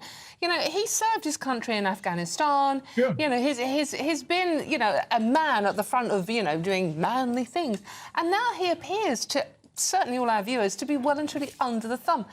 Do you think he will be looking forward to the next 10 years and wondering where he is going and what he needs to do? Well, like the rest of us, Dawn and Anne, he's got no choice but to look forward to the next 10 years, because that's all we've got. We've got to look forward to it, and we can last as long as we can. That's fantastic. But you're absolutely right. I mean, what has he got? In his 30s, you're right, I've always praised him for his service to this country. You can't fault him on that. You can't fault him for the Invictus Games. He's done some great work. He's also done some great work with charities and everything, as the royals do. But he hasn't got a purpose anymore. Yeah. There's only so much time you could sit on a sofa and try and devise a new Netflix program or have Spotify something or other. That's not a job. He needs to get out and he needs to do something. Even if it's just some sort of charity stuff, he needs to be involved in something or other than just being at home, with Meghan and looking after the kids. He needs a purpose in life. And unfortunately, given what has happened with his own family, that purpose seems to have disappeared quite a bit. Well, certainly, if there are any bridges to be built, they're going to take a long time. They Charles, are. Yeah, Charles, thank you very much. Lovely to see you. Yeah, good to see you. Thank you. Oh, and I got through that whole interview without calling him Charlie once. Because when we worked on The Sun together, I used to call him Charlie, because he was Charlie when he was on The Sun. Now he's Charles. Oh, well. Dead posh. Now, look, Saturday Morning Live is coming up. Ben and Ellie are already here to tell us about it. Hello. Hello. Looking absolutely gorgeous. How are you? Very good. And we've been sitting here talking, and those two have been doing the... Yeah, Instagramming. Yeah, whatever you do. Looking fabulous, yeah. Ben's been taking the snaps. Yeah. Oh, we've got a UK TV exclusive for you this morning. We're very excited about it. It's from the hit Netflix series Selling Sunset. The chief seller there, the vice president of the Oppenheim Group, Mary Bonet, is going to be in the studio with us, fresh from LA. She's sold over £140 million worth of property. Yes, excellent. She's fresh off the plane from LA. She's in London. She's going to be giving us the behind the scenes of the show. How much of it is scripted? How much of it is real life? I've always wondered because it's very over the top. Lots of drama, very over the top, and that's just the outfits. Yep, I admittedly hadn't seen it until this week. But I love the real estate. It's fascinating, isn't it? These mega properties all over Los Angeles, $30 million. Who affords these properties? There's billionaires. There's so many people with huge money. Yeah, absolutely. Yeah, I'm fascinated by, like you, the glamour of it. I mean, it's there's so much to get into. Never a hair out of place. Yeah, and is that real life or is that just for the cameras? Because surely not every day when you're trudging up and down these stairs in these big houses, you're not dressed like that, surely. I don't know. We're going to find out. You would always look that gorgeous, to be fair. Come on. You should see me when I come in the morning for hair and makeup. What else we got, Ben? Yeah, lots of politics, of course. Graham Brady's revelations. We'll get stuck into that. They're very delicious. Bit of showbiz as well. Foo Fighters lead singer Dave Grohl has fathered a baby outside of marriage with someone else. His other kids are talking to him. Yeah. Oh, really? Is that the latest? Yeah, they're shunning him. Yeah. What do you expect? What do you expect? You naughty boy. And Dolly Parton is launching a Prosecco and Rosé range in the UK. Of course course she is. Well, why wouldn't you? Yeah. Yep, it's called the Down to Earth range, and it's going to be in Asda, and it's going to go head to head with Kylie. Good on Dolly. Yeah, good on Dolly. I mean, she can do no wrong in my eyes, Dolly Parton. I agree.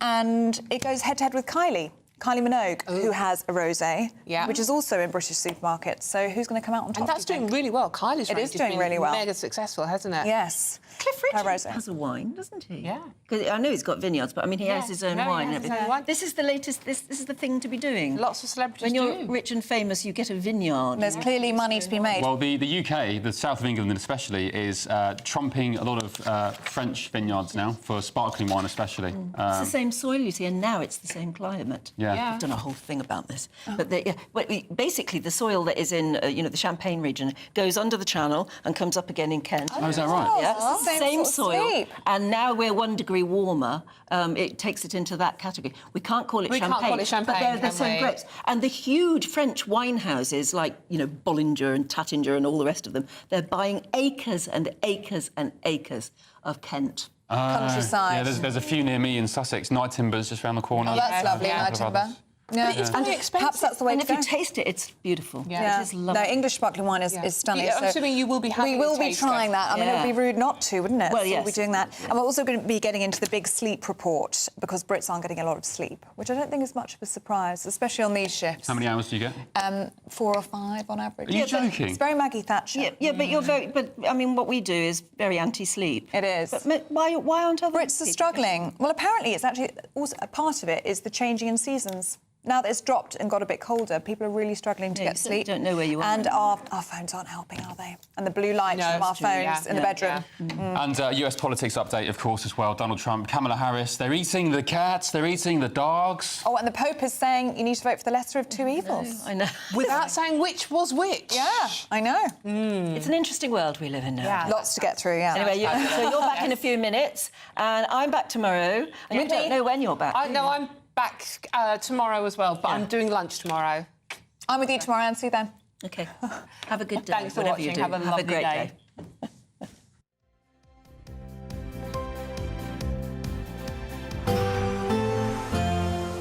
A brighter outlook with Box Solar, sponsors of weather on GB News. Morning, welcome to your latest weather update from the Met Office here on GB News. It is slowly going to get a bit milder through the weekend, but it's certainly a bit chilly out there again this morning across England and Wales. Not quite as cold as recent mornings for Scotland and Northern Ireland. More cloud here, quite a grey start. There's some patchy rain and drizzle here and there, particularly over southwest Scotland and over the hills and mountains further north. The rain's going to pep up across the far northwest come this afternoon. For the bulk of England and Wales, though, it's a good-looking day. Any early morning mist soon disappearing, and then dry and bright with some decent spells of sunshine. And yes, a bit cool right now, but temperatures by this afternoon close to average in the high teens for most places. The wet and windy weather, though, will continue across western Scotland through the late afternoon into the evening. Some pretty soggy conditions to end the day here. Much of the far northeast of Scotland, though, staying dry and fine. By this evening, that rain will be heading its way through the central belt as well and spreading across Northern Ireland, although still at this stage probably dry in Belfast, but some rain edging in here during this evening. For most of England and Wales, it's a fine day with generally sunny spells throughout. Clear skies this evening will again allow things to turn a bit cool across the south, but the rain will continue to trickle its way across Northern Ireland into southern Scotland, and then things turning damp across northwest England, parts of North Wales seeing a bit of rain overnight, and showers will then come into the far north of Scotland. Stay quite blustery here, gusty winds here through the day and through the night. As I mentioned, still quite cool in the south. That's where we'll see temperatures dipping down to single figures. But by and large, another fine day for East Anglia, the Midlands and southern England tomorrow. A different day, though, for Cumbria. The Lake District looking pretty soggy for much of Sunday. Some heavy bursts of rain. That rain at times getting into North Wales and maybe slipping further south come the afternoon to parts of Lancashire. A little bit of rain getting to the east of the Pennines, but generally drier here, and some sunny spells in southern Scotland, staying gusty with more showers across northern Scotland. Looks like things are heating up. Boxed Boilers, sponsors of weather on GB News.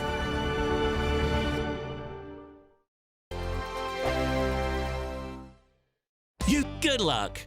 Sunday with Michael Portillo from 11, only on GB News.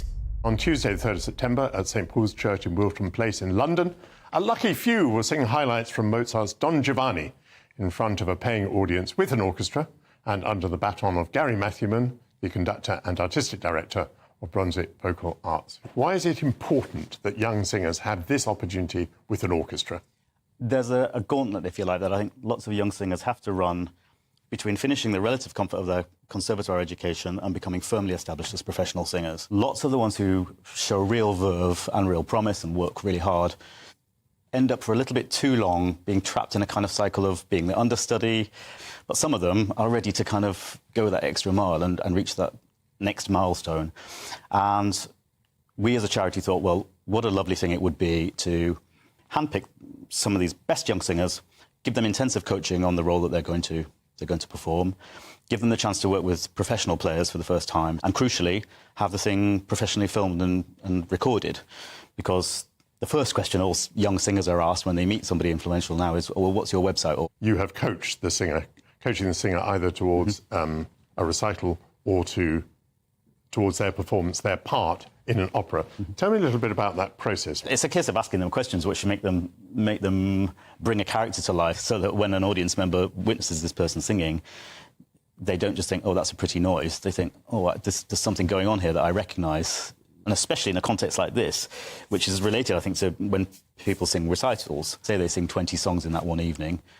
They've got to present 20 roles, 20 mini operatic roles, if you like. And we need to see the change in their bearing. We need to see the change in their approach to the text, as well as to the kind of the technical focus of their singing and how they produce sound. GB News, the People's Channel.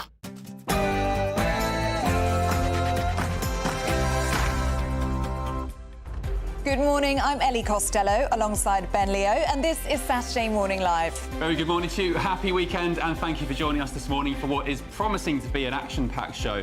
We'll get stuck into all of the day's top stories with our panel, Danny Crates and Nicola McLean. Lovely stuff. A British...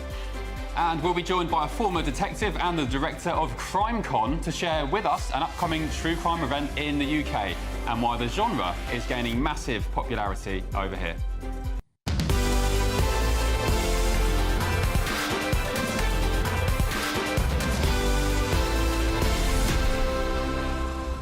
Come on then, Ellie. Selling Sunset, Netflix, what's it all about? Because I only just got stuck into it this week, but you are a big fan. I'm a big fan. There's something for everybody. It is essentially luxury real estate in Los Angeles, and it's an all-female brokerage, essentially, who sell these million-dollar houses. They are so glam, and you can imagine the drama and the gossiping that goes on between this bunch of women. It's a fantastic show. It's often in the most watched shows in the UK, and now we have one of the biggest stars from that show, the vice president of the Oppenheim Group, Mary Brunet. She's going to be with us in the next few minutes. We can't wait. You've just started watching it, haven't you? Before I watched it, I said to Ellie, I watched one episode, and I said it's a bit like a cross between Real Housewives of Cheshire and, say, Location. I love it because of the sort of societal drama, but also the properties on this programme in LA. Properties are amazing. $30 million mansions overlooking the Pacific. Something to behold. Yeah, out of this world. So if you haven't watched it, make sure you do. If you have watched it and you've got a question for Mary Brunet, do let us know what it is. gbnews.com/yoursay. But before we get stuck into what is going to be a